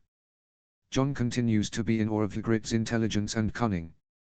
He now understands the depth of her leadership from the story she shared with him. Her mind is sharp, tactical, and her decisions are always with the greater good in mind. Before, he had seen her as a warrior, but now he recognizes her as a true leader, a queen, someone who commands respect without needing to demand it. Despite this, Jon sees how some of the council members still look at her with disdain, dismissing her as a savage or an outsider. Their eyes betray their prejudice, and John can't help but feel a rush of anger at them. They have no idea who Ygritte really is, he thinks. They don't know the sacrifices she's made, the people she's lost, or the strength it took for her to stand beside them in this fight. If Ygritte notices, she doesn't let it show. Her face remains stoic, focused solely on the matter at hand, her mind always working, always analyzing. John marvels at her composure, how she's learned to rise above their ignorance and prejudice, how she refuses to let it derail her. But it still bothers him. They know nothing, Ygritte. And worse, they will not learn. John makes his way to the Winterfell courtyard, where he stands waiting patiently. Arya lingers beside him, her arms crossed as the winter wind brushes through her hair. They spot Ygritte in the distance, riding toward them. Neve sits in front, gripping the reins with determination, urging the horse onward with surprising confidence. Behind her, Oisin clutches tightly to Ygritte's furs, his wide eyes scanning the sprawling castle ahead. Ghost trots alongside the horse, his pale coat blending into the snow. When they reach the courtyard, John steps forward, his hands steady as he lifts Neve from the horse. She squeals with delight, throwing her arms around his neck before he sets her on the ground. Oisin is next, his small face lighting up when John places him gently beside his sister. Mama said I could ride the horse, Neve announces proudly before darting toward Arya, who kneels to greet her. Oisin stays closer to John, glancing up shyly. John ruffles the boy's hair gently before turning to Ygritte, who dismounts with practiced ease. Safe journey, he asks, his tone light. Safe enough, Ygritte replies, though her lips curl into a teasing smile as she glances toward Neve. Little one almost took us off course. Nearly ran into an old couple marking their way home. The children are captivated by Winterfell's towering walls and the bustling life within its courtyard. Their eyes dart from the guards patrolling the ramparts to the smiths hammering at their forges. Neve clutches John's hand, pointing at a flock of ravens flying overhead, while Oisin stays close to them. Then suddenly, the air shifts. Daenerys enters the courtyard through a stone archway, flanked by two unsullied guards. The sight of their polished armor and long spears immediately draws the children's attention. Their awe transforms into fear. Neve and Oisin retreat behind Ygritte, clutching at her furs. Their wide, frightened eyes peek out from behind her legs as Ghost lets out a low, rumbling growl. Ygritte's expression hardens as her gaze locks on Daenerys. Arya, standing nearby, folds her arms, her sharp eyes narrowing in quiet observation. The tension is palpable, and John can feel it radiating from all sides. He silently curses Daenerys' decision to bring armed guards to such an introduction. Daenerys, oblivious or uninterested in the unease her presence causes, strides confidently toward John and places an arm around his waist. He notices the gesture isn't casual, it's deliberate, and he's seen it many times over the last few days. She's been doing when Ygritte is around, her touch lingering just long enough to make her claim clear. Ygritte's sharp gaze flickers to Daenerys' arm and then back to her face, but she says nothing, her expression unreadable. Neve tugs at Ygritte's furs, whispering, "Who's that, Mama?" John crouches down, his voice soft as he gestures toward Daenerys. "This is Daenerys. She's a friend of mine, and she's been looking forward to meeting you." The children don't respond, their wide eyes fixed warily on the unsullied guards behind her. Ygritte places a protective hand on each of their shoulders, her body language speaking volumes. Daenerys bends down slightly. "Hello, little ones," she says warmly, her voice soft and inviting. "It's wonderful to finally meet you." The children remain rooted to Ygritte's side, their small hands clutching her furs tightly. Neve peeks out cautiously but says nothing, while Oisin presses closer to his mother, his wide eyes barely visible from behind her leg. Daenerys' smile falters slightly, but she presses on. "Oisin, isn't it?" she says, her tone light. "You look just like your father." At the sound of his name, Oisin stiffens and retreats further behind Ygritte, burying his face in her side. Ygritte gently strokes his hair, her expression unreadable as she watches the scene unfold. John shifts uncomfortably, sensing the growing tension. "They are shy," he says, his voice tinged with an awkward defensiveness. "It's a lot for them, being here for the first time." Ygritte glares at him and John feels the tension grow and turns back to Daenerys. I was hoping to show them around Winterfell today, he says, his tone firm yet polite. We can meet back later. Daenerys hesitates, visibly taken aback by what feels like a dismissal. Her smile falters briefly, but she composes herself quickly, her confidence returning like a mask slipping into place. Of course, she says smoothly, her gaze lingering on Jon before returning to the children.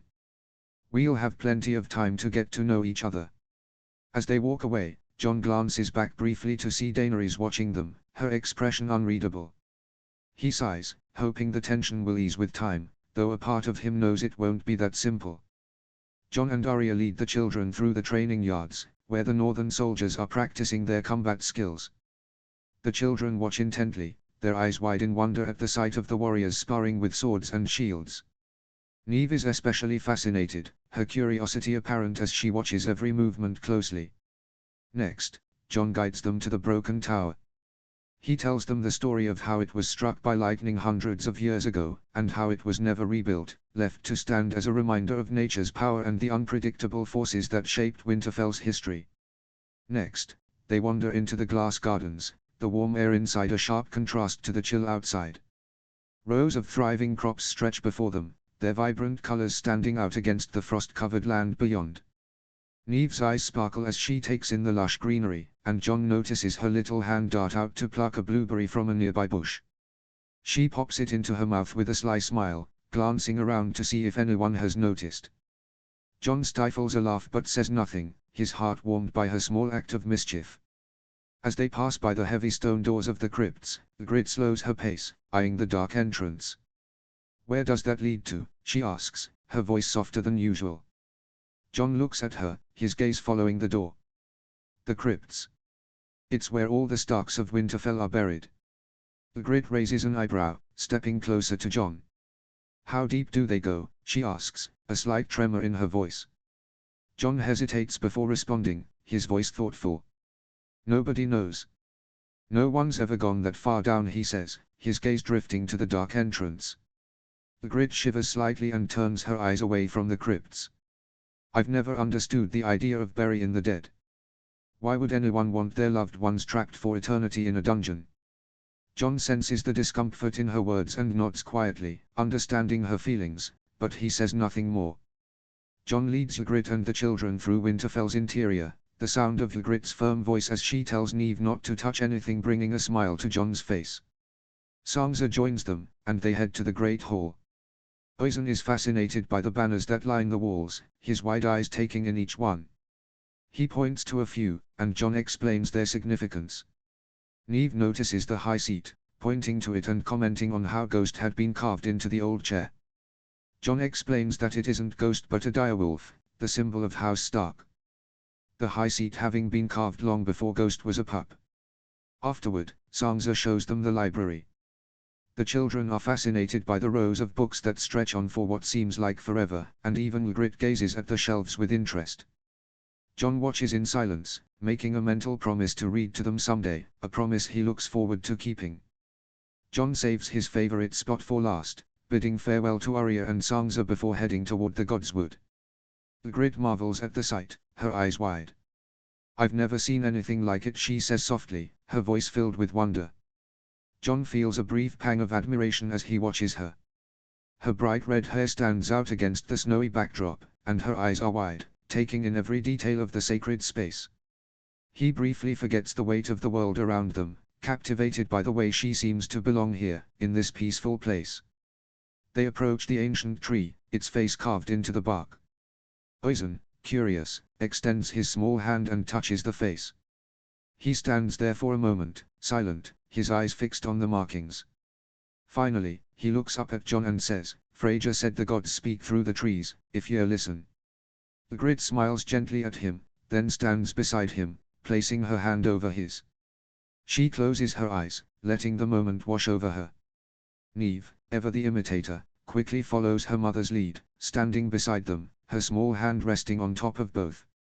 Jon hesitates only a moment before placing his hand over theirs. The warmth of their touch is grounding. They stand there together, a family beneath the shadow of the weirwood, the black water reflecting their stillness. They make their way back to the Great Hall, where the warmth of the fire and the scent of afternoon tea greet them. Bran, Sansa, Arya, and Daenerys are already there, sipping their tea and engaging in quiet conversation. Jon notices a few others have joined them as well: Davos, Missandei, Varys, Jorah Mormont, and Tyrion Lannister. The room hums with conversation, and for a moment, Jon is caught in the busy atmosphere, feeling a subtle tension as everyone turns their attention towards the small family. The sight of Tyrion catches Neve's attention, and she stares at him for a moment, confusion in her eyes. Jon can see her hesitation, the unspoken question hanging in the air. Before she can voice it, Ygritte leans down, whispering, "Don't say a word." Neve nods, obediently following her mother's quiet instruction. There's a spread of tea, delicate sandwiches, and an array of cakes laid out across the table, the delicious smell beckoning them closer. Sansa stands from her seat by the fire. Offering a warm smile, she gestures toward the spread on the table. "Come on, Ygritte, you must try the lemon cakes. They're my favorite." After everyone has filled their plates and settled into comfortable conversation, Ygritte plonks herself down beside Jon on the settee, exclaiming with a weary sigh, "What a day." Her exhaustion is evident as she leans back, letting out a breath. Jon smiles at her, noticing the tiredness in her eyes. "Did you enjoy the tour?" he asks, genuinely curious. I did," Ygritte replies, her thoughts drifting for a moment. Jon, noticing her gaze, asks, "Have you made a decision about tomorrow night? The children staying here?" Ygritte looks over at the children, her gaze fond. Neve is sitting on Arya's lap, laughing as Davos shows her a trick with his missing fingers, while Oisin is content sitting by Ghost, feeding the direwolf leftover pieces of cake. Ygritte hesitates for a moment, her heart clearly conflicted. "I worry for Em," she admits quietly. "The world is a dark place, and I've tried so hard to keep Em away from it. But deep down, most of the fear is me own. I know they'll be safe with you, Jon." She looks at him, her voice growing stronger. "If worst comes to worst, they'll have their father, their aunties and uncle, and a whole host of guards to protect Em." "You're their father, Jon Snow," Ygritte continues, her voice steady but with a hint of vulnerability. "And I need to remember that sometimes. I've done it alone for so long, it's hard to believe that I don't have to anymore." Jon smiles softly, the tension in his shoulders easing. "So, it's settled then?" Ygritte nods, her smile returning. They can stay." Jon's grin widens, and he can't help the surge of joy that floods through him. He feels lighter, relieved, and deeply grateful. "Thank you," he says eagerly. The smile on his face is so wide it almost feels like it might never fade. He glances up and catches Daenerys' gaze. She's standing next to Missandei, watching him with an unreadable expression, her eyes sharp with suspicion. Jon's smile falters just slightly, but he quickly regains his composure and offers her a reassuring smile. Daenerys doesn't return the smile. Instead, she turns back to Missandei, speaking in low, hushed tones. Jon feels a brief moment of unease in the pit of his stomach, but he pushes it away. Jon walks alongside Ygritte and the children as they head back to the stables. Oisin and Neve run ahead, with Ghost trotting happily at their side, his tail wagging in sync with their excitement. Jon watches them, his heart full, before his attention is suddenly drawn upward by a loud roar. He looks up to see Drogon and Rhaegal soaring high above them. The children's eyes go wide with wonder, their small hands pointing eagerly toward the dragons. Rhaegal, seeming to notice their gaze, swoops low, the wind kicking up and rattling the trees, and lets out a piercing cry. The children laugh in delight, clearly captivated. Jon can't help but smile at the sight. But then, he hears Ygritte's voice, her tone dry as she asks, "That one yours then?"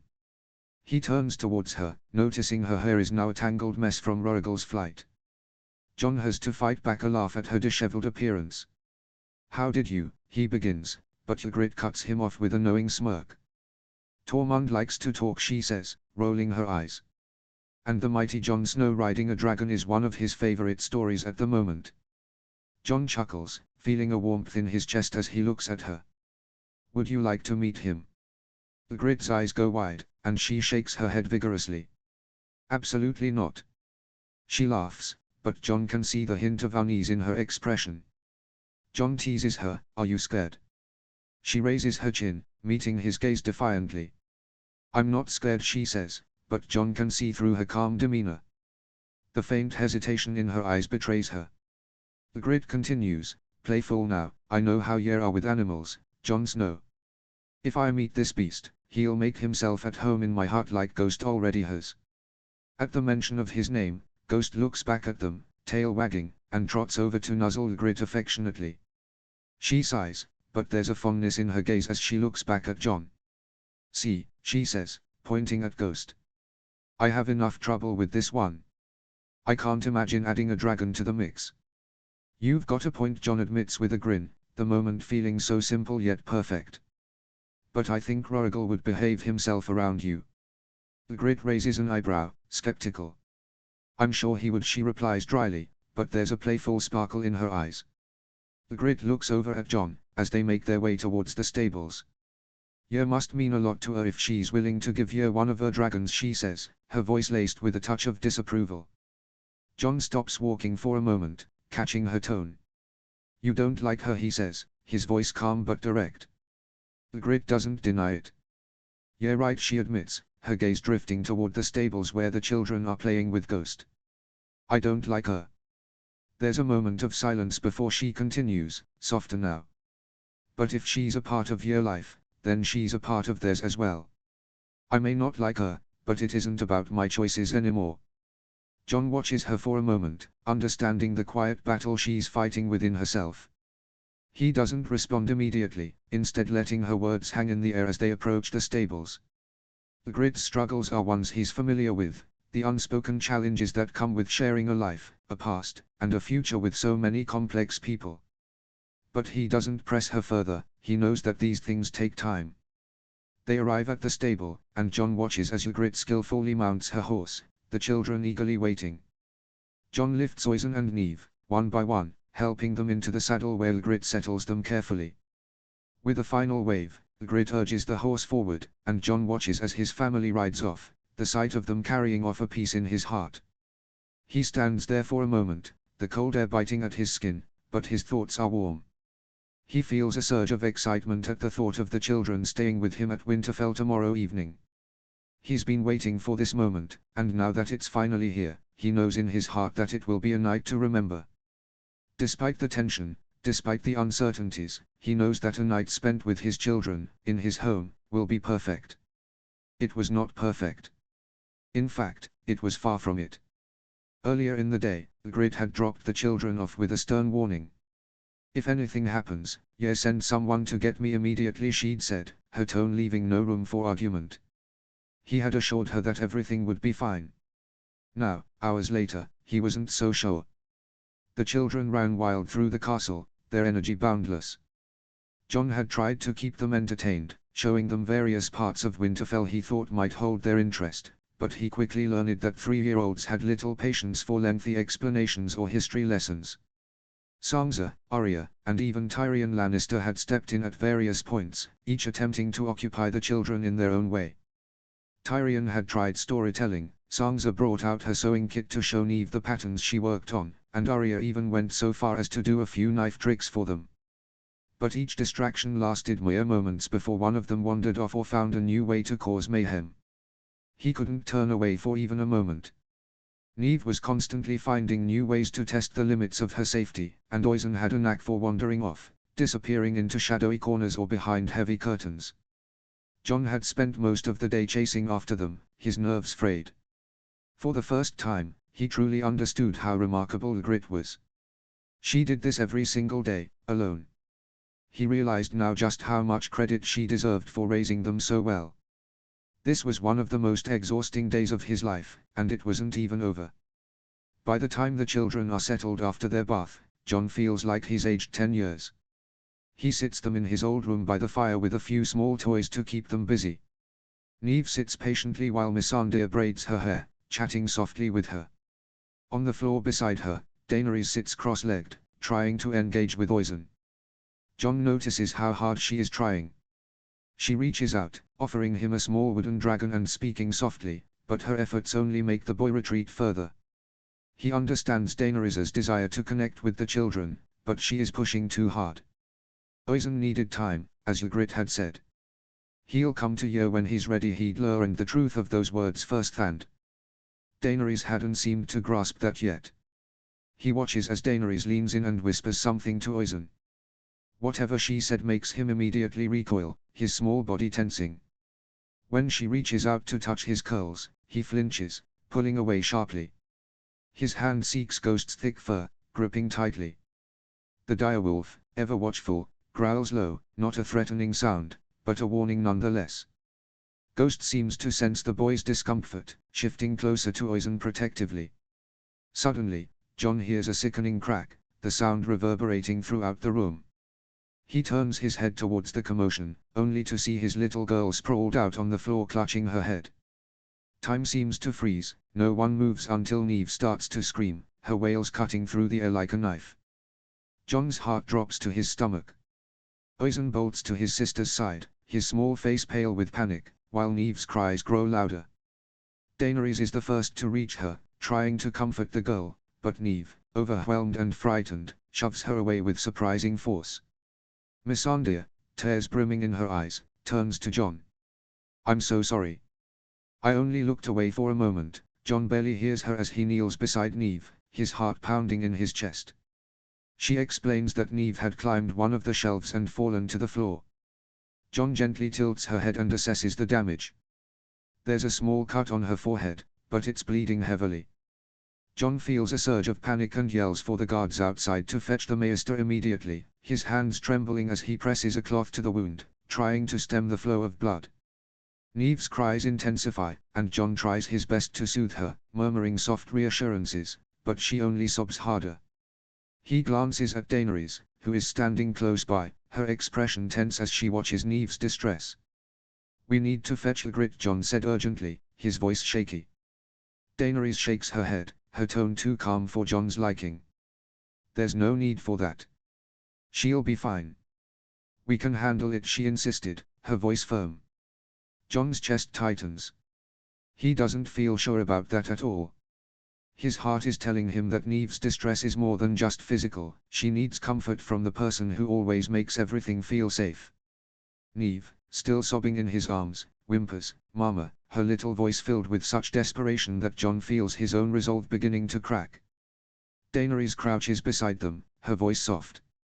"It's all right, sweeterling. I'm here." She reaches out to stroke Neve's hair, but Neve jerks away, her tiny hands pushing Daenerys back. "Get away from her."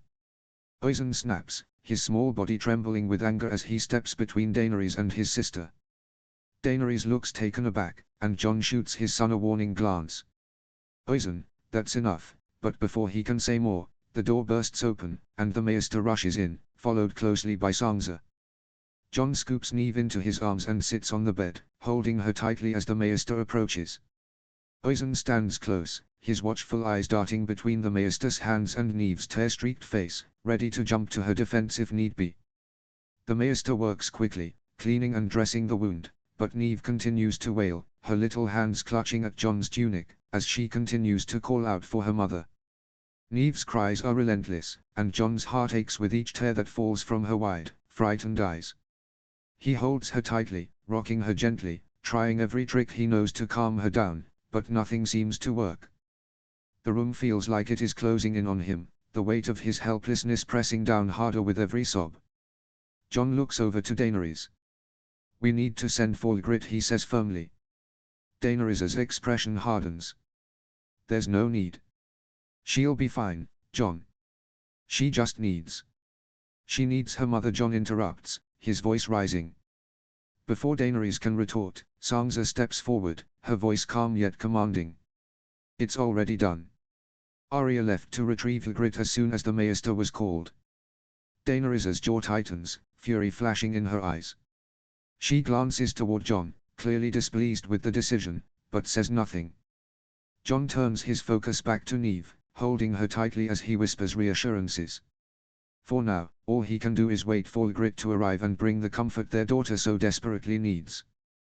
The door bursts open, and Ygritte strides in, Arya close at her heels. Jon's heart lurches at the sight of her. Ygritte's effort to prepare for her evening out is clear, her furs are finer than usual, but the wild tangle of her red curls betrays the haste with which she rode to Winterfell. At the sight of her mother, Neve wriggles out of Jon's arms and stumbles toward her.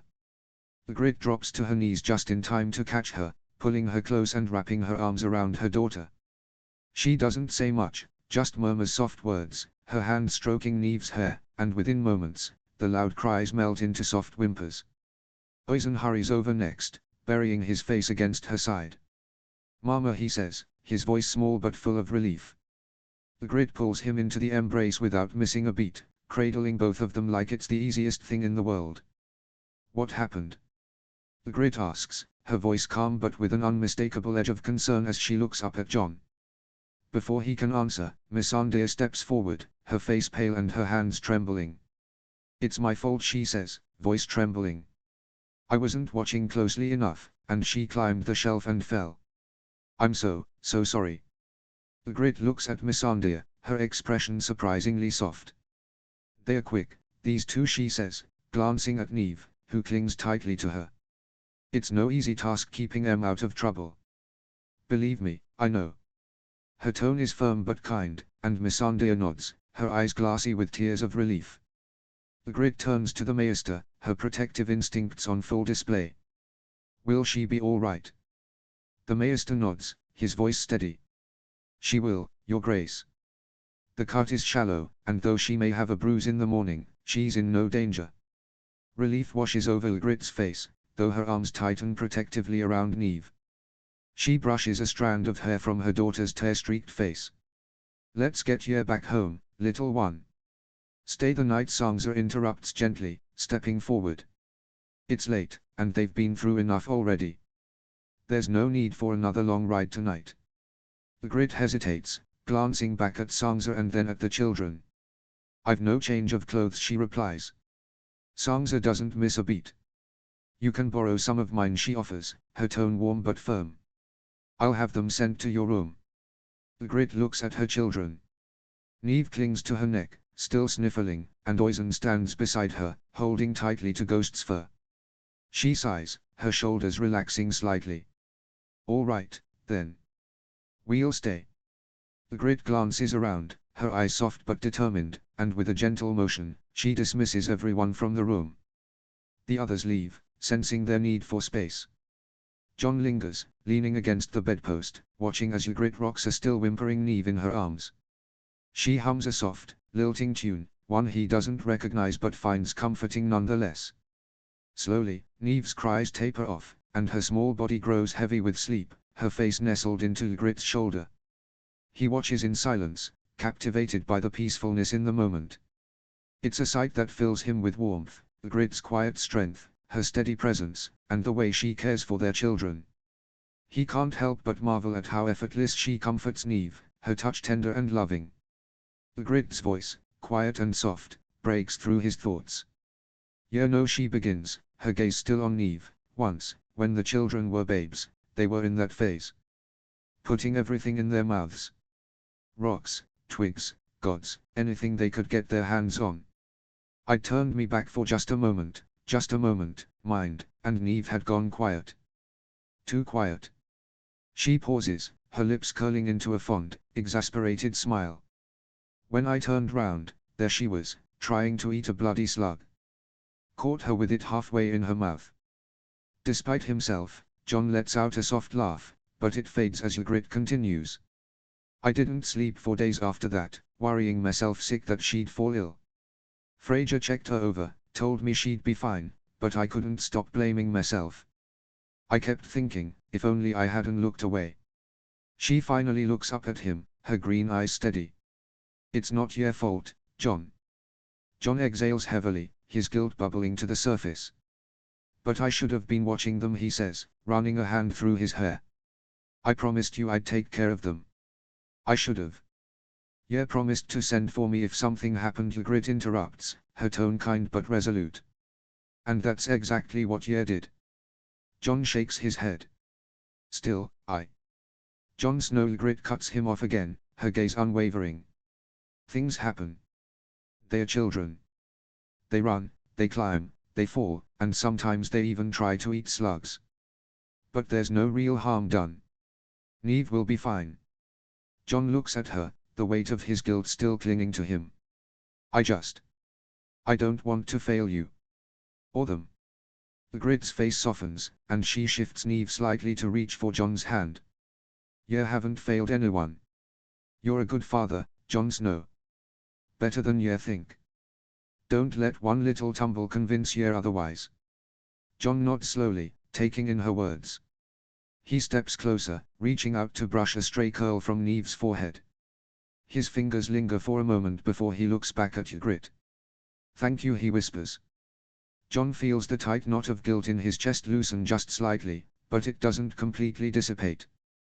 He watches as Ygritte holds their daughter, so calm, so composed, and he wonders how she manages it all. Still, her words offer him some comfort, even if he can't shake the feeling that he could have done more. Ygritte gently lays Neve down onto the bed, the child's peaceful expression making the room feel a little warmer, despite its cool, stark surroundings. She looks around the room, her gaze lingering on the plain walls and simple furnishings. Jon watches her, sensing her thoughts. It's my old room, Jon says, his voice a little quieter as he glances around. Not much, but it was mine for many years.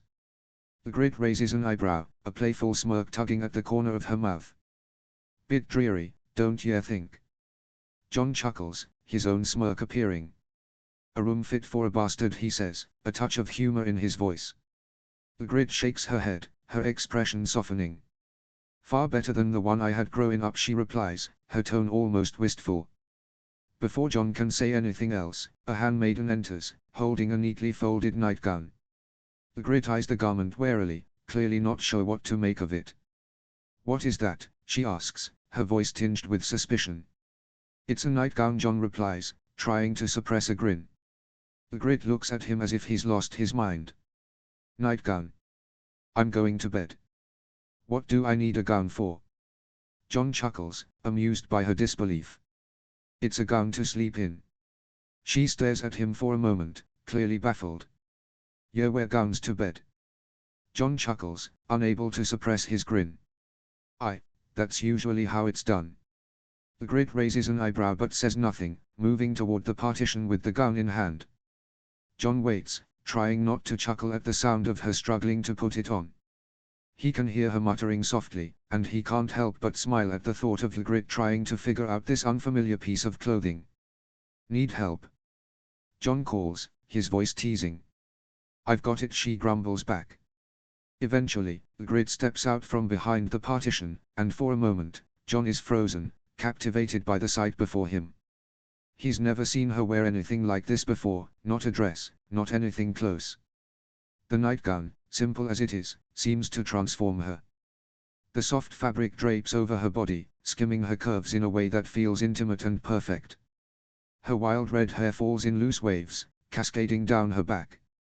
Her presence fills the room, and it takes all his willpower to remind himself to breathe. Oisin looks up from where he's sitting on the bed, his face lighting up. You look pretty, Mama, he exclaims, his voice filled with innocent admiration. Ygritte laughs, a soft, musical sound that fills the space. She twirls around, the gown flowing with her movement, and Jon can't help but smile. The sight of her, carefree and joyful, brings a sense of warmth to his chest. Ygritte's lips curl into a playful smile.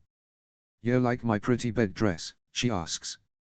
Oisin giggles, his eyes sparkling with joy. It suits you, Jon finally says, his voice a little rougher than usual. She catches his eye, and for a moment, everything else fades. It's as if the world outside of this room doesn't exist. Jon feels a warmth spreading through him, something he's tried not to acknowledge but can't ignore now. He opens his mouth to say something, but the words catch in his throat. The moment is broken when Oisin tugs on Ygritte's hand. I need to wee, he says urgently. Ygritte glances at Jon.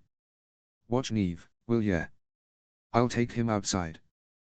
There's no need, Jon replies. He can use the chamber pot. Ygritte stops and stares at him. The what? Jon gestures to the corner of the room where the chamber pot rests. The chamber pot. That's where we do our business. Realization dawns on her, and her expression twists in horror. It's a piss bucket, she exclaims. Jon chuckles, amused by her reaction. It's a little more refined than that, he says with a smirk. Ygritte scoffs. Refined. What if you need a shite? You do it there too. Jon nods, amused. It's convenient. Ygritte looks absolutely appalled, her wide eyes darting between Jon and the chamber pot. Jon bursts into laughter, shaking his head. It's not as bad as it sounds. It sounds worse than bad, Ygritte retorts. You got castles, dragons, and beds big enough to fit half the free folk, and yet you can't sort out something better than a piss bucket. Jon can't help but laugh, the sound filling the room. Her indignation is both endearing and amusing. Ygritte's nose scrunches up in disgust. And you lot call us savages, she mutters, shaking her head. After Oisin finishes doing his business, Ygritte eyes the chamber pot warily. What now? Jon steps toward the door and calls in one of the handmaidens. The young woman enters, collects the chamber pot with practiced ease, and leaves without a word. Ygritte stares after her, cheeks tinged pink. She just takes it. Jon nods, amused. Ygritte folds her arms and shakes her head. I hope ye pay her well enough. Ygritte and Oisin settle into bed on either side of Neve, the little girl nestled between them. Ygritte strokes Neve's hair gently, her touch soothing even in the quiet of the room. Neve stirs slightly but doesn't wake. Ghost follows them, setting himself at the foot of the bed. He gives a wide yawn before plonking himself down. Jon watches from the edge of the bed, his heart tightening at the sight of them. For a fleeting moment, he feels an overwhelming urge to join them, to be part of the closeness they share. But he dismisses the thought almost as quickly as it comes. Leaning down, Jon presses soft kisses to each child's head. Oisin smiles sleepily, his eyelids already heavy, while Neve remains still. Good night, Jon whispers, his voice low but filled with affection. Ygritte looks up and offers him a small, tired smile. Good night, Jon Snow. With one last look at the peaceful scene, Jon turns and carefully closes the door behind him. As he walks down the hall, he exhales deeply, reflecting on the day. Exhausting, chaotic, and far from perfect, but still, somehow, it feels like it meant something. Something good. Notes. Welcome back everyone. Fun fact, the slug story is actually true. My niece tried to eat one a couple months ago. She is completely fine, though her parents were not, haha. Anyway, I hope you all enjoyed the fun moments between our favorite couple. Happy reading. Antikaro XX. Chapter 7, Grid 2. Summary. Oisin confesses a secret, conflict escalates between the two queens, and Ygritte makes a plan. Notes.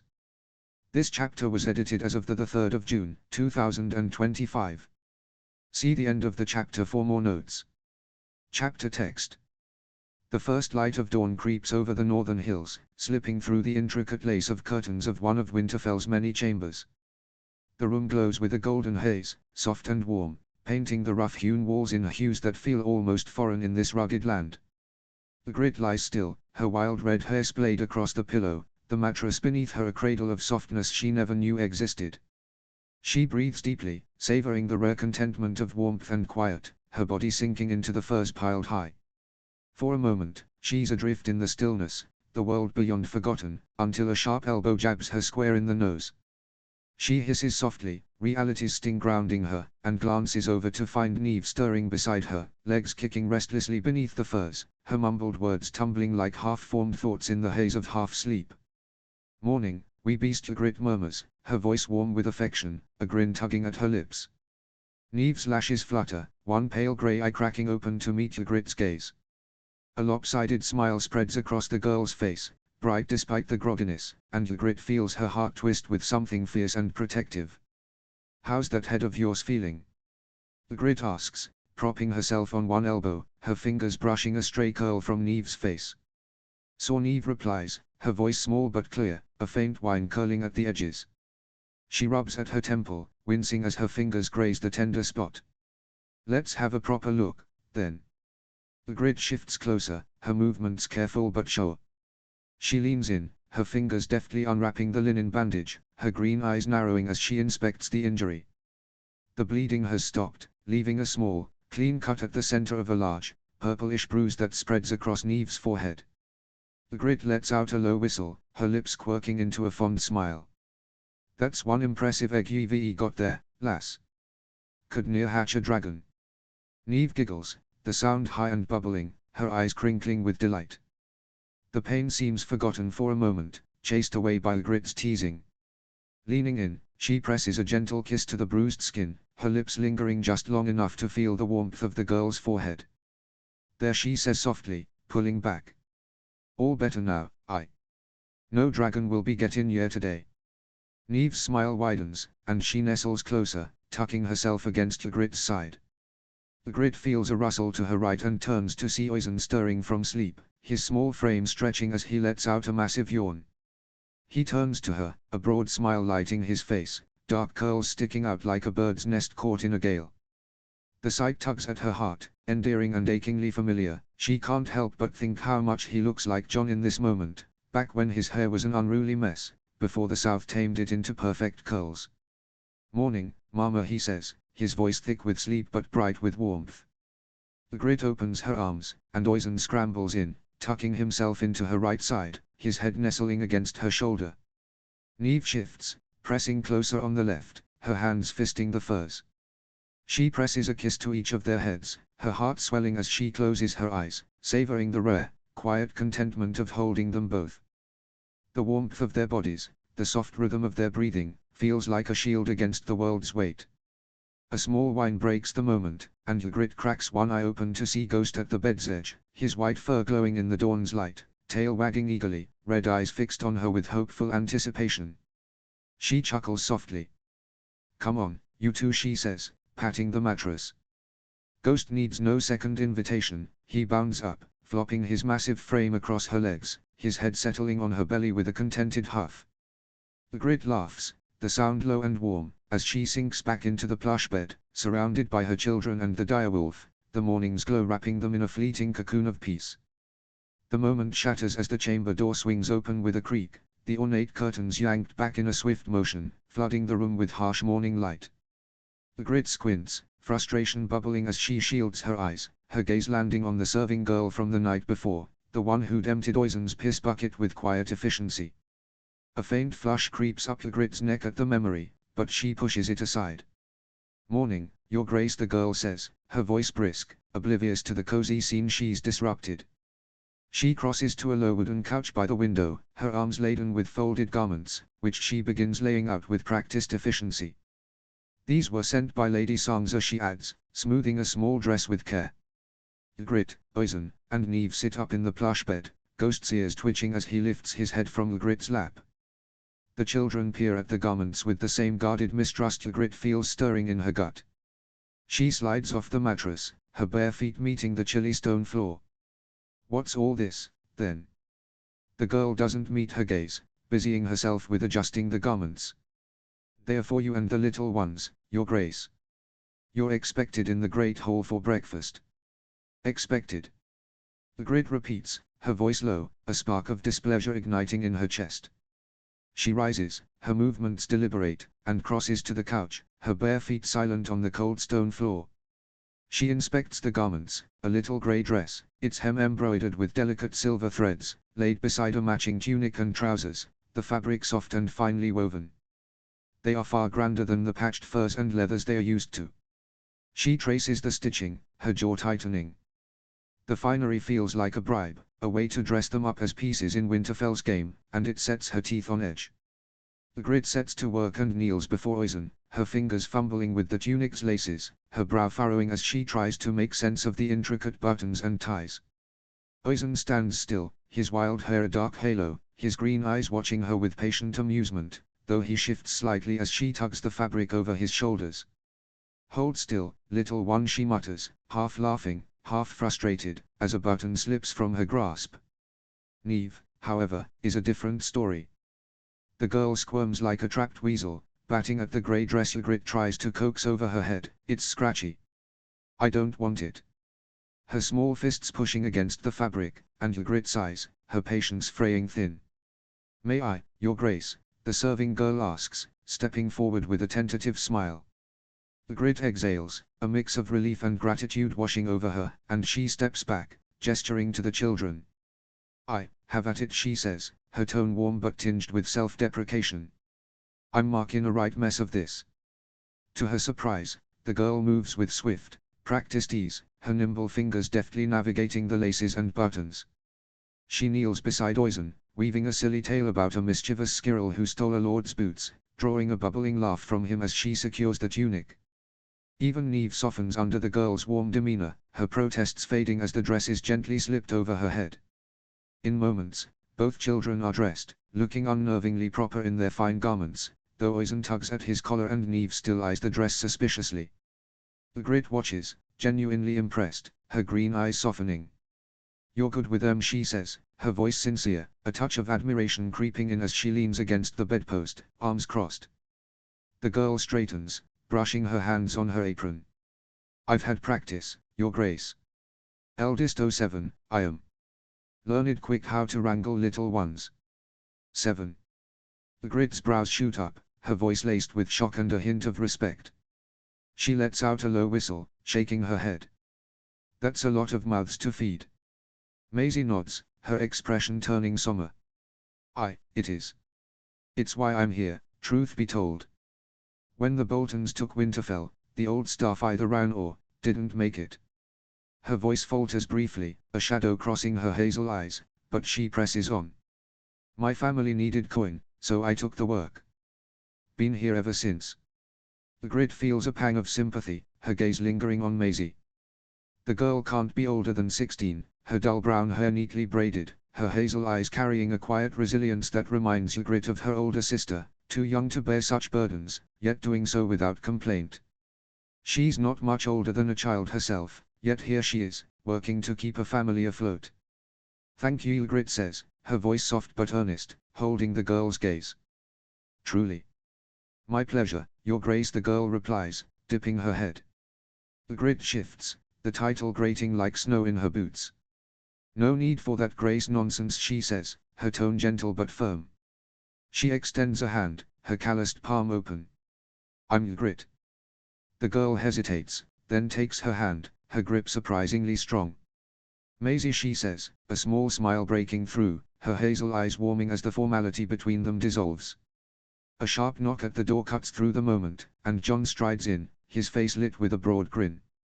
Oisin and Neve erupt with delight, scrambling off the bed and barreling toward him, their small bodies colliding with his as he drops to one knee, arms open to catch them. Ghost bounds over too, tail wagging, nudging his massive head against Jon's side. Maisie steps back, her eyes darting to Ygritte with a shy smile before she busies herself folding a stray blanket. Ygritte leans against the bedpost, her arms crossed, a faint smile tugging at her lips as she watches the scene unfold. Her heart swells, her thoughts drifting to Jon and how well he's taken to fatherhood, how the boy she met all those years ago has grown into a man in every sense. Back when she first knew him, Jon had been stiff, reserved, his southern manners a strange contrast to her wild, free ways. She'd been drawn to him, intrigued by the quiet intensity in his eyes, but he'd seemed out of place, a man caught between the Night's Watch and the world beyond, never fully at ease. Now, though, Jon carries himself with a quiet, commanding presence, his shoulders broad with the weight of leadership, his voice carrying a weight that silences even the fiercest of men. She sees it in the way he moves through Winterfell, the way people listen when he speaks, their eyes lingering on him with respect. She sees why they named him king, not just for his sword arm or his Stark blood, but for the way he binds people together, forging trust where there was none. Yet, as she watches him now, kneeling to Oisin's height, ruffling the boy's wild hair with a gentle hand, there's a softness in him that catches her breath. It's a sweetness he reserves wholly for the children, a tenderness that strips away the king and reveals the man beneath. He murmurs something to Neve, his voice low and playful, making her giggle as he adjusts the hem of her dress, praising her bravery despite the bruise on her forehead. She knows how deeply Jon once feared fathering a bastard, the shame of his own birth, a shadow that haunted him. Yet here he is, pouring every ounce of his love into Neve and Oisin, treating them as if they carried the Stark name, giving them the father's devotion they deserve. Ghost nudges her hand with his wet nose, as if sensing her thoughts, and she scratches his ears absently, her gaze never wavering. Jon then stands, his broad frame filling the room, his grey eyes finding Ygritte's with a familiar warmth. "I've come to escort you to breakfast," he says, his voice warm but carrying that steady, kingly cadence that still catches her off guard sometimes. Ygritte arches a brow, her lips curling into a smirk. An escort? What, did ye think we'll get lost between here and the Great Hall? Ye showed us the way yourself, Jon, or did ye forget already? He chuckles, the sound low and easy, his eyes glinting with amusement. Someone's gotta keep you safe from stray bannermen and their terrible small talk, he teases, leaning against the wall with a playful grin. Ygritte scoffs, folding her arms. Oh, a real peril, that. Their Yamarin might be the deadliest thing in Winterfell. Her sharp retort pulls a deep chuckle from Jon, his grin widening. Jon's gaze sweeps over her, lingering on her rumpled night shift. But I see you're not quite ready, he says, a playful glint in his eyes. She grins, striking a mock pose. What, I can't have breakfast in my fancy bed dress? Reckon it's fit for a feast? Jon's grin turns mischievous, his voice dropping to a mock serious tone. Oh, you'd be the talk of the North, dining in that. They'd sing songs about the Queen beyond the Wall's nightgown for years. Let 'em talk, Ygritte retorts, her tone defiant but playful, though her eyes drift to the navy dress laid out on the bench, its fine wool and subtle silver stitching gleaming in the dawn light. It's too fancy, too delicate, not meant for the likes of her. But it's all she has. She sighs, her gaze finding Maisie, who's watching with quiet patience. All right, Maisie, Ygritte says, her voice grudging but warm.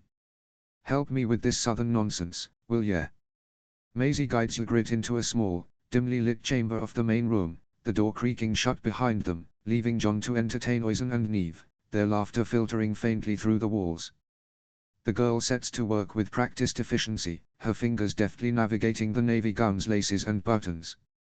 Ygritte stands rigid, her discomfort growing as the unfamiliar fabric settles against her skin.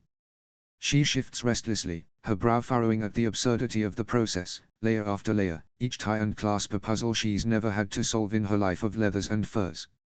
Her lips purse as she mutters under her breath, exasperation flaring when Maisie tugs the bodice strings tight, the pressure making her wince. The idea of Southron women enduring this daily ritual feels like madness, a waste of time better spent honing a blade or hunting. When the girl finally steps back, her hands falling to her sides as she gestures toward a small, silver-framed mirror propped against the wall, Ygritte hesitates, her boots scuffing softly on the stone floor. She approaches with the wariness of a hunter nearing unfamiliar ground, her breath catching as she leans in. The reflection staring back is jarring, almost unrecognizable, a woman shaped by the same fiery hair and sharp green eyes, but draped in a stranger's guise. The gown clings to her frame, accentuating curves she's rarely considered, the bodice lifting her chest in a way that sparks a flush of embarrassment. She feels exposed, her cleavage practically brushing her chin. Ygritte tilts her head, studying herself. The dress isn't entirely terrible, she admits silently. Maisie reaches for a comb, gesturing toward Ygritte's wild, fiery hair, but Ygritte shakes her head firmly. Her hair is her banner, untamed and fierce, the heart of her identity as a free folk woman. No southern braid will bind it, no matter how fine the dress. She is a wilderling in their eyes, and she'll wear that truth proudly. Maisie steps back, a flicker of understanding in her eyes, and Ygritte straightens, ready to face the great hall's scrutiny, her spirit unbowed. She steps back into the chambers and the laughter falls to a sudden hush, Jon and the children's eyes turning to her in unison, Ghost lifting his head from the floor, his tail giving a slow wag. Ygritte feels a flush creep up her neck, the intensity of their attention making her skin prickle, and she squares her shoulders, her voice cutting through the quiet with a serious edge. Don't ye dare laugh, she warns, her eyes narrowing, daring them to test her. Jon's eyes widen, his mouth slightly agape as he takes her in, his expression caught somewhere between awe and disbelief. He shakes his head quickly, as if clearing a daze, and rises to his feet. Laughing was the furthest thing from my mind, he says, his voice soft but earnest, a faint smile tugging at his lips. It looks nice. She huffs, her cheeks warming as she searches his face for any hint of mockery, unsure if she trusts the compliment. Right, she mutters with a brisk nod. Let's get this over with. She strides toward the door, a defiant spark in her step as she prepares to face the great hall. Ygritte trails Jon through Winterfell's stone corridors, Oisin and Neve close at her sides, their small hands clutching hers as they navigate the winding passages.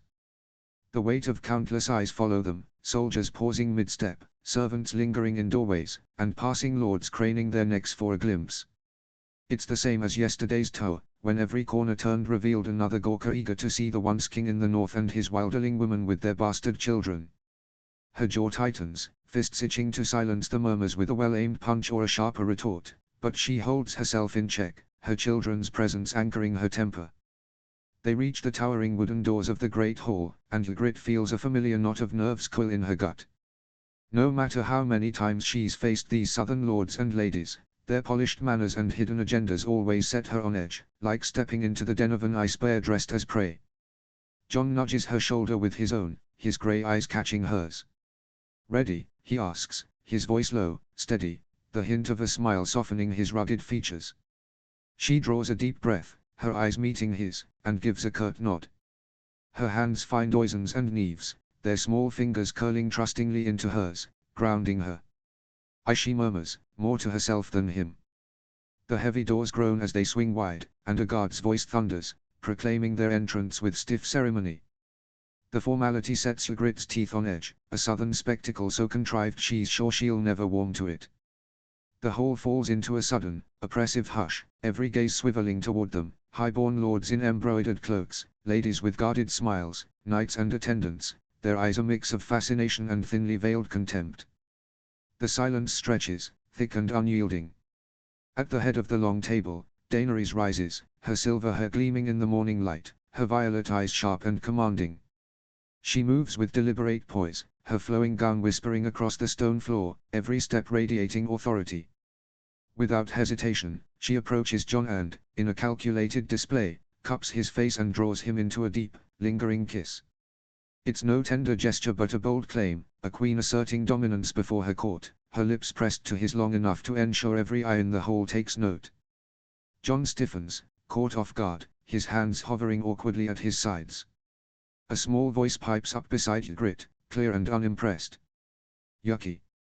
Ygritte glances down to see Neve staring at the display, her nose wrinkled in disgust. Ygritte bites back a laugh, her lips twitching as she squeezes Neve's hand. Jon pulls away quickly, his face flushing a deep red, his discomfort plain as he clears his throat and steps back, rubbing the back of his neck. Ygritte smirks, finding Jon's awkwardness endlessly entertaining, a spark of mischief lightening the tension coiled in her chest. Daenerys glides toward Neve and Oisin, her eyes softening with a practiced warmth. She kneels slightly, her voice kind as she greets them, "Good morning, little ones. I trust you slept well in Winterfell's care." Neve nods curtly, but Ygritte notices Oisin edging closer, his small hand tightening in hers, his eyes wary as he presses against her side.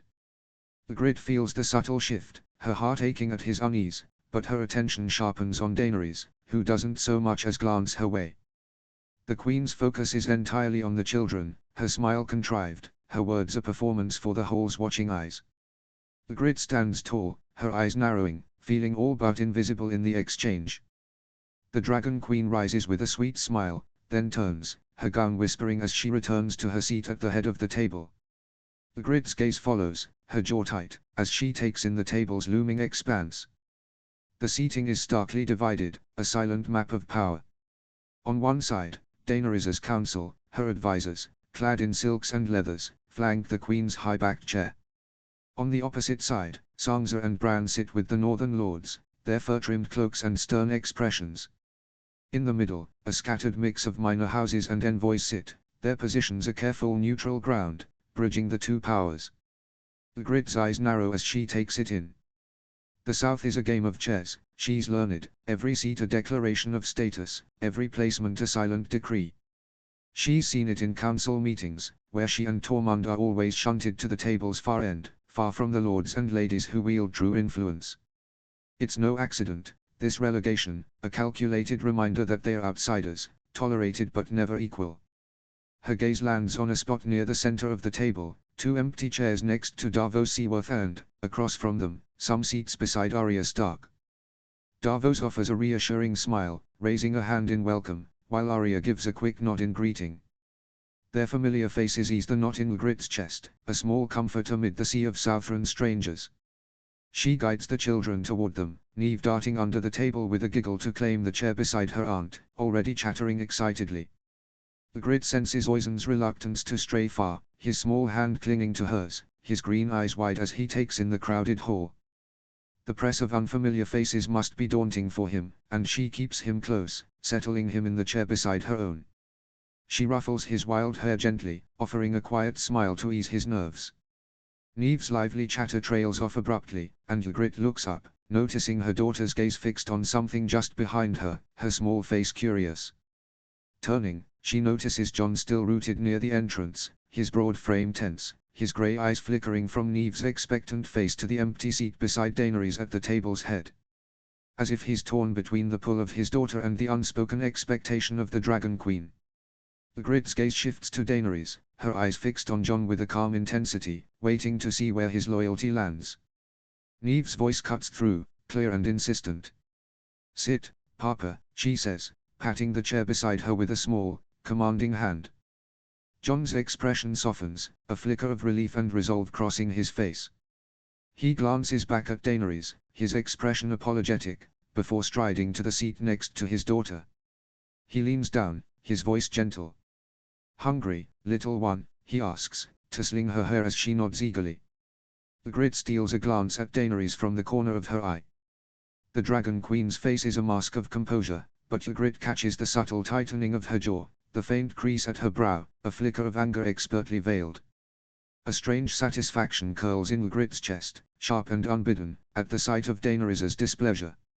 She knows it's petty, but the Queen's earlier dismissal still stings, and this feels like a quiet victory. Ygritte turns her attention to Oizen, helping him settle, her lips twitching with the ghost of a smirk as the hall's chatter resumes around them. The heavy wooden doors creak open again, and a procession of servants sweeps in, their arms laden with platters that transform the long table into a staggering display of plenty. Ygritte's eyes widen at the sheer abundance laid out before them, plates brimming with golden eggs, thick sausages glistening with fat, and crusty loaves of fresh-baked bread. Delicate pastries, dusted with sugar, sit next to bowls of creamy porridge. The sheer excess of it all hits her like a blow. Never, in all her years beyond the wall, has she seen such a bounty in one place. The thought that they could eat even half of it seems absurd, a Southron extravagance that borders on madness. The hall erupts into motion, lords and ladies reaching for platters, their voices rising in lively chatter as they dig in. Ygritte shakes off her thoughts and focuses on her children, plating food for them first. She spoons porridge into Oizen's bowl, adding a drizzle of honey to coax him, and passes him a small hunk of bread, her hand lingering on his shoulder to ease his nerves. For Neve, she piles a plate with a slice of bread, eggs and sausage, knowing her daughter's bold appetite, and slides it across to Arya, who nudges it to Neve with a grin. Only then does Ygritte serve herself, her movements slow, still unaccustomed to such opulence. Neve then begins an animated retelling of her head injury, her small hands flailing as she embellishes the tale, her eyes bright with mischief. The incident becomes a saga of epic proportions, her gestures growing wilder with each imagined detail. Before long, every face in the room is captivated, and she basks in the spotlight, relishing the attention. As Ygritte glances across the table, she catches Missandei watching Neve closely, her refined features creased with a worried grin, her dark eyes shadowed with lingering guilt from the previous night's mishap. She meets her gaze, offering a small, reassuring smile, a silent message that the injury is no cause for concern. Missandei's expression softens, her lips curving in a grateful smile. Ygritte takes a sip of water from a goblet, waving off the servant offering a pitcher of wine, her eyes sharp as she scans the hall. Davos, seated to her left, leans in just enough to keep their conversation private, his weathered face softened by a kind smile. "That's a fine dress," he says, his voice low, carrying the rough warmth of a man who's seen too much to bother with pretense. "Though I reckon it's a far cry from what you're used to." She glances down at the navy fabric, tugging lightly at the bodice, which still feels like a cage despite its fine stitching. It's different," she admits, her voice low, a touch of amusement softening her usual edge. "Feels like I'm playing at being someone else." Davos's smile deepens, his eyes crinkling with a quiet wisdom.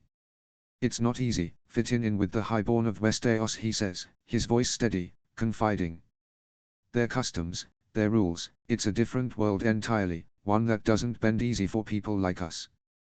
But from what I see, you're doing a fine job of holding your own. Ygritte pauses, caught off guard by the kindness in his words, her fingers stilling on the goblet. She studies him, noting the lines etched into his face, the steadiness in his gaze. Unlike the other kneelers, with their veiled judgments or curious stares, Davos looks at her with something like recognition, no pity, no superiority, just a man who knows what it's like to stand on the outside. Thank you, she says, her voice soft and sincere. Davos leans back slightly, his smile turning reflective. You remind me a bit of myself, back in the early days, he says, his tone thoughtful. Trying to find my place in a world that wasn't built for the likes of me. Smuggler turned knight, never quite fit in the mold. Ygritte's grin flashes, sharp and bright, her eyes glinting with a spark of defiance. But I think we're tougher than most. Gotta be, to keep our heads above the nonsense.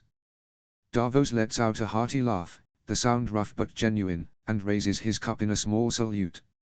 That we are, he says, clinking his goblet against hers, the faint ring of metal, a quiet pact between two outsiders navigating the same strange world.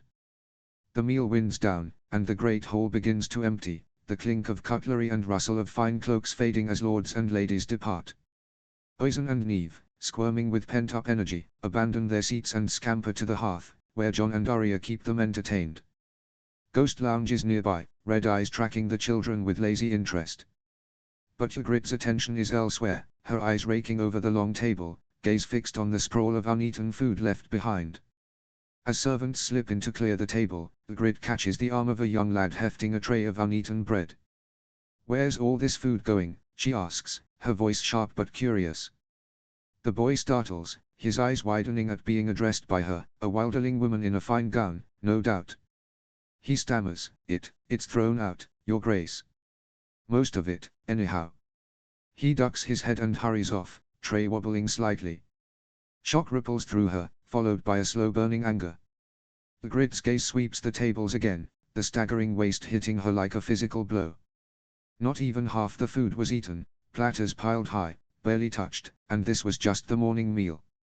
Her mind churns, imagining the greed, the resources squandered for the midday meal, and then for supper, day after day in this stone fortress. The kneelers complain of scarce harvests, of struggling to feed small folk, armies, and dragons. Yet, they sit here feasting thrice daily, tossing out enough to sustain dozens without a second thought.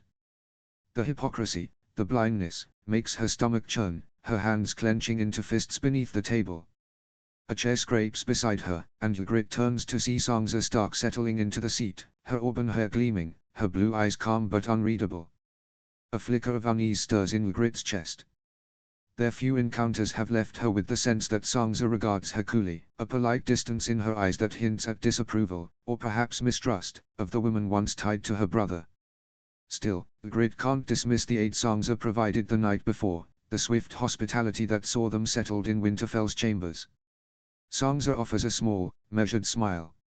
I see Maisie delivered the gown this morning, she says, her voice smooth, carrying the polished cadence of a lady trained in courtesies.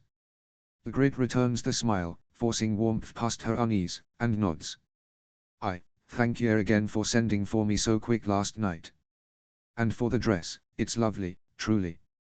Her words are sincere, though the bodice's tight grip is a reminder of how out of place she feels. Sansa's smile widens slightly, a glint of warmth breaking through her reserve. You're welcome to keep it, she says. It was mine, a few years back. I've grown taller since, but it suits you well.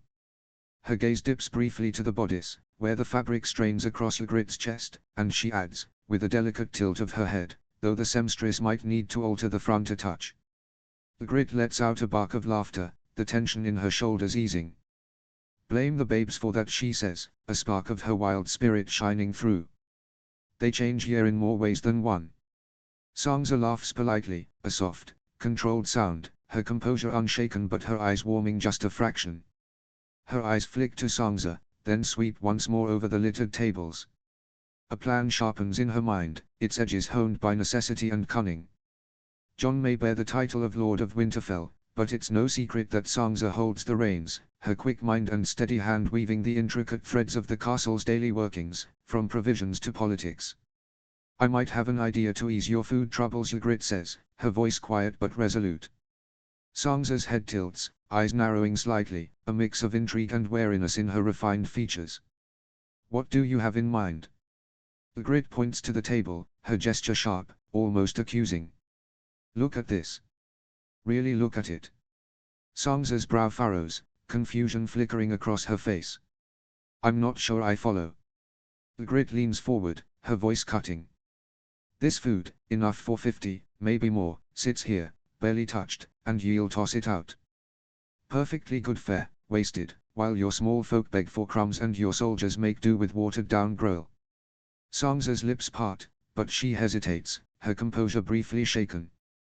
And what would you propose we do with it, she asks, her tone still skeptical. Give it to the people, Ygritte says, her voice fierce, unyielding, the words landing like a challenge. Every scrap, every crumb, get it to those who need it. Sangza's mouth quirks into a faint, almost condescending smile. The small folk won't thank us for scraps, she counters, her voice laced with the pragmatism of someone who's navigated courts and their delicate egos. They have their pride. Ygritte's eyes narrow, and she leans closer, her voice dropping to a raw, urgent edge. Pride. Have you ever felt hunger, Sangza? Real hunger, the kind that claws your insides, makes you see shadows where there's none.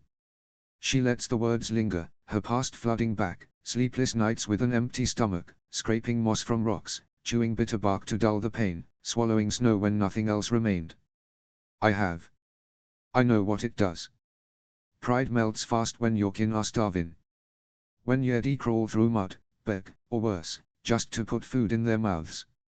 Sangza's face stills, her eyes widening slightly, a flicker of unease breaking through her polished mask. She doesn't speak, but her silence is answer enough, she's never known that kind of desperation. Ygritte presses on, her voice steady but burning.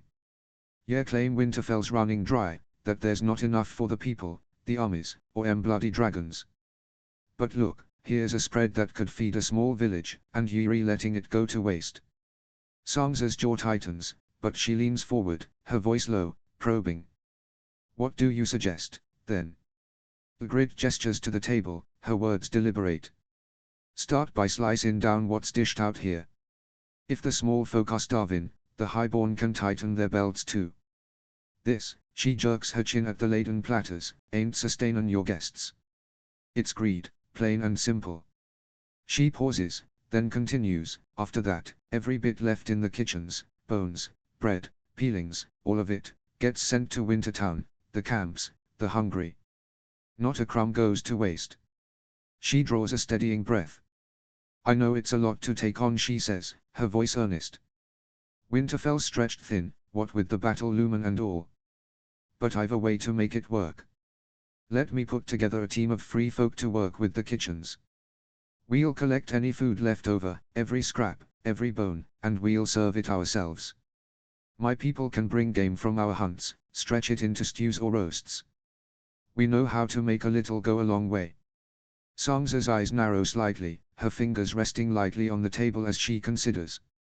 I'd need to run this by Jon first, she says, her tone measured, a hint of caution in her voice. Ygritte leans in, her voice dropping to a conspiratorial hush, a spark of defiance in her gaze. No need to trouble him. We can keep it quiet, move the food in secret, no fuss, no eyes prying. No one'll be the wiser. Sangza sighs, her composure softening, a flicker of reluctance giving way to pragmatism. She studies Ygritte for a moment, then nods. Very well. I'll make arrangements with the kitchen stewards and let you know the outcome. Give me a day. Ygritte's face breaks into a wide, genuine grin, a surge of triumph warming her chest. You're doing a good thing, Sangza, she says, her tone warm, almost fierce. They need this. They need you. Sangza gives a small, measured nod, her expression softening just a fraction before she rises, her cloak swirling as she strides toward the hall's heavy doors, disappearing into the corridor beyond. Ygritte leans back in her chair, satisfaction settling over her as her gaze drifts back to her children. Her heart warms at the sight of Neve perched on Jon's shoulders, small hands clutching his dark hair as she squeals with delight, her laughter echoing off the great hall's stone walls. Oisin, nearby, grins shyly as Arya goads him into a mock battle with a wooden spoon, his small frame darting with newfound boldness. Her conversation with Sangza has planted a seed, one with roots that could stretch far beyond its surface agenda. To Sangza's unknowing eyes, it's about sparing food for the hungry, but there's another layer, one she guards closely. The kitchens churn out more than just meals, their stores hold oils, tallow, the kind of remnants that could feed a different kind of hunger, one that burns bright and fierce when the others draw near.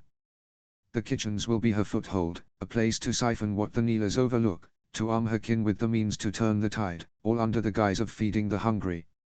She rises from her chair, the gun rustling as she crosses the hall to join the children. John glances up as she approaches, Neve still giggling atop his shoulders. He flashes a warm, easy grin. "Had your fill?" he asks, a faint smile tugging at his lips. Ygritte's smile widens, a glint of something sharper in her green eyes. She says, her tone carrying more weight than the words suggest, and much more.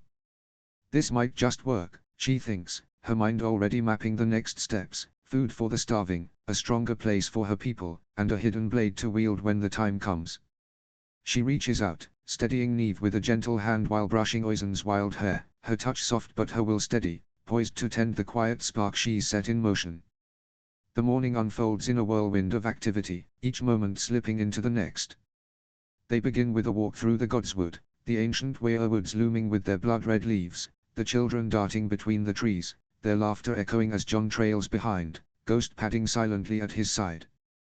The heart tree's carved face watches in solemn silence, and Ygritte feels a quiet reverence, the god's presence a familiar pulse from her life beyond the wall. Next, they retreat to the library, its musty shelves towering with tomes.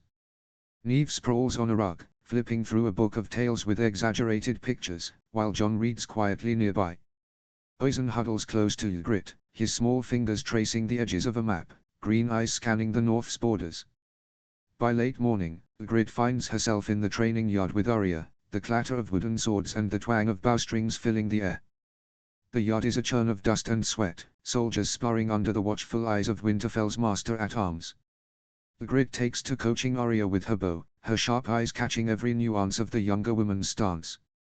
She adjusts Arya's grip, nudging her fingers to a firmer hold, and offers pointers on steadying her aim against the wind's subtle pull. "Yes, our friends train on still targets," she says, her voice carrying the weight of experience. "But folk don't stand pretty when you're trying to kill them.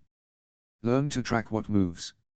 Arya absorbs the advice with a fierce grin, her enthusiasm infectious.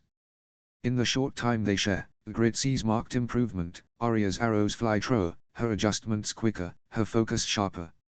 In exchange, Arya insists on teaching Ygritte how to wield a sword. North of the wall, swords were scarce, often too heavy and unwieldy for Ygritte's liking, clumsy tools compared to the swift precision of a bow. The few she'd handled felt like swinging a log, throwing her off balance. But Arya presses a slender blade into her hands, light as a feather, its balance perfect for quick, fluid strikes. She demonstrates the basics, her movements fluid. Then she introduces something called water dancing, a Bravo C style that Ygritte doesn't fully grasp, all flowing steps and precise strikes, like a river carving stone. Ygritte mimics Arya's steps, the sword feeling less foreign with each swing. Her first attempts are rough, her wilderling instincts favoring brute force, but Arya's patient corrections start to take. By the session's end, Ygritte's strikes are cleaner, her footing surer, the blade an extension of her arm. She reckons she's not half bad, a grin tugging at her lips as she parries one of Arya's playful jabs.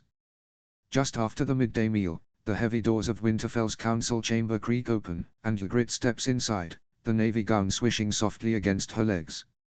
The room hums with the low murmur of gathered lords, ladies, and advisors settling around the long oak table, their eyes flickering toward her as she enters. Tormund, already sprawled in a chair near the fire, catches sight of her and lets out a booming laugh that cuts through the chatter. "What the fuck are you wearing, Ygritte?" he roars, his red beard twitching with amusement, his voice loud enough to turn heads. Ygritte rolls her eyes, planting a hand on her hip. "It's called a dress, Tormund," she fires back, her tone sharp but playful. "Reckon I look better in it than you would, unless you're planning to braid your beard next." The jab draws a deep, bellowing laugh from Tormund, his massive frame shaking. Secretly, she's come to appreciate the dress, though she'd sooner bite her tongue than admit it. Its fine wool and silver stitching, once a southern shackle, now fit her like a second skin, moving with her through the day's demands. More than that, it awakens something new, a femininity she's never known, one that traces her curves and softens her edges in a way that feels both foreign and thrilling. Earlier, in the training yard, a young stable boy had gawked at her, his eyes wide and lingering, a flush of warmth had stirred in her chest. For the first time in years, she'd felt beautiful, desired in a way that wasn't tied to her bow or her fire. And, quietly, she liked it, the sensation lingering like a secret she's not ready to share. The council meeting draws to a close, the chamber's heavy air lightening as lords and ladies out, their murmurs echoing off the stone walls. Ygritte heads toward a cozy side room of the main hall, where Maisie had kindly offered to watch the children. As she steps inside, Oisin immediately rushes to her, his small arms wrapping tightly around her legs, his face pressing into her skirt. Ygritte bends down, her hands gentle as she cups his cheeks, her voice soft.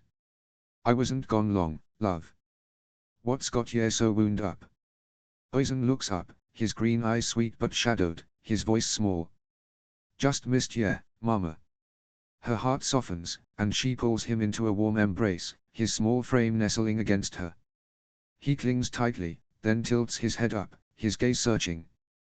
"Can we go home now?" he asks, a quiet plea in his tone. She nods, brushing a lock of wild hair from his face. "Aye, my son. Let's go." As they prepare to leave, Ygritte's mind churns. Oisin's always been quiet, but today's different, his constant shadowing, his need to stay close, more than just Winterfell's overwhelming stone walls and strange faces. Yet something in her gut whispers that something's amiss, a shadow she can't quite name. It's only after they return home that she finds out the truth. Ygritte eases the children down from her weathered mare, her hands sure and gentle. Neve bolts off with Ghost, who'd followed them home, her giggles trailing as she races the direwolf through the snow. Oisin stays close, his small figure hovering as Ygritte unbuckles the saddle, his presence heavy with unspoken need. He tugs at her skirt, and she glances down to find his eyes wide, brimming with unshed tears, his face pale in the fading light. "Mama, I gotta tell ye something," he whispers, his voice trembling. Ygritte sets the saddle aside, dropping to her knees in the snow to meet his gaze. His expression, raw, urgent, demands her focus. "What's wrong, my love?" "It's about the Dragon Lady," Oisin says, his words barely audible. Ygritte's heart lurches, a cold dread pooling in her chest. "What happened, Oisin? Tell me." Oisin's gaze darts left and right, his small body tensing as if the snow itself might listen. His breath hitches, and then, in a voice barely above a whisper, he begins to speak. As twilight surrenders to night, a delicate veil of snow falls over the north, each flake drifting lazily through the crisp air, blanketing the rugged landscape in a hushed, ethereal glow. The world outside the hut feels suspended, the stillness broken only by the faint creak of pine branches and the distant howl of wind skimming the hills. Inside, warmth spills from the next room, where Oisin and Neve's laughter rings out, sharp and joyful, as they tumble near the hearth, Ghost lounging nearby, his red eyes glinting as he tracks their every move. The scene is one of peace, a rare moment of calm in a land scarred by war and want, but beneath it, Ygritte's mind is a storm, roiling with thoughts she can't tame. She stands at the rough-hewn counter, her hands buried in a mound of dough, kneading with forceful, almost punishing strokes. Her fingers dig deep, folding and pressing the resistant mass, each motion a channel for the anger and unease coiling in her chest. A sharp knock at the door cuts through Ygritte's thoughts, and she pauses, her hands still buried in the dough. With a scowl, she wipes her forehead with the back of her arm, smearing flour across her skin, and stalks to the door. She yanks it open, the cold night air rushing in, and finds Jon standing there, boyish grin lighting his face, his eyes warm with affection. The sight ignites a fresh surge of anger in Ygritte, and his grin falters almost instantly, his expression shifting to wary concern. "Evening," he says, his voice low, probing, as if testing the air between them. His gaze flicks to her face, and he clears his throat, a touch of awkwardness in his tone. "You've got some flour, just there." He points vaguely at his own temple. Ygritte huffs, scrubbing the mess off with a quick swipe. "Neve." "Oisin." "Your father's here," she calls, her voice clipped, barely masking her frustration. The patter of small feet echoes as Oisin and Neve barrel from the next room, their laughter rising as they fling themselves at John, who kneels to catch them in his arms. Ygritte seizes the moment to slip away, turning on her heel and striding back to the kitchen, her hands returning to the dough with renewed force. She doesn't trust herself to speak calmly to John, not with her anger so raw, and the children deserve this moment of joy, and she won't let her rage spoil it. The meal is then laid out, and they gather around the table in the hut's warm glow. The spread is simple: roasted venison, tender from this morning's hunt, paired with root vegetables smothered in a thick gravy. By Winterfell's lavish standards, it's humble, but the portions are hearty, enough to fill their bellies and ward off the night's chill. Neve, as usual, dominates the chatter as she spins a lively tale about a hare she chased in the Godswood, her small hands waving, voice bright with mischief. Beside her, Oisin sits silently, eyes downcast, pushing a piece of venison around his plate with his fork. Ygritte watches him, her heart tightening, but her own anger keeps her mouth shut, her mood too raw for small talk. She spears a carrot, chewing mechanically, her responses to Neve's chatter short, her smiles forced. John attempts to draw her out, his eyes searching her face with a mix of concern and caution. "Food's good, Ygritte," he says, his voice gentle, testing the waters. "Aye," she mutters, her tone flat, a tight smile flickering and fading fast. "It'll do." Her fork scrapes the plate, and she avoids his gaze, the warmth of his attempt stifled by the storm in her chest. He tries again, leaning toward her, his voice softer. "Been a long day. Anything on your mind?" Ygritte's eyes flick up, sharp and guarded, her smile a brittle mask. "Just eating, John," she says, cutting off further probing. She turns to Neve, forcing a lighter tone. "Tell us more about that hare, love." Neve dives back into her story, oblivious to the tension, while Oisin remains quiet by her side. John leans back, his jaw tightening slightly, but he doesn't push, his gaze lingering on Ygritte before shifting to Oisin, offering the boy a small, encouraging smile that goes unanswered. After the meal is done, Ygritte retreats to the kitchen, craving the solitude of washing up, a chance to wrestle her thoughts in peace. To her dismay, John trails after her, picking up a rag to dry the dishes, his presence an unwelcome breach in her sanctuary. She senses his grey eyes darting to her, heavy with hesitation, his fingers lingering on a plate as if stalling. Finally, he speaks, his voice low, cautious. "Ygritte, what's wrong?" She keeps her eyes on the sudsy water, her hands moving faster. "Nothing," she snaps, a wall thrown up to keep him at bay. John sighs, the sound heavy with frustration, and sets the rag on the counter, turning to face her fully. "If this is about Neve, I'm sorry. I should've." Ygritte whirls around, cutting him off, her eyes blazing with a fierce intensity that stops him cold. "It ain't about Neve," she snaps, her voice low but searing. "It's about Oisin."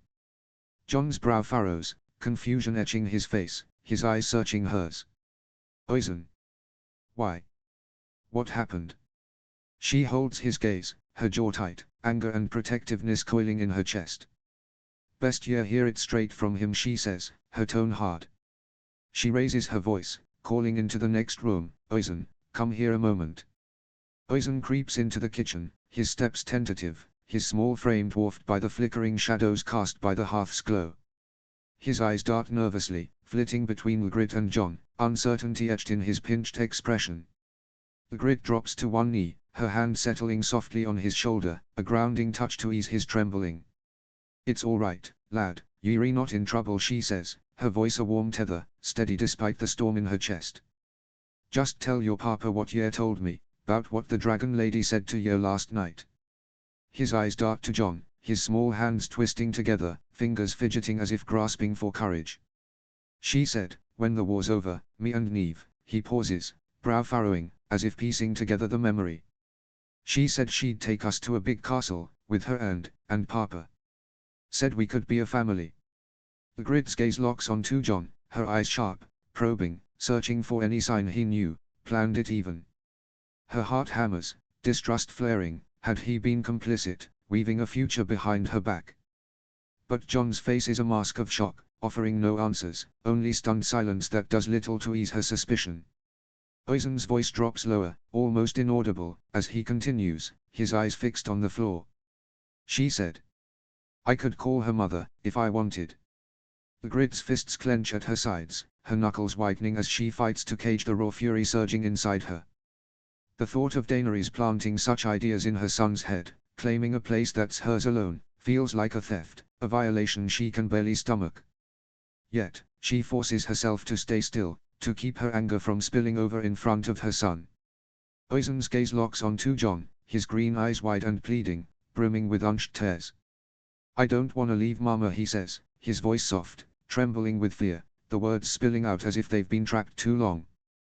The sight of his distress pierces Ygritte's heart, her anger melting away in an instant, replaced by a fierce need to protect him. She kneels closer, her hand rubbing soothing circles on his back, her touch steady and warm. "I ain't going anywhere," she murmurs, her voice soft but unyielding, a promise carved in stone. Her eyes flick to Jon, narrowing sharply, a silent vow that she'll fight for her place in her children's lives, no matter what schemes they might weave. Oizen looks at her, uncertainty still clouding his gaze, his lower lip trembling. Ygritte leans in, her voice dropping to a gentle whisper. "No castle's taking you from me, not ever," she says, brushing a tear from his cheek with a gentle swipe of her thumb. She gathers him into her arms, and he clings to her tightly, his small hands gripping her furs. After a moment, she eases back, planting a light kiss on the tip of his nose, coaxing a small, shaky smile from him.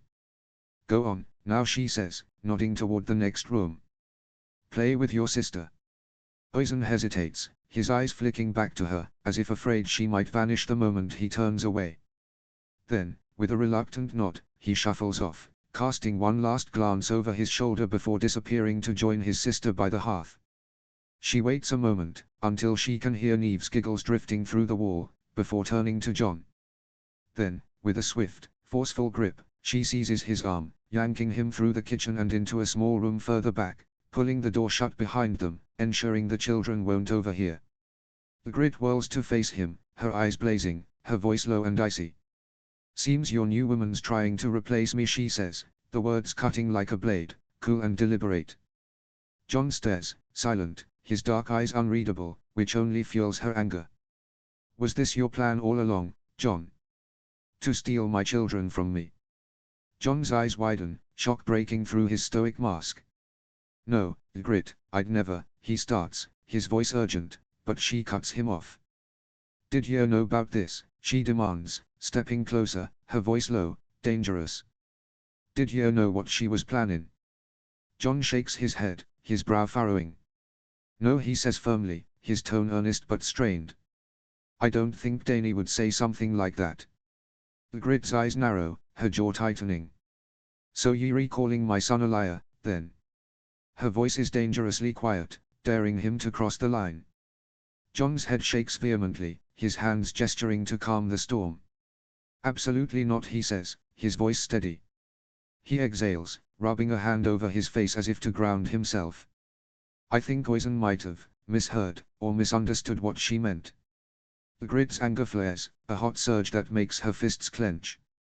"Misheard?" she snaps, stepping closer, her voice rising. "How's he to mishear that? She told him she'd take my children, cart 'em off to some grand castle to play happy family with you." She leans in, her green eyes blazing. "I asked Oizen if she mentioned me, any word of their mother. He said no. Not a whisper. Seems she reckons I don't exist." Jon lets out a weary sigh, his eyes searching for a way to diffuse the tension. "I don't think Dany meant it that way," he says, his voice soft, almost cautious. "She's grown fond of the children, Ygritte. Talks about them all the time, wants to be close to them." He hesitates, drawing a deep breath, his eyes flickering with something softer. She can't have children of her own." If Jon hoped to quell her fire, his words only stoke it. Ygritte's voice rises, sharp and incredulous. "So she thinks she can just take mine," she snaps, her eyes flashing with defiance. "Am I just some sow to her, churning out bens for her to play mother with?" Jon groans, dragging a hand through his dark hair, his frustration spilling over. "Ygritte, calm down, please. Calm down." Ygritte snaps, livid, her green eyes flashing like wildfire. "Your dragon queen's trying to take my babes, and you're telling me to calm down." Jon reaches for her arm, his grip firm as she tries to wrench free, but he holds fast, his dark eyes locking onto hers with desperate intensity. "No one's taking them," he says, his voice low, fervent. "I promise, Ygritte. No one." She sneers, her voice dropping to a cold, even tone, dripping with disdain. "Yeah, promise," she mocks, the words a bitter twist on her tongue. "Don't mean much coming from you, Jon Snow. Just pretty words to hide what's true." Jon's gaze drops to the floor, his jaw tightening, a flicker of shame crossing his face, as if her words have struck a nerve he can't deny. The sight cements a truth Ygritte has long carried: she'll never fully trust him again, not after that betrayal. The scar it left had grown too deep. She takes a deep breath, forcing her voice to steady, though her anger hums beneath it. "The children will have nothing to do with her," she says, her tone firm. "I don't want her near him. Not now, not ever." Jon lifts his gaze, his eyes flaring with a mix of frustration and defiance. "That's not fair, Ygritte." Ygritte's jaw tightens. "I don't give a damn about fair," she retorts, her tone cold and final. "It's my decision." Jon's eyes narrow, his tone sharpening. "Why do you despise her so much? Do you feel threatened by her? Or are you just jealous?" "Jealous." Ygritte scoffs, her voice dripping with scorn, her lips curling into a mocking sneer. "What'd I be jealous of, eh? That she's got you now? That she's claimed your loyalty, your attention?" She laughs, a harsh, biting sound, her head tilting as she leans in. "Does it stroke your ego, thinking I still pine for you? That I'm waiting in the wings for a man who left me for dead?" Her eyes turn cold as she straightens, her gaze piercing him like an arrow. "I've no love left for you, Jon Snow. I now see you clear, the kind of man you are. How long will it be before you tire of your Dragon Queen? Before you turn on her, same as you did me?" Jon's face twists, pain etching his features, his voice dropping to a raw whisper. "I never grew tired of you, Ygritte." "Sure you did." Ygritte sneers, her voice sharp. "You used me. I was just a piece of your plan: get close, sniff out what you could, then run back to your crows the moment you had the chance." Her voice then trembles with old hurt, the betrayal still raw. "I risked everything, my people, my life, to keep you safe, and it meant nothing to you. I meant nothing." Jon steps closer, his voice pleading, urgent. "You meant everything to me, Ygritte. You were never part of any plan. I lied about who I was, but never about how I felt for you. That was real." Ygritte's mind recoils, distrust curling tight in her chest. He's lying, she thinks, trying to sway her with soft words, to weaken her resolve. But she's not the naive girl she once was. She's weathered too much, grown too wise to fall for his charm again. Jon's voice softens further, almost a whisper. "The world wasn't meant for us back then." In her heart, Ygritte concedes, a heavy ache settling in her chest. They were enemies then, stealing love in a world hell-bent on ripping them apart, their passion a fragile spark snuffed out by war and duty. But now they are on the same side, and the distance between them feels vaster, a chasm widened by time and mistrust. Ygritte takes a deep breath, steadying herself. "The children ain't going back to Winterfell. I can't risk it, not with her there. If you want to spend the night with them, yeah, do it here. Your family can see em, but she don't set one foot in this hut. That's my final word." Jon's expression crumples, a flicker of sorrow crossing his face. He nods, his voice barely above a whisper, heavy with resignation. "If that's what you want." Ygritte holds his gaze, her heart twisting faintly at the sight of his defeat. She knows her decision might seem harsh to him, perhaps even a punishment, a way to wound him for his ties to Daenerys. But when it comes to her children, she cannot waver. They are her anchor, her reason for every fight, every breath. Without them, she'd be lost, a ghost of herself in a world too harsh to endure. Daenerys' shadow looms too large, her intentions too murky, for Ygritte to risk their safety. She turns from him, stepping out from the room, hoping her words have cut deep enough to make him heed her, to honor her demand. Yet doubt gnaws at her, a bitter echo of lessons hard learned. Jon's words, his promises, have often been at odds with his deeds. His betrayal had left a wound that time hadn't healed, a reminder that his oaths are fragile things. She wants to believe he'll honor her now, but the scar of that old hurt whispers otherwise. Ygritte strides toward the room where her children play, their laughter a beacon pulling her forward. She summons a smile, forced and thin, masking the tangle of fear, rage, and mistrust churning within. For them, she'll endure anything, every uncertainty, every battle. All of it, every choice, is for them, her anchor, her purpose, the fire that drives her forward. She steps through the doorway, her heart steadying as she joins them, the fragile warmth of the hut a shield against Winterfell's encroaching dangers. The council meeting convenes the following day in Winterfell's stone-walled chamber, its faded direwolf tapestries stirring faintly in the breeze, light filtering through narrow windows to illuminate the long oak table. Lords and advisors fill the room, their voices a steady hum of strategy and battle plans, maps and markers strewn across the table's scarred surface. Ygritte sits toward the back, as usual, her fingers idly twirling in the fabric of her new dress, one of several she'd bought in Wintertown.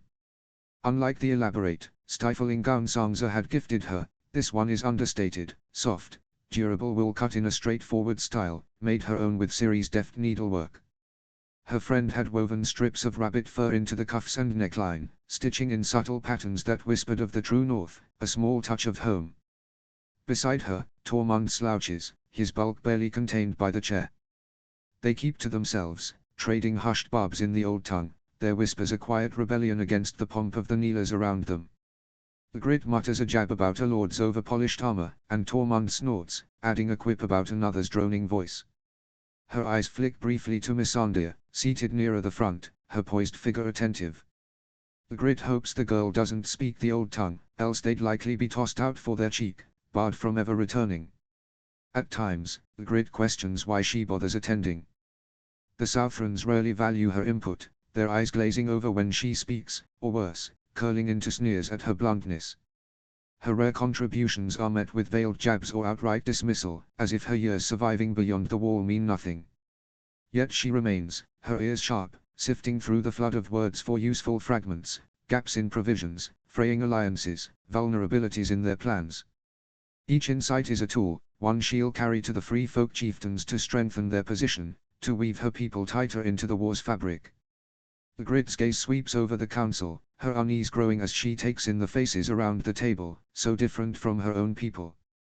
The free folk speak plain, their hearts worn raw and open, but these Southrons weave webs of feigned politeness, their nods and murmured agreements masking the knives they sharpen in secret.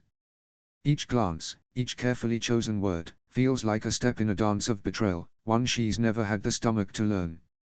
Every person here holds the fates of hundreds, perhaps thousands, in their hands, soldiers, small folk, entire villages caught in the war's maw. Yet Ygritte sees no trace of compassion in their cold calculations, no weight of responsibility in their eyes. They plot from the safety of Winterfell's towering walls, tracing lines on parchment, sending others to die while they remain untouched. To them, the lives of those on the battlefield are cheap, their blood a currency for land, titles, or a fleeting grip on power. They'll watch the bloodshed from up on high, their own lives guarded, deemed more precious than the countless souls they'll sacrifice without a second thought. And there, seated at the head of the table, enthroned in a posture of unyielding authority, sits Daenerys Targaryen, the very incarnation of southern greed and ambition. To Ygritte, Daenerys is the embodiment of absolute power, a woman who claims dominion over lands and lives simply because she believes it's her due. But such claims are hollow. You cannot own land any more than you can own the sea or the sky. They belong to all, shared by those who tread them, not hoarded by those who demand tribute. Ygritte has seen what unchecked power does. She witnessed it in Thorgard, under the White Crow's brutal reign, where soldiers trampled lives without a backward glance, leaving broken homes and blooded snow. Power twists, devours, and Daenerys, with her lofty talk of destiny, seems no different. She speaks of peace under her rule, her voice smooth with conviction, but Ygritte sees the cracks. The Northern Lords' tight smiles hide resentment, their loyalty a thin veneer. The people won't kneel so easily, not to an exiled queen with a foreign army, and Daenerys will need force to seize her throne, her dragons waiting on the sidelines, ready to unleash devastation when words fail. Oizen's small, fearful face flashes in her mind, and she is reminded that her contempt for Daenerys, once fueled by a deep-seated hatred of southern politics and their relentless quest for control, has now turned intensely personal. It is no longer merely a clash of ideals, it's a visceral, maternal rage sparked by the Dragon Queen's bold claim on her children. The meeting stretches on, an endless slog of posturing and plans that tests even Ygritte's patience. Tormund succumbs at one point, his snores rumbling softly until she jabs him hard in the ribs, his startled grunt earning a few glances. She hisses at him to stay sharp, and he grumbles but complies, rubbing his side. Finally, the meeting ends, and as lords and advisors gather their cloaks to leave, Ygritte's gaze locks on Daenerys, gliding toward the exit. For the first time since their paths crossed, the Dragon Queen is alone, no unsullied shadow her, no advisors flank her side. Ygritte's pulse quickens, this is her chance, perhaps the only one she has to confront her. Seizing the opportunity, she rises swiftly, her chair scraping sharply against the stone floor, the sound slicing through the room's fading chatter. Tormund quirks an eyebrow, his blue eyes glinting with understanding. He says nothing, but he doesn't need to. She'd shared Oizen's tale with him on the trek to Winterfell, and his outrage had matched hers, his fists clenching at the Dragon Queen's audacity. He nods, a silent endorsement, and Ygritte takes it as her cue to leave. Ygritte hastens her steps, her boots scuffing softly against the stone floor as she weaves through the dwindling throng of lords and advisors, her breath sharp with purpose. She trails Daenerys through Winterfell's winding corridors, her eyes fixed on the Queen's silver hair. When she slips into a secluded passageway, Ygritte's voice cuts through the silence, bold and unyielding. "Oh, Daenerys." The Dragon Queen turns, her violet eyes registering surprise before smoothing into a formal mask. "Ygritte," she says, her voice polished. "Is there something you wish to discuss?" There is," Ygritte says, her voice low, edged with steel. "What game are ye playing?" Daenerys's brow furrows, her expression one of genuine confusion. "I'm afraid I don't follow." Ygritte's eyes narrow, her patience thinning. "Don't take me for a fool," she snaps, stepping closer. "I know what ye said to my son." Daenerys's face shifts, a flicker of recognition crossing her features. "Jon spoke to me about your concerns," she says, her tone careful, and Ygritte's chest tightens, the sting of Jon's betrayal cutting fresh. Of course he'd gone straight to her, spilling Oizen's fear like it was his to share. The Dragon Queen continues, her voice softening. "Oizen misunderstood me. I never meant to suggest I'd take your children from you." Ygritte steps closer, her voice low, sharp as a blade. "Then why did ye feel the need to tell my son ye'd be a family, with you and Jon?" Daenerys tilts her head. "They're Jon's children, Ygritte. I'm part of Jon's life. That makes us family." "Jon's children." Ygritte's voice cracks like a whip, her eyes narrowing to slits. "Need I remind ye they're mine too, or did that slip your mind? Don't fit your grand vision, does it?" Her fists clench as she steps closer. "Ye'd rather my kids call ye mother and pretend I don't exist?" Daenerys's composure falters, a flicker of regret crossing her face. "I may have overstepped," she admits, her tone softening. "I only wished to be closer to them. If I offended you, I apologize." Ygritte's jaw tightens, her instincts screaming that Daenerys's words are too polished, too practiced, like a mummer's script. There's a calculated grace in her posture, a flicker in her eyes that Ygritte doesn't trust, a hint of something concealed beneath the regal facade. "I don't buy it," Ygritte says, her voice low. "Your act might fool some, but not me. I see ye for what ye are, chasing what ye think the world owes ye, and ye'd do damn near anything to get it. Ye laid claim to my children the moment ye saw 'em, didn't ye?" Daenerys's voice softens, her eyes steady. "I would never claim what isn't mine," she says. "I know Nynaeve and Oizen are not my children. But ye wish they were," Ygritte counters. Daenerys hesitates, her composure faltering, and she draws a shaky breath.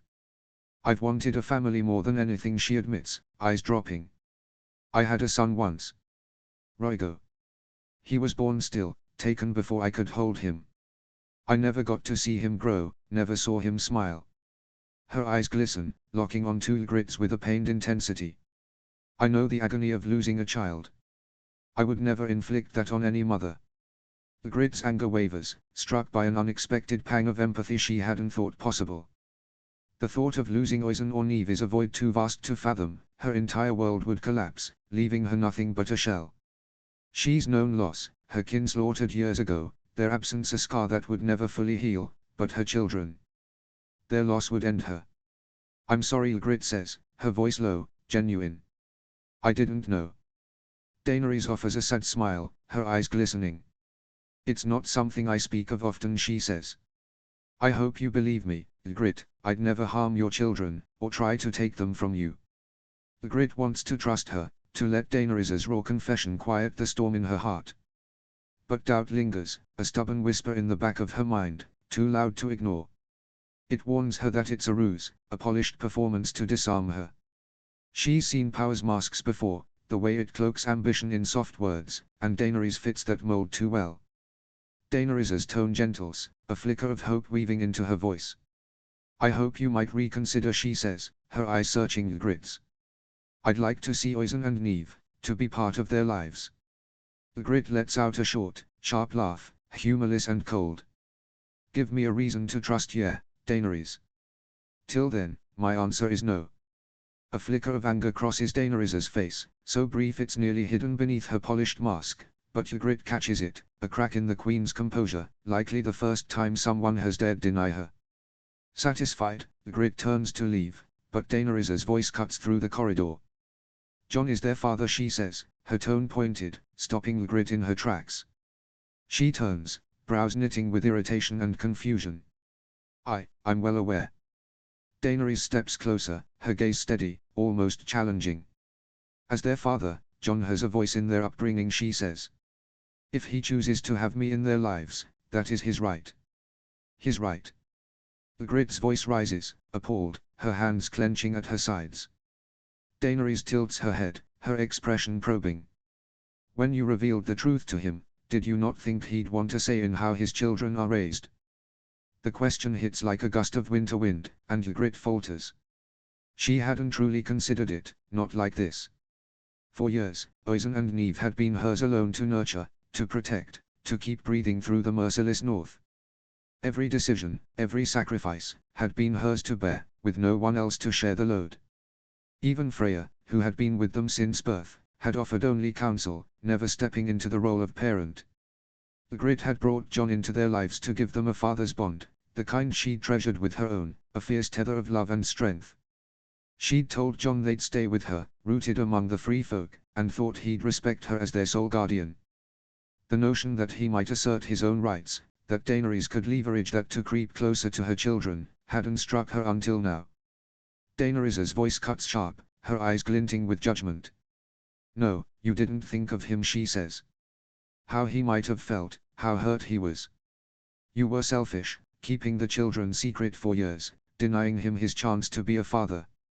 Ygritte's anger flares, her voice a fierce growl. You don't know a damn thing about it, she snaps, her voice rough, raw. I didn't keep em from him to be cruel. We were trapped, my babes too young to survive the journey south. Staying there was the only way to keep em safe. Daenerys's head tilts, her gaze piercing. Why now, then, she asks, her voice cool, almost accusing. Why bring them to Jon after all this time? Was it because you heard he'd become Lord of Winterfell? Did you think you could use his position to claw your way to power? Ygritte's voice erupts. How dare ye? Daenerys's words feel like a gross misjudgment, this queen knows nothing of her heart. Ygritte loved Jon when he was a mere bastard, a crow clad in black, her sworn enemy beyond the wall, his worth tied to the fire in his soul, not titles or glory. Do ye think so little of me, Targaryen, to reckon I'm after power? I don't want your thrones or your games. Daenerys's gaze hardens. And yet, you've declared yourself queen, she says, her tone cold, in the lands that are rightfully mine. Ygritte scoffs, her chin lifting defiantly. My people chose me to lead them. I never wanted it. Then renounce your claim, Daenerys counters, her voice like steel. Cast it aside. Bend the knee, pledge yourself and your people to the rightful queen of the Seven Kingdoms. Ygritte's laugh is cold, her eyes flashing with unyielding fire. The free folk ain't part of your 7 kingdoms. We don't bow to your laws, and we'll never kneel to ye, not now, not ever. We'd rather die on our feet before we live on our knees. Daenerys's composure cracks, her eyes blazing with fury. The wildlings dwell in the north, Ygritte. Lands I have claimed. While you linger here, you and your people are bound by my law. Ygritte's lips curl into a defiant smirk, her eyes glinting. Claimed the north, have ye? Funny, cause to me, it looks like the lords despise ye. They nod and bow, aye, but their eyes say they'd sooner see ye gone. She notes the tightening of Daenerys's jaw, the flash of irritation, and presses on, her tone mocking. Did ye think sailing in with your dragons and your armies would have em sing in your praises? Did ye think your conquest would be so easily won? Daenerys stands tall, her voice resolute. When I take King's Landing, I will build a new world, she declares. One that raises all of Westeros, not merely the highborn who cling to their ancient privileges. The Lord's sneers, their petty grudges, their whispered scorn, they mean nothing to me. Their time is fading, and in the end, they will see the truth of what I build, or they will be swept aside by it. Ygritte's gaze hardens, her voice low, probing. And what happens to em that refuse? Daenerys's expression turns cold, her words unyielding. They can live in my new world, or they can die in their old one. Ygritte lets out a low, mocking laugh. And there it is, she says. Ye claim ye'll be better than those that came before ye, but ye planning to conquer by force, demanding fealty, and burning anyone who stands in your way. Ye ain't different, Daenerys. Ye just more of the same. The day will come when the people embrace my reign, when the histories tell of the unity I forged from a fractured realm. But you, Ygritte, might not be here to see it unfold. She stops, her eyes locking onto Ygritte's, her words slicing like a blade. But when you're gone, what becomes of the wildlings? Will their stubborn pride, their refusal to kneel, condemn them to extinction, their defiance erode to their own end? Ygritte's rage surges beyond restraint and her hand flashes to her belt, drawing a dagger, its blade glinting as she holds it low at her side. I outer end ye now, she growls, her voice low, venomous, spare the world the misery ye'll bring before ye ever reach King's Landing. Daenerys's gaze snaps to the dagger, fear flickering in her eyes as she takes an instinctive step back. Ygritte's lips twist into a grim, mocking sneer. Not so powerful now, are ye? No guards, no dragons, just flesh and bone, same as the rest of us. She takes a step forward, eyes blazing, but a voice cuts through the tension, soft but urgent. Ygritte. She doesn't need to turn to know it's Jon, and her pulse thunders, freezing her in place, the dagger gripped tight. Jon's voice remains calm. Put the dagger down. Ygritte's eyes stay locked on Daenerys, her breath heaving, her grip on the dagger's hilt so tight her knuckles whiten. She can't let Daenerys's words slide, not when they threaten her people. For too long, the free folk have been cast out, hunted like beasts, her father's blood spilled by Southron hands. Her people deserve justice, a stand against the South's endless cruelty, and this moment feels like a chance to strike back, to make one tyrant pay for the centuries of pain inflicted on her people. Ygritte, please, Jon whispers, his voice a soft plea just behind her. Angry tears burn at the edges of her eyes, her chest tight with the weight of her people's suffering, every loss, every injustice, from her father's death to the free folks' ceaseless fight for freedom. But cold clarity seeps through her fury. She followed Daenerys in plain sight, and Jon's arrival seals her fate, a witness makes her vengeance impossible. Killing Daenerys would spark chaos, paint Ygritte a traitor, dooming her people to southern wrath. With a heavy, shuddering sigh, she lets the dagger fall, clattering against the stone floor. Jon snatches the weapon, his movements swift, and Ygritte steals a glance at him. His eyes meet hers, burning with anger, a storm of disappointment and frustration. Her chest tightens, but she holds his gaze, her own emotions a tangled mess of defiance and regret. Daenerys's voice cuts through, sharp and accusing. Jon, she's mad. Jon's head snaps toward her, his voice firm. That's enough, he says, his tone brooking no argument.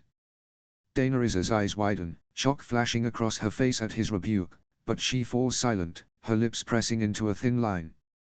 The sound of hurried footsteps echoes down the corridor, growing louder, and Ygritte turns to see what seems like the entire council approaching, drawn by the commotion. Lords and advisors crowd the narrow space, their faces a mix of curiosity and alarm. Sansa stands among them, her blue eyes sharp with keen interest, studying the scene with a calculating intensity.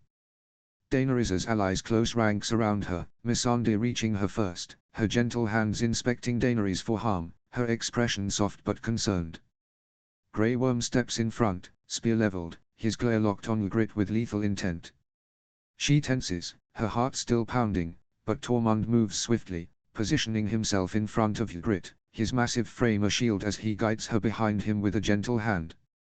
"Easy there, lad," he rumbles, his voice gruff but steady, though the unsullied commander doesn't budge. Jon, caught between the opposing sides, steps forward, his voice cutting through the chaos. "It's over. Nothing left for you to see. Leave now." His authority carries weight, and the crowd hesitates, then begins to scatter, their murmurs trailing like smoke. Ygritte's eyes dart to Daenerys, who fixes her with a scathing glare, her eyes cold with disdain before she spins on her heel and glides away. Missandei and Grey Worm follow close, while the rest of Daenerys's advisors trail behind. Jon stands rigid, his chest heaving, his back to Ygritte and Tormund as the last of the council's footsteps fade into silence. When he turns, his eyes blaze with a fury that cuts through Ygritte like a winter wind. Jon Ygritte starts, but he cuts her off with a sharp hush, his gaze darting around the corridor, wary of lingering ears. He steps forward, seizing her arm with a firm grip, and strides down the corridor, his pace brisk and purposeful. Tormund follows close behind, a silent guardian at her back. He stops at a heavy oak door, pushes it open to reveal a small, cluttered storeroom and motions them inside. The door shuts with a dull thud, sealing them in the dim, dusty air. As he turns, his eyes burn into Ygritte's, his voice low and harsh, trembling with barely contained anger. "That was the most foolish thing you could have done, Ygritte." Before she can fire back, Tormund steps forward, his voice fierce. "What Ygritte did was right," he growls. "That dragon woman has got no right to come between a mother and her bairns." Ygritte stood her ground, brave as any warrior. "Brave." Jon snaps, his voice cracking with frustration, his hands clenching at his sides. "Brave doesn't mean reckless, Tormund. She drew a blade on a queen. Do you have any idea the danger that puts her in? The danger it puts all of you in." Ygritte's eyes flash, her own anger rising to meet him.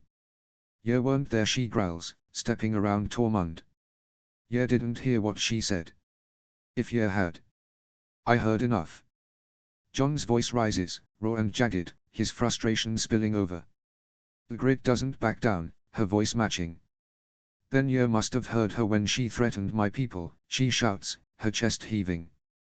Tormund's head snaps toward her, his eyes narrowing, a spark of anger igniting. "What?" he rumbles, his voice low and dangerous. Ygritte turns to Tormund, her gaze burning. "Said she'd have us killed, slaughter us to extinction if we don't bow and swear to her bloody throne," she says, her voice trembling with rage. A sharp growl emerges from Tormund, but Jon cuts in, his tone sharp and urgent. "It doesn't matter what she said. You pulled a blade on a queen, Ygritte. That's treason, grounds for execution." Tormund steps forward, his massive frame looming, eyes blazing as he glares at Jon. "That dragon queen threatened our people, Snow," he snarls, his hand resting on the hilt of his short sword, fingers twitching. "Let her come. If she wants a fight, every free folk man and woman will stand with Ygritte. She'll not face this alone." Jon shakes his head, frustration etched in every line of his face. "I don't doubt your strength," he says, his voice strained. "But you can't defeat an army of Unsullied, Dothraki, and 2 dragons. It'd be a slaughter." "One dragon," Ygritte interjects, her voice cutting through the air like a blade. "She's got one now. You have the other." Her gaze holds his, a challenge laced with accusation. "When Daenerys comes for me and my kin, will ye fight for us? For the folk ye died trying to protect? Or does your new alliance mean ye'll bend to her every whim?" Jon's shoulders sag, his eyes flickering with conflict. "I don't want bloodshed," he says, his voice soft. "Not when we need every soul we have to face the dead. I'll talk to Dany, try to keep her from acting on this. But Ygritte," he fixes her with a hard look. "You can't pull something like that again." Ygritte's jaw sets, her heart a flame of defiance. "I don't make promises I can't keep," she says, her voice steady. Jon's voice softens, a desperate edge creeping in. "I mean it, Ygritte. If you do this again, I might not be able to sway her, or the others. He leans closer, his voice dropping to a soft, urgent plea, his grey eyes roar with emotion. You can't keep Neve and Oisin safe if you're dead. They need you alive. At the mention of her children, the weight of Ygritte's actions crashes over her like a winter storm. Her actions carry consequences far beyond her own fate. Her temper has now flared into something she can no longer tame, a force that threatens to consume not just her but her children. Neve and Oisin would be left vulnerable without her, their future precarious in a world ruled by power and ambition. Yet, a darker thought slithers into her mind. Daenerys might have anticipated this, her threats a calculated goad to provoke Ygritte into a fatal misstep. With her gone, her path to claiming her children, to weaving them into her vision of family, would be unobstructed. The thought sends a shiver through her, her heart pounding with a mix of fear and fury at how neatly her recklessness had played into Daenerys's hands. Her eyes snap to Jon, wide with a desperation she can't hide. What are you gonna do? She asks, her voice low and trembling. Jon hesitates, his jaw tight, his grey eyes clouded with uncertainty. I don't know yet, he admits, his voice strained. But I need to move fast, talk to them before they act. He meets her gaze, forcing a reassurance. It'll be all right. But the tightness in his jaw, the flicker of doubt in his expression, tells Ygritte he's not so sure. Jon turns, pushing open the storeroom door, his boots echoing as he strides out. Ygritte watches him retreat, her heart hammering in her chest, each beat a drum of dread and defiance. Tormund's heavy hand rests gently on her shoulder, a steadying force. Let's go, lass. His blue eyes hold a fierce loyalty, a silent promise to stand by her. Ygritte nods, her throat tight, and lets him guide her out of the storeroom, his broad frame leading the way through Winterfell's winding corridors. Her mind races, Oisin's small, trusting face, Neve's bright giggles, the free folk's fierce spirit, all at risk because of her moment of rage. Her eyes dart to the shadows, half expecting guards or spies, her heart torn between the fire of her defiance and the cold fear for her children's future, as the castle's perilous halls close in around them. The sound of bright, bubbling laughter drifts on the crisp wind as Ygritte trudges toward her brother's hut, her boots crunching in the snow. Pausing at the tree line, her breath catches as she spots Oisin and Neve in the clearing. She leans against a frost-dusted pine, content to linger unseen, her gaze softening as she watches them. They look so happy, she thinks, their cheeks flushed as they clumsily pile snow with their cousin Sauas, trying to shape what might be a lopsided fort, their small hands patting the powdery mounds with earnest effort. She watches as Neve scoops a handful of snow and flings it skyward, giggling as it showers down on Kian's head. He feigns outrage, shaking it off with a theatrical roar, and charges after Neve, who squeals in delight, her small legs pumping as she bolts across the clearing, dodging clumps of snow. Kian's playful chase sends her weaving through the drifts, her giggles ringing like bells in the frosty air, Oisin cheering her on from the fort. It's a balm to see them so unburdened, so free. Back beyond the wall, Neve and Oisin had only each other, no other children to share their games, their world shaped by the harsh solitude of the wilds. But here, in the shadow of her brother's hut, they are surrounded by life, cousins to romp with, an uncle and aunt who dote on them, and Ghost, ever watchful, his pale fur blending with the snow as he keeps silent guard. Here, they can be children, free to laugh and play, unburdened by the threats that haunt Ygritte's every step. Nearby, Orla stands with little Mead propped on her hip, her dark braid swinging as she watches the scene with a warm, amused smile. Ygritte watches as Orla carefully lowers Mead onto the snow, her hands steadying the babe's wobbly legs. Kian turns, catching sight of his daughter, dropping into a crouch, arms stretched wide. Come on, lass, he calls, voice warm with encouragement. Come to your papa. Meba's tiny face scrunches with focus, her eyes fixed on Kian. She takes a tentative step, then another, her balance teetering before she tumbles forward. Kian's quick arms catch her, lifting her high with a triumphant laugh, twirling her against the grey sky. Meeb squeals in delight, her tiny hands reaching upwards. Orla claps, her smile wide, while the children cheer loudly, celebrating Meba's brave steps. Ygritte's chest tightens, a bittersweet pang piercing her heart as she watches the scene unfold. The memory of Neve and Oisin's first steps surges back, Neve's bold, reckless stumble, Oisin's cautious shuffle, each moment a whirlwind of thrill and terror. She recalls the leap of her heart, torn between pride at their courage and a quiet fear of time slipping by too fast. She steps forward, her boot snapping a brittle twig underfoot, the sharp crack slicing through the quiet. Ghost's head jerks up from where he'd been sprawled in a patch of weak sunlight, his red eyes locking onto her. The direwolf rises swiftly, padding toward her with a low, welcoming huff. The children, alerted by Ghost's movement, spot her, their faces lighting up. "Mama!" Neve cries, her fiery hair bouncing as she and Oisin abandon their fort, racing across the snow. Ygritte drops to her knees, opening her arms as they crash into her, their small bodies warm and solid. She pulls them close, burying her face in their hair, inhaling the familiar scent of them, wood smoke, snow, and something uniquely theirs. Her heart swells, a fierce gratitude flooding her. She's lucky, so damn lucky, to have them, these bright sparks in a life too often cloaked in shadow. The gods had rarely shown her mercy. Born on the wrong side of the wall, growing up in a world that demanded so much and gave so little, losing her family far too soon, she'd been tested time and again. And yet, her children stood as proof that life could still grant her something precious. They are the brightest light in her life, born from a love she never foresaw, her reason to rise each morning, to fight, to endure. But now, the thought of being torn from them, by war, by Daenerys's ambitions, or by her own reckless temper, looms like a specter. The possibility feels closer, more real, after today's confrontation, and it chills her to the bone. A life without them isn't a life she'd choose, it's a void she couldn't survive. Ygritte presses a gentle kiss to Oisin's forehead, then Neve's, her lips lingering a moment as she savors their warmth. Pulling back, she cups their faces, her eyes softening as she takes in their flushed cheeks and bright eyes. "Yeah, been good for your uncle and auntie?" she asks, a smile tugging at her lips. "Aye, Mama," Neve chirps, a mischievous grin tugging at her lips.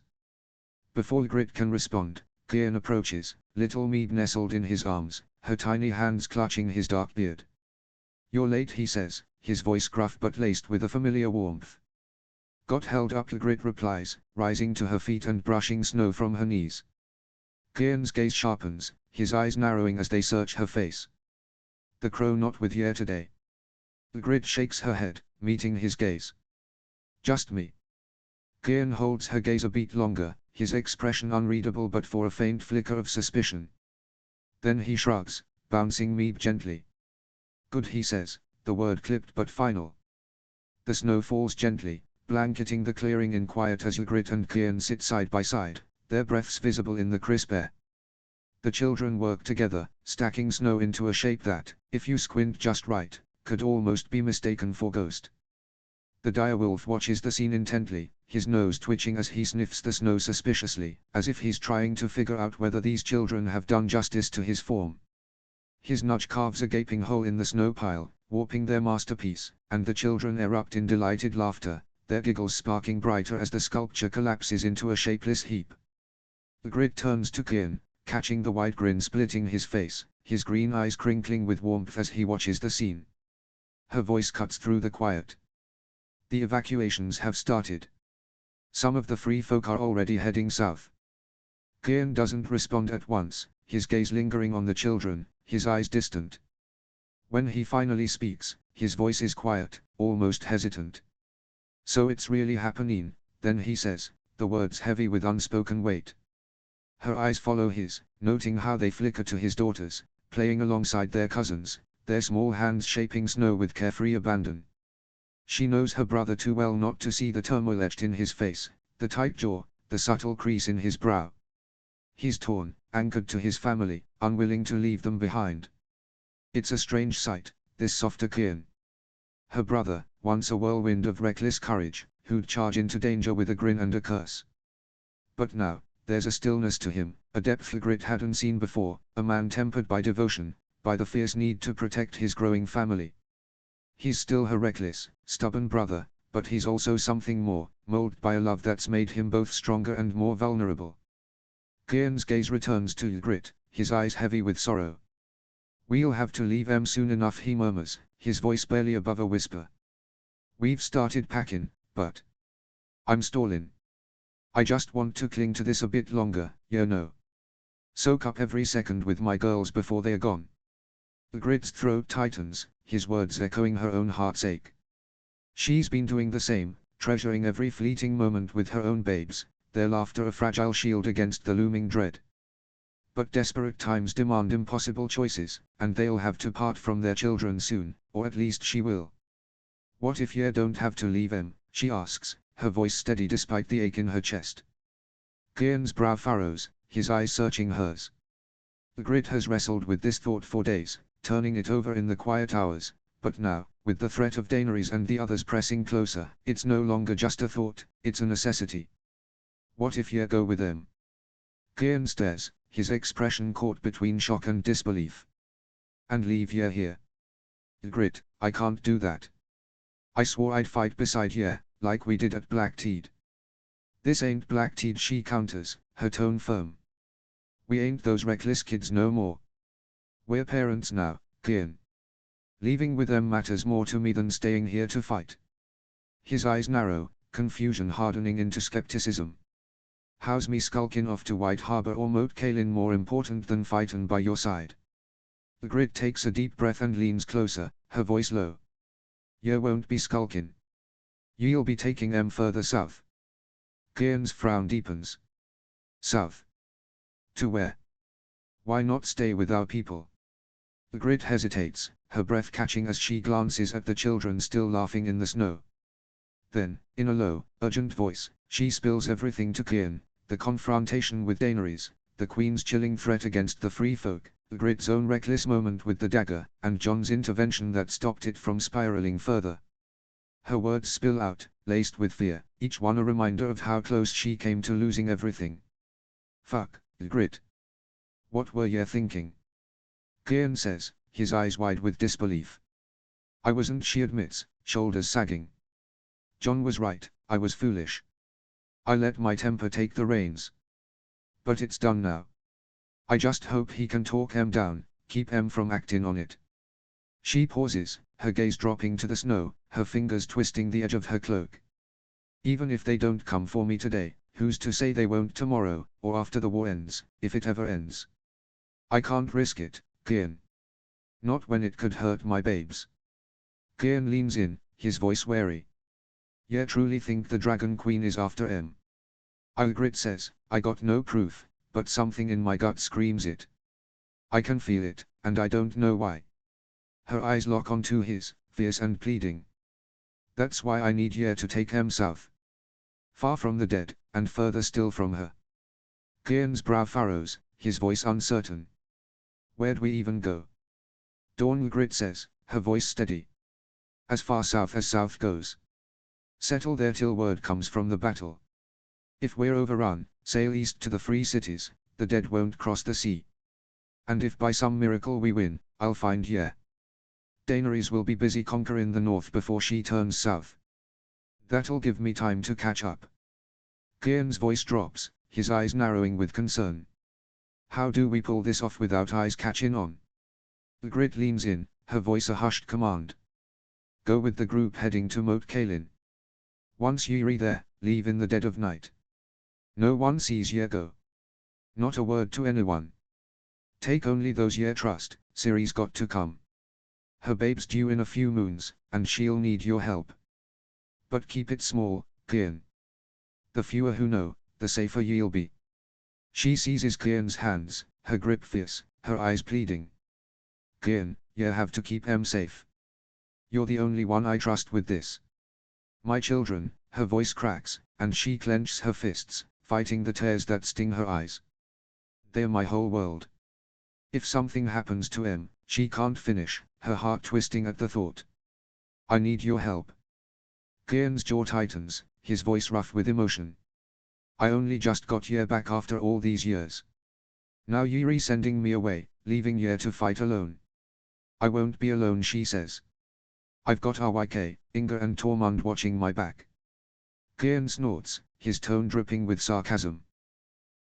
They did a fine job looking after ye before, didn't they? Ygritte shakes her head. Wasn't their fault, and ye know it. Kian's eyes light with a sudden hope, his voice earnest. Come with us, Ygritte. Ye don't have to stay. We can all go. Her gaze drifts to the encampment beyond, where free folk move through the snow, hunters sharpening spears, mothers bundling children, elders sharing stories by fires. She exhales, her voice heavy. I can't leave them, Kian. What kind of queen would I be, abandoning my people now? A smart one, Kian retorts, half serious, his lips twitching. The Grid manages a faint smile, then draws a deep breath, her eyes resolute. The free folk have been fighting this war long before those southerners knew it existed. They'll never understand what we've endured, what we've lost. This fight, it ain't just about surviving. It's everything. So many out there, she nods toward the encampment, have nothing left but this. So many have lost their kin, their homes, their lives. The Mneelers don't give a damn about us. But someone's got to. Maybe by staying, sitting in those meetings, I can make a difference. Protect our folk, so one day we can all go home. Kian's head dips, a heavy nod of resignation. Just wish it didn't have to be like this. The Grid's throat tightens. Me too. But I'll sleep easier knowing my babes are safe, far off with an uncle who loves them fierce. She squeezes his hand, her grip firm, her green eyes pleading. You have to do this, Kian. By order of your queen, she adds, a strained smile flickering across her lips. Kian lets out a rough chuckle, his eyes glinting with affection. You'll always be my little sister, Grid. Don't think that fancy title lets you boss me around. His expression shifts, growing solemn, his voice firm. I'll keep em safe, I swear it. Emotion surges through her, and Grid flings herself at him, wrapping her arms around his broad frame, holding him tightly. Thank you, she whispers, her voice breaking as a tear traces down her cheek. Kian's arms wrap around her, just as fierce, a low laugh rumbling in his chest. Gone soft on me, have ya? She pulls back, swatting his shoulder with a playful glare, her voice firm despite the tears in her eyes. Never. Her smile returns, tender and raw. I love ya so much, Kian. You know that. We don't say it near enough. He returns her look, his dark eyes warm. Love ya too, little sister. A sudden squeal of laughter breaks the moment, and they turn to see Neve, Oizen, and Sauas chasing Ghost, who bounds around their snow fort, kicking up powdery clouds. The Grid's smile turns bittersweet, tears welling as the reality of their imminent departure sinks in. Her children will leave her soon, carried south to safety, and the pain of parting cuts deep. But in her heart, she knows this is the only way to keep them safe, a sacrifice she must bear. She steels herself, resolve hardening beneath the ache, and rises from the bench, brushing snow from her dress. Her boots crunch as she summons a broad grin, burying her pain beneath the joy she wants her children to feel. If their time together is fading, she'll clutch every moment, etching their giggles and bright eyes into her soul to carry her through the trials ahead. She calls out, her voice light, tears threatening to spill, "Oh, ye lot, think ye can outrun your mam?"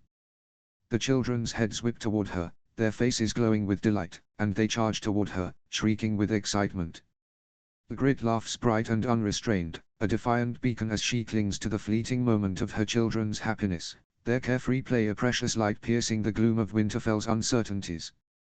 The ancient castle looms in the distance, its frost-covered stones and shadowed corridors heavy with the weight of looming threats. Yet, in this moment, she anchors herself to their warmth, embracing a fragile joy that feels like a rebellion against the perils closing in. Notes. Shout out to Jam_Joker42 for giving me the idea to mention Baby Roigo. Please see comments for a long author's note. Chapter 8, Jon v. Summary. The Grid feeds the north, the wildlings enjoy a night out and Jon visits the crypts. Notes. See the end of the chapter for notes. Chapter text. This chapter is under maintenance. I'm currently going through, section by section and rewriting everything. If you have been reading along from the beginning, don't worry. The plot remains the same, however the execution will be changed.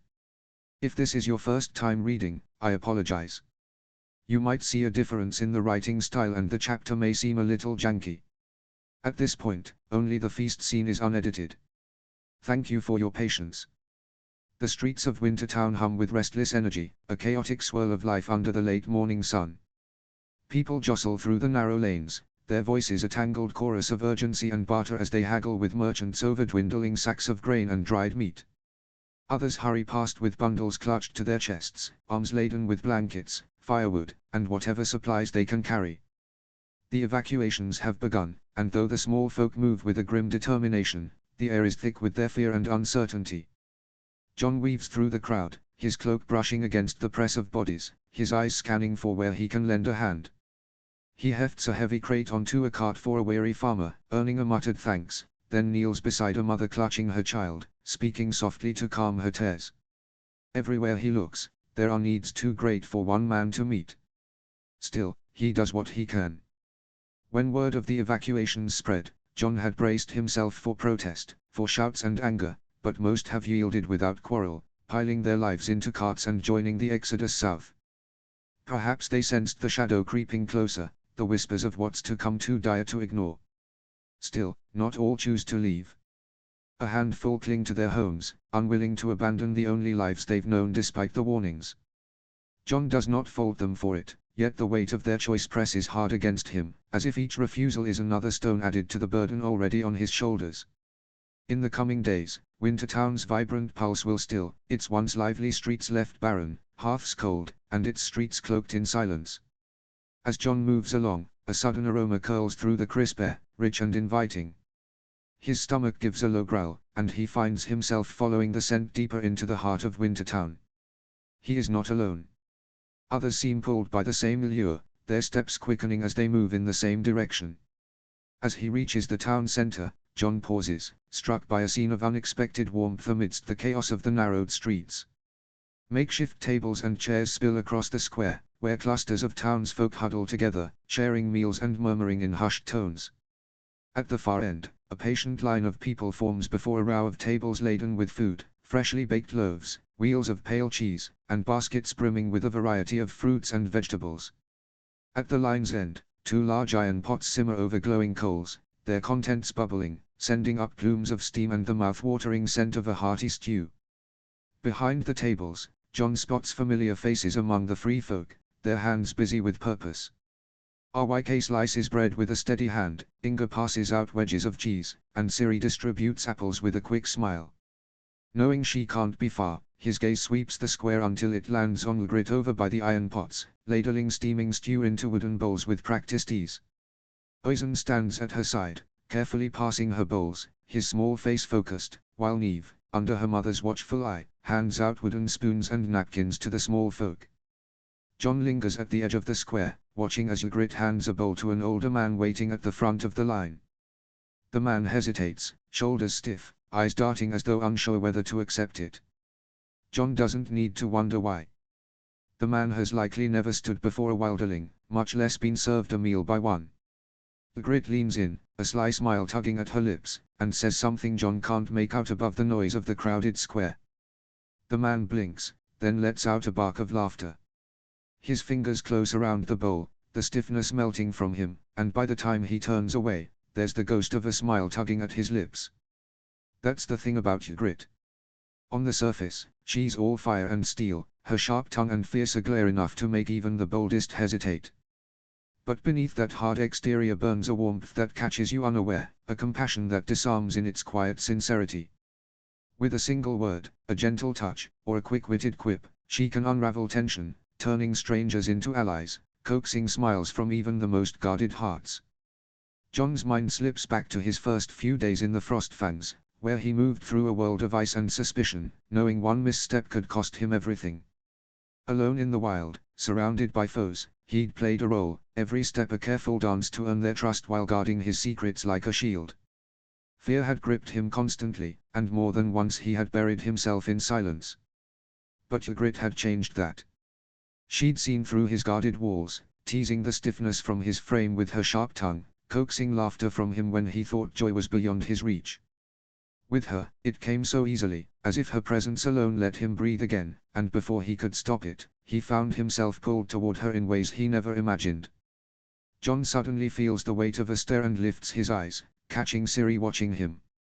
Her eyes widen before she nudges Inga with a sharp elbow, earning a quick, piercing glance from the blonde spearwife. Inga's head turns, and the moment her gaze finds him, Her expression hardens, her stare as cold as the northern wind. He lifts a hand in a courteous wave, and Ciri answers with a quick smile and a wave of her own, but Inga's eyes narrow, her intense look pinning him in place. Shifting uncomfortably, a flush creeping up his neck, Jon turns his focus to Ygritte and starts walking toward her, his steps awkward under Inga's scrutiny. Before he can close the distance, Neve and Oisin spot him, their faces lighting up with unrestrained joy. Neve flings herself at him first, nearly knocking the breath from his chest as she wraps her arms around his neck. Oisin slams into his legs a heartbeat later, hugging with all his might.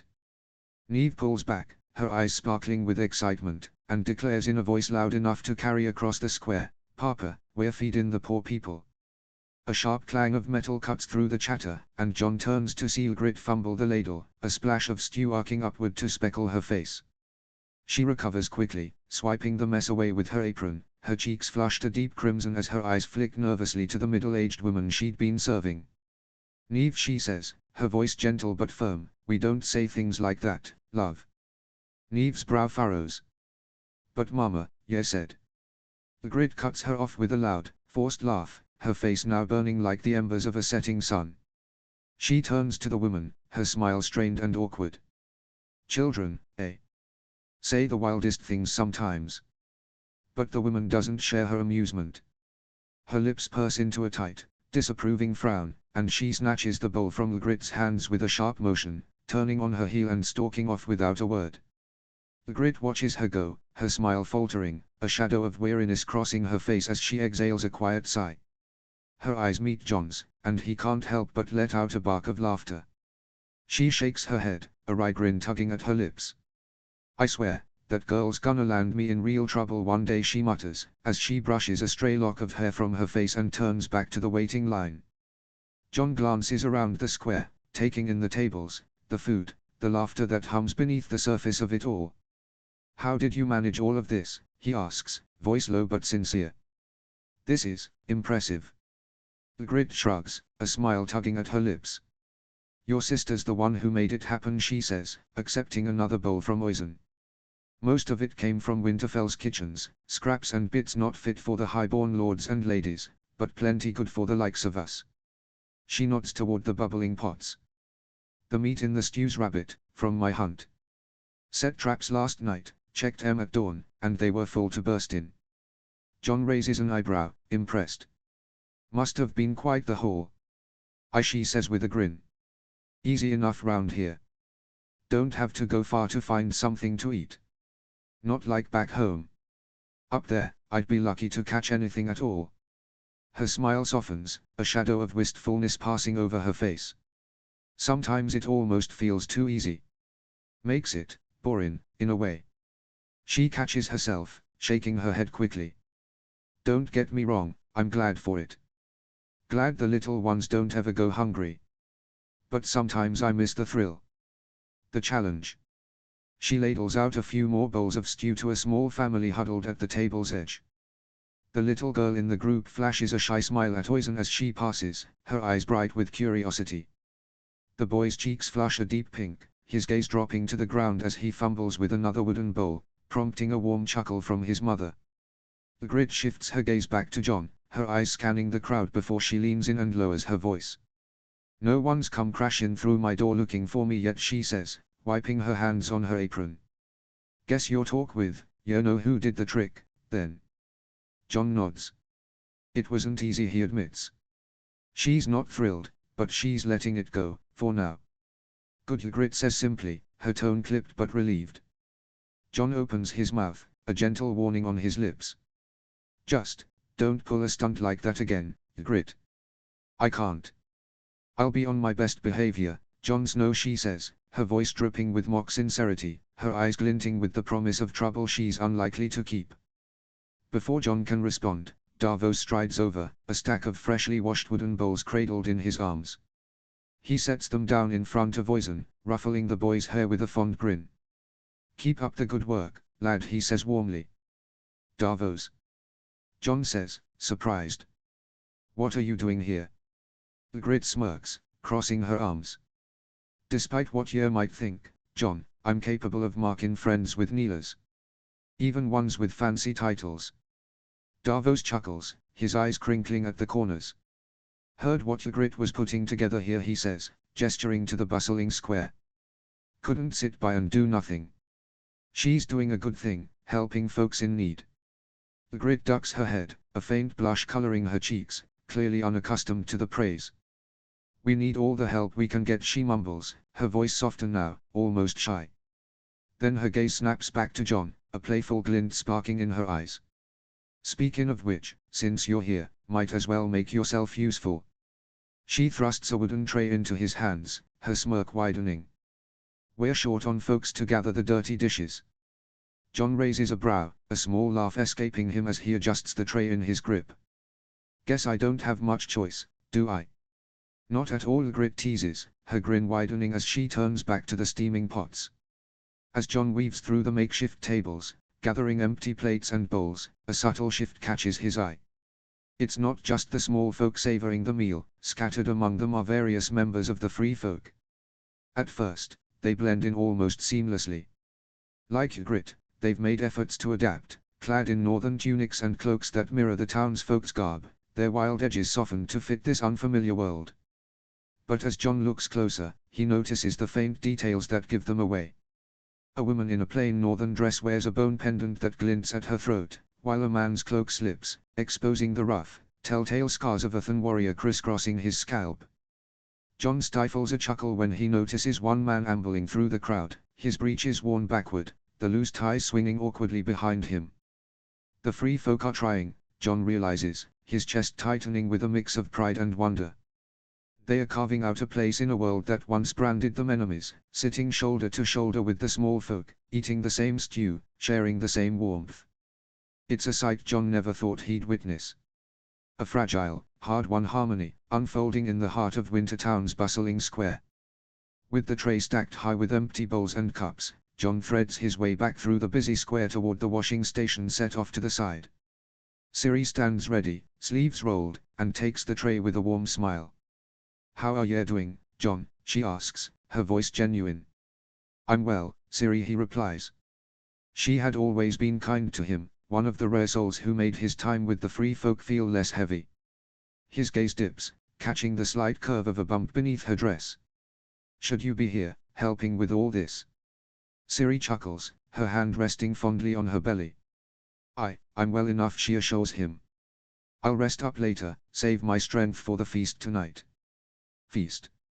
Ciri sets the tray beside a tub of soapy water, her hands already scrubbing at the dishes. "Some of the free folk are gathering tonight," she says, her voice warm. "There'll be music, dancing, you know how it is." "What's the occasion?" Jon asks, curiosity piqued, a faint smile tugging at his lips. "Do we need one?" she says with a laugh, but her expression softens, a shadow of sorrow creeping in. "Truth is, with folk starting to leave, we wanted one last night of joy before the fightin' begins. A farewell of sorts." Jon nods in understanding. The free folk had always lived for the moment, knowing how fleeting life could be. "It'll be a good time," Ciri adds, her smile returning, bright and inviting. "You should come." Jon opens his mouth to respond, but Inga, who's been eavesdropping nearby, pops her head out, jaw dropped. "Ciri." Ciri laughs, spinning around with a playful grin. "What?"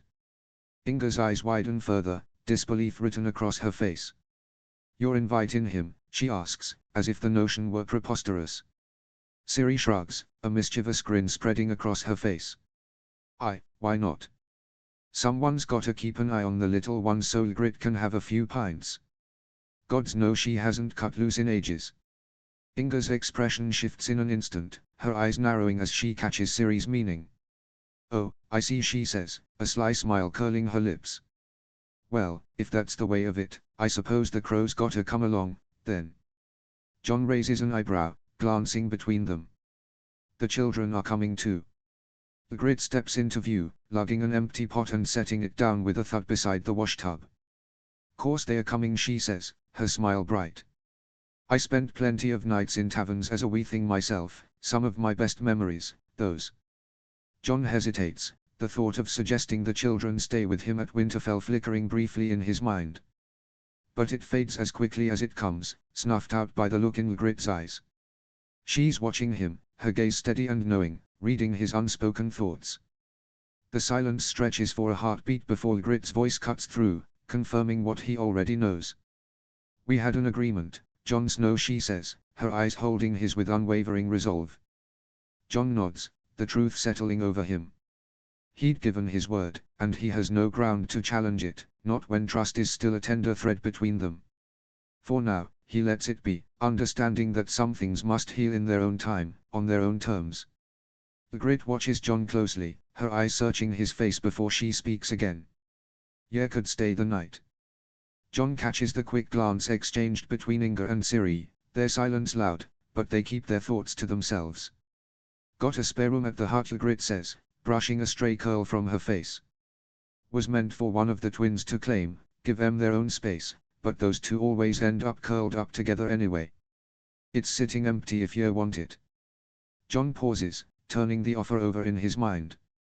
The thought of a night filled with music, laughter, and the free folks' raucous celebration pulls at him, a rare chance to forget himself for a while.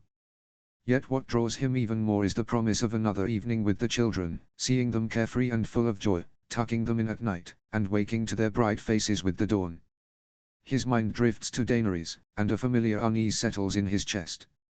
She'd disapprove of this, no doubt, but the distance between them has deepened these past days, a chasm born of words unsaid and tempers frayed, one he can no longer pretend doesn't exist. It began the day of Ygritte's confrontation with Daenerys, a clash that set everything ablaze. Jon had rushed to Daenerys' counsel, desperate to keep things from spiraling, to keep the confrontation from sparking into something worse. Daenerys had been livid, her violet eyes blazing with righteous fury at Ygritte's brazen disrespect, and Grey Worm stood unyielding beside her, his voice flat and lethal, calling for her head as retribution for the affront to his queen. Jon had pleaded for restraint, explaining that Ygritte, shaped by the harsh ways of the free folk, wasn't versed in southern politics. She'd acted out of a mother's fierce instinct to protect her children, striking at a perceived threat as her upbringing taught her, deal with danger yourself. He'd told Daenerys that Ygritte hadn't understood the consequences until he'd explained them afterward, even stretching the truth to claim she was deeply remorseful, though he knew she likely wasn't, and assured them it wouldn't happen again. In his urgency, he'd pressed the council to see reason. The free folk were the backbone of their army, and clashing with them now would doom their fight against the Night King. They needed every sword, every spear, every soul willing to stand against the dead. Daenerys had yielded at last, her lips pressed thin, conceding to hold her hand, for now. Jon's gratitude had been profound, yet bittersweet, for the price revealed itself in the cold distance that followed, a silent rift carving through their bond like frost through stone. That very night, he'd lingered in his chambers, the fire crackling mockingly as he waited for her familiar knock. But the hours stretched empty, the door unmoving, and he'd faced the dawn alone, the void between them amplifying every unspoken doubt. In the days that followed, he'd sought her out, attempting to bridge the gap with tentative words, but she'd armored herself in ice, her responses curt, confined to matters of war and strategy, devoid of the intimacy that once flowed so freely. Tonight, he knows, will mirror the rest.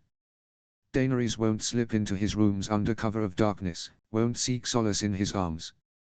She might not even mark his absence, lost in her own tempests of anger and isolation. The realization stings, yet it crystallizes his resolve. With that thought lingering in his mind, Jon makes his decision. Staying the night with Ygritte and the children feels like the right choice. Perhaps, for a few hours at least, he can find a measure of peace, a momentary respite in their company. He looks at Ygritte and nods. "All right, I'll stay," he says, his voice quiet but sure.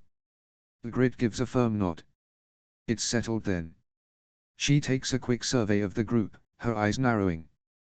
That's enough standing round and talking. Folk won't feed themselves. She thrusts an empty tray into Jon's hands, and he takes it with a small smile. "As you command, Your Grace," he says, his voice light, laced with a playful tease. Her head snaps toward him. "I'll have none of that cheek, Lord Snow," she warns, the corner of her mouth twitching upward. Inger and Ciri share a quiet chuckle, their laughter soft as they turn back to their tasks. Jon dips his head in acknowledgement and moves off to clear tables, the tray steady in his grip. As he weaves through the rows, he steals a glance back at Ygritte. She's already immersed in her work, sleeves rolled, apron tied tight, her focus unshakable as she gives quiet instructions to someone nearby. John feels a small smile tug at his lips as he thinks of the night ahead. A chance to revel in the free folks' music and laughter, to let the weight of duty slip away, even if just for a few hours. Whatever the evening holds, he finds himself looking forward to it. The evening air is crisp as John makes his way toward the Wildling encampment, his satchel slung over his shoulder, packed with clothes and whatever else he might need for the night. Arya walks beside him, light on her feet, her eyes sharp with curiosity. She had caught wind of his plans to attend the feast and, in true Arya fashion, had invited herself along. Trailing a few paces behind is Gendry. That part had come as a surprise. When Arya had appeared in the courtyard, Gendry in tow, John had raised a brow. She had merely shrugged and said, "Someone's got to escort me back home while you stay the night." John had said nothing at the time, but now, as they walk, he casts occasional glances at the boy. He's still not sure what to make of Gendry, his presence, his closeness with Arya. Arya insists they are just friends, but John isn't convinced. He's seen the way Gendry looks at her when she isn't paying attention.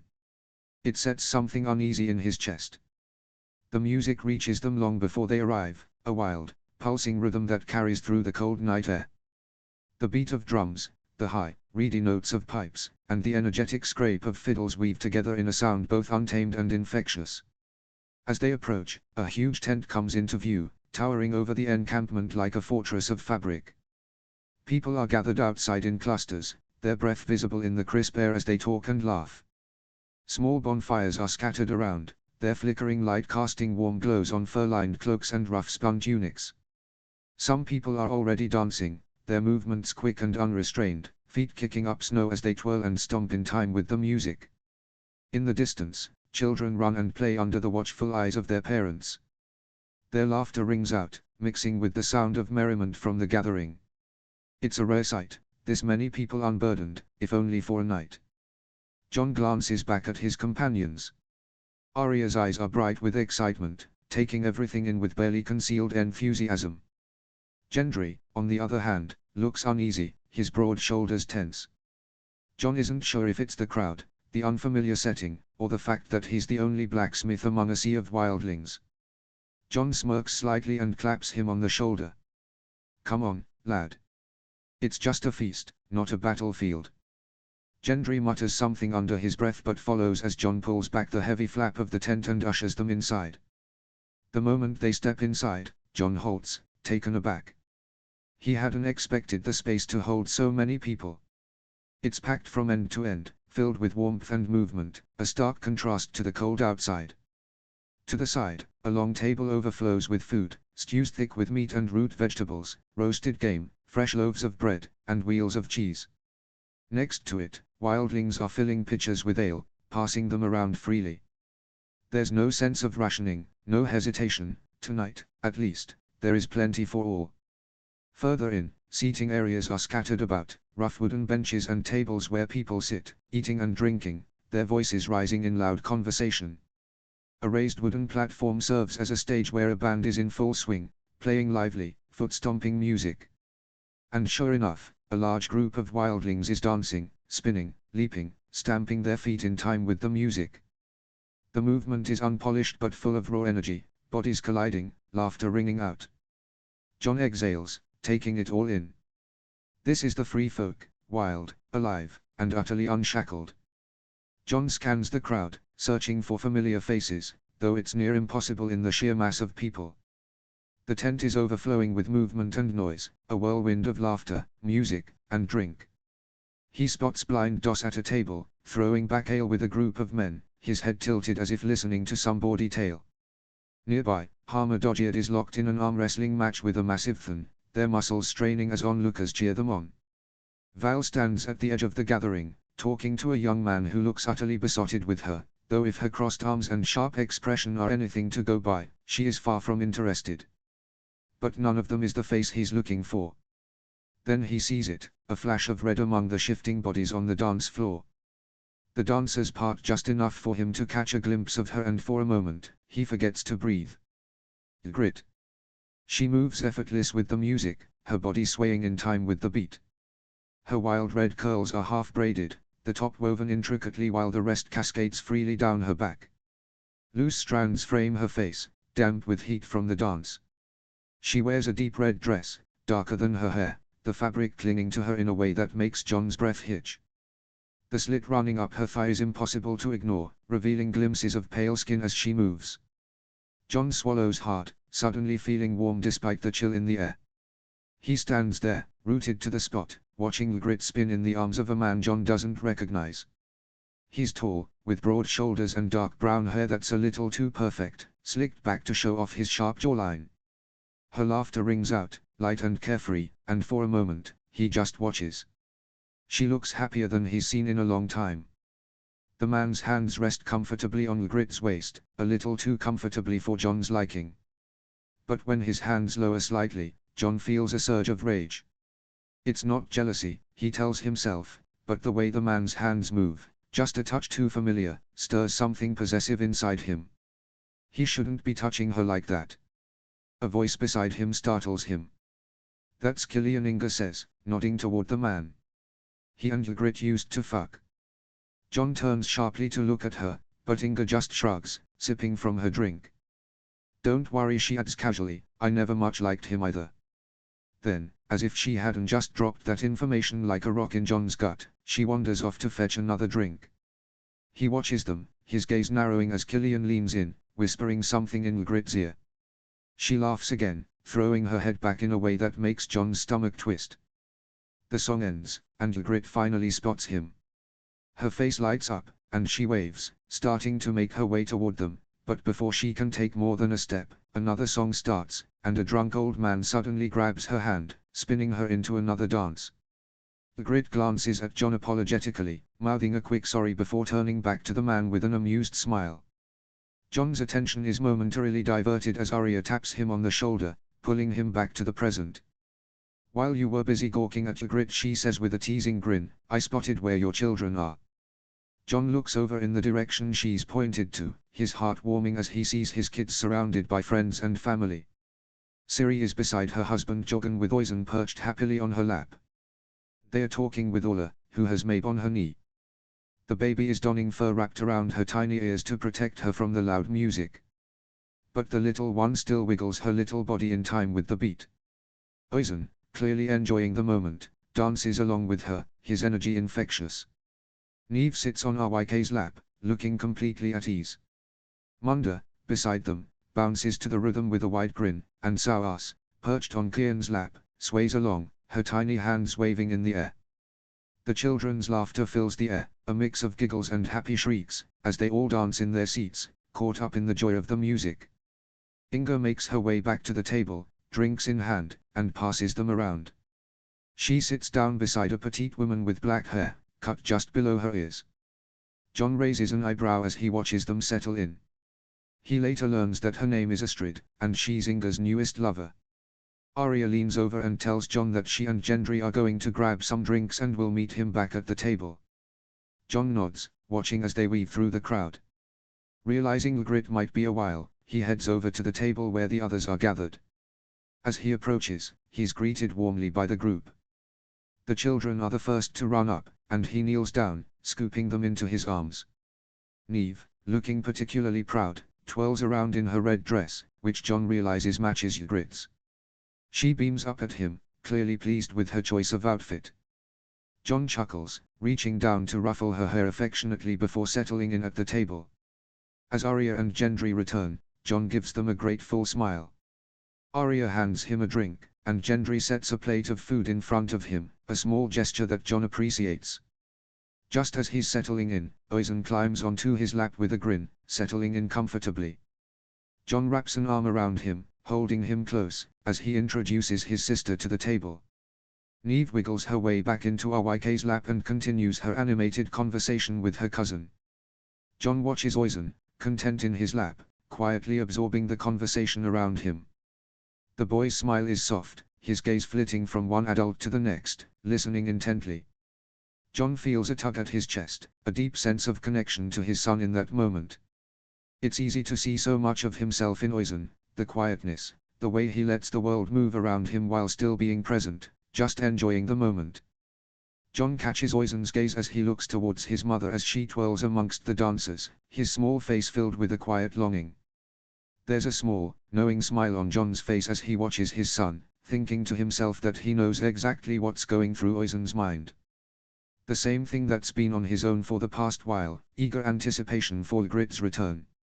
The music shifts as a new band takes the stage, their instruments trading the fast-paced rhythm of jigs for something deeper, songs that carry the weight of free folk stories and tradition.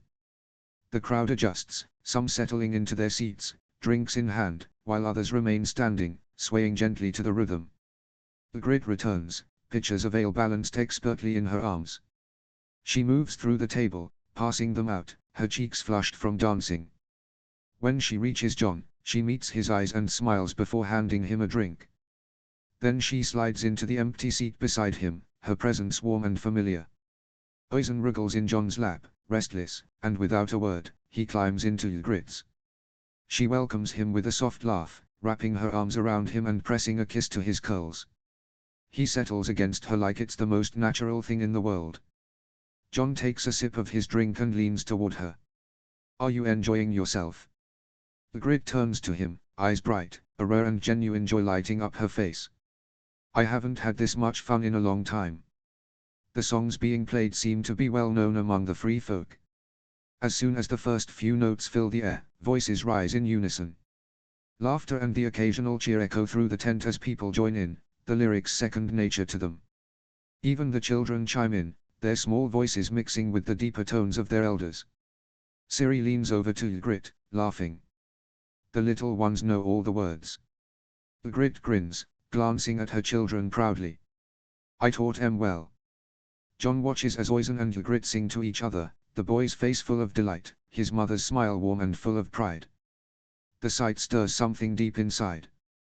Then, a new song begins, softer, carrying a weight the others didn't. The melody is slower, the lyrics painting a picture of home, of longing, of loss, of the lands they left behind. The voices of the free folk rise in unison, their harmonies rough yet beautiful, as though their very souls are woven into the music. Some embrace, holding each other close as the words fill the air. John's gaze shifts to Ygritte. She's holding Oizen tightly, her arms wrapped around him protectively as they sway gently to the rhythm. She looks around the room, at her people, her family, and the love they share. Tears glisten in her eyes, though they don't fall. The song ends, and the band's vocalist announces, with a grin, that it's time for the crowd to hear from their queen. John glances over to the side of the stage, where Tormund stands, smirking in their direction. Ygritte looks mortified as the free folk begin chanting her name, stomping their feet in excitement. The pressure mounts, as she turns to Ciarán, pleading for him to join her. "I can't do it without you," she says, her eyes pleading with him. Ciarán's expression softens, and without a word, he stands and together they make their way toward the stage. John watches as they step onto the platform, Ygritte confidently picking up a lute, Ciarán following with a cittern. They share a look, as if silently preparing for the music to flood them. The crowd's anticipation grows. It's clear they all want to hear her voice. Just as they are about to begin, Neve's shout rings through the crowd, "Go mama!" The crowd erupts in cheers, and Ygritte's smile grows, lighting up her face. Ygritte takes a deep breath, and as the first notes from her lute ring out, she starts to sing. John is completely captivated as he watches her. He had always known she could sing, but to see her playing the lute with such ease, her fingers expertly moving along the strings, takes him by surprise. Ygritte looks like she truly belongs up there on the stage, as if the crowd and the music are a part of her essence. Her smile is wide, her energy infectious, and she seems completely at ease, her laughter and joy filling the air. Her voice, joined by Ciarán's, fills the air with an almost magical harmony. Their voices weave together effortless. The band plays along with them, adding depth and richness to the performance, but it's Ygritte and Ciarán who shine at the center of it all. John can't help but be struck by the chemistry between them as they sing. It's not just the music, it's the way they share this moment together, lost in the rhythm of the song, as if they've done it 1,000 times before.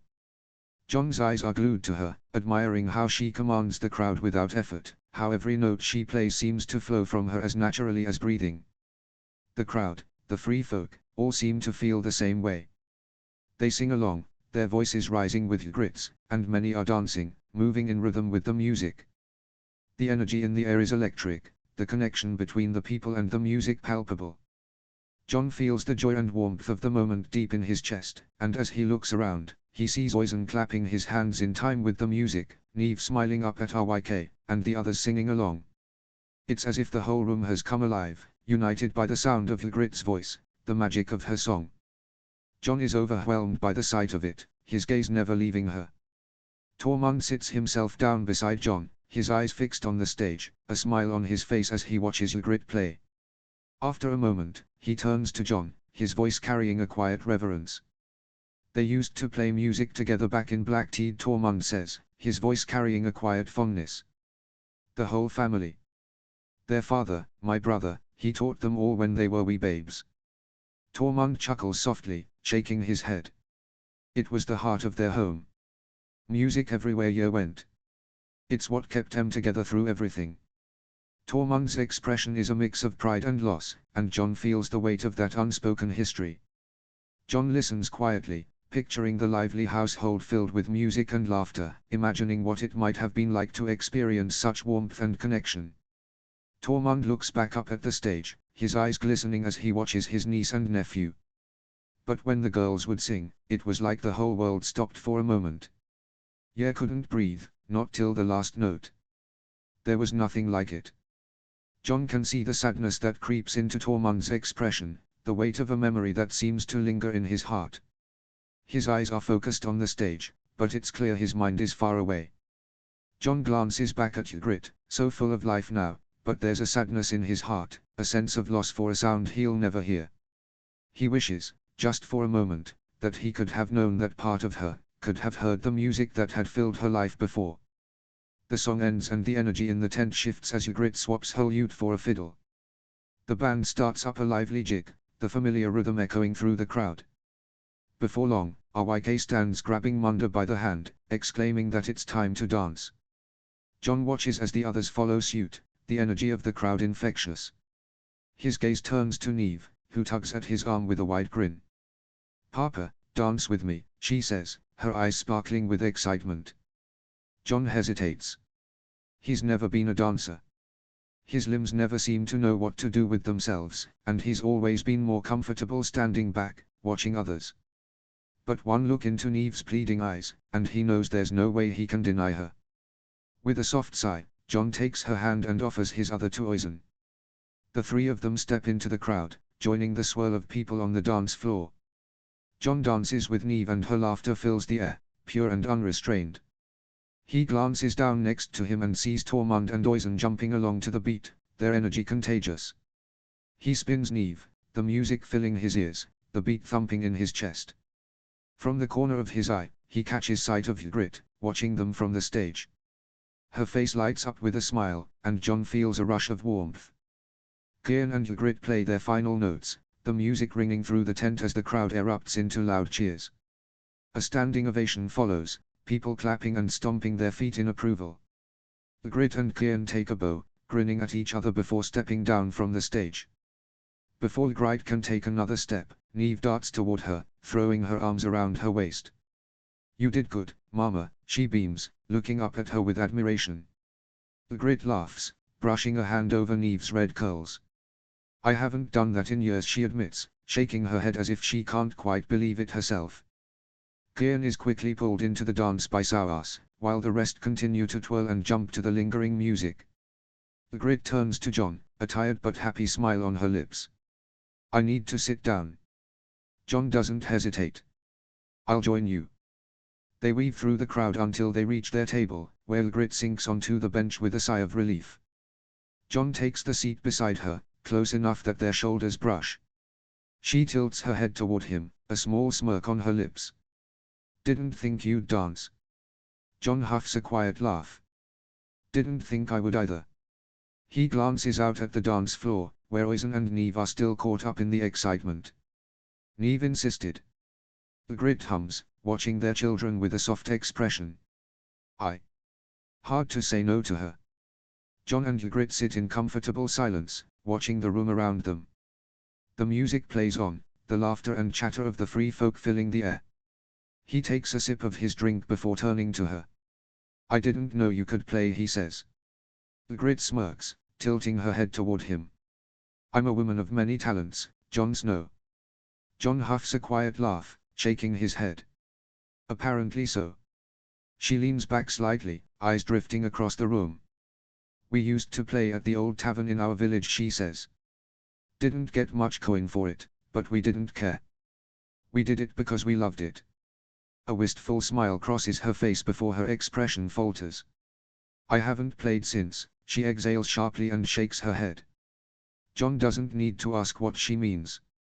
He knows. She exhales, shaking her head slightly. "I'd forgotten what it was like, to be up there again." Ygritte's fingers tighten around her cup. "It felt good, but it was strange, too." She hesitates, then quietly admits, "For a moment, when I was up there, I turned me head, and I swear I could see me sister beside me." Jon's heart clenches at the quiet grief in her voice. He knows that feeling all too well, the fleeting moment where, just for a second, you think the ones you lost are still with you. That cruel, aching trick of the mind. "I still see Robb sometimes," he says, looking away. "In crowds. In the corner of my eye. Like he's just there, about to turn and smile at me." Ygritte turns her head to him then, her expression one of understanding. She murmurs. "Like that." What he doesn't mention is that he used to see her too. In the shadow of the walls at Castle Black, brief glimpses of her face in a crowd and every night in his dreams. Always just out of